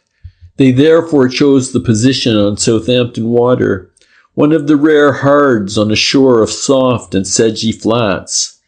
At low water, they ran the car down on the beach, unloaded and buoyed the machines, and when the tide rose, floated the launch to the place and hoisted the machines on board. 2 journeys of the car had been necessary to transport all the plant, the second being that by which Molly had been taken. On reaching the shore for the second time, the balance of the machines had been unloaded, and the whole of the party, except Style, had gone on board. Style utilized the time until the tide rose high enough to lift the machines, in attempting a further safeguard. With the object of confusing the chase, should one materialize, he had run the car into Southampton, and it was when walking back after abandoning it there that French and his party met him. Though French found out all these details without much difficulty, he was at more of a loss to prove the responsibility of the gang for Thurza Dark's murder. But eventually, he managed this also. The attendant at the Milan identified Gwen Lestrange as the young woman who had called for Thirza on the night of her disappearance, and Dr. Lapin, of LEE-ON-THE-SOLENT, swore that style exactly answered the description of the man who was attending to the engine of the grey car on the road near Hill Head. This evidence, added to the rest that French had collected, secured a verdict of guilty, and eventually all four paid for their crimes, Welland and Sibley on the scaffold, and the other two with life sentences. Before his death, Welland made a full confession. In it, he admitted that he and Sibley had murdered all three girls in the horrible and revolting way with which Styles had threatened Molly. Following the example of Smith, the brides in the bath murderer, they had drowned their unfortunate victims in the bath in the house at Guildford, before disposing of their bodies in the quarry hole, the river, and the sea, respectively. Of all the interested parties, Molly came off the best. Not only was she not prosecuted, but on the ground that the amount was unknown, the question of her ill-gotten gains was not raised. Most immorally, therefore, she found herself in possession of a nice little sum of nearly £400 as her share of the affair. As for French, the consciousness of work well if slowly done was his reward. The case had been an unusually troublesome and disappointing one, but he had at least the satisfaction of knowing that he had not only in all probability saved Molly Moran's life and the lives of other girls who might have fallen into the hands of the gang, but had cleared out a nest of evildoers whose removal was essential to the welfare of the entire country. End of Chapter 19. End of the Box Office Murders by Freeman Wills Crofts.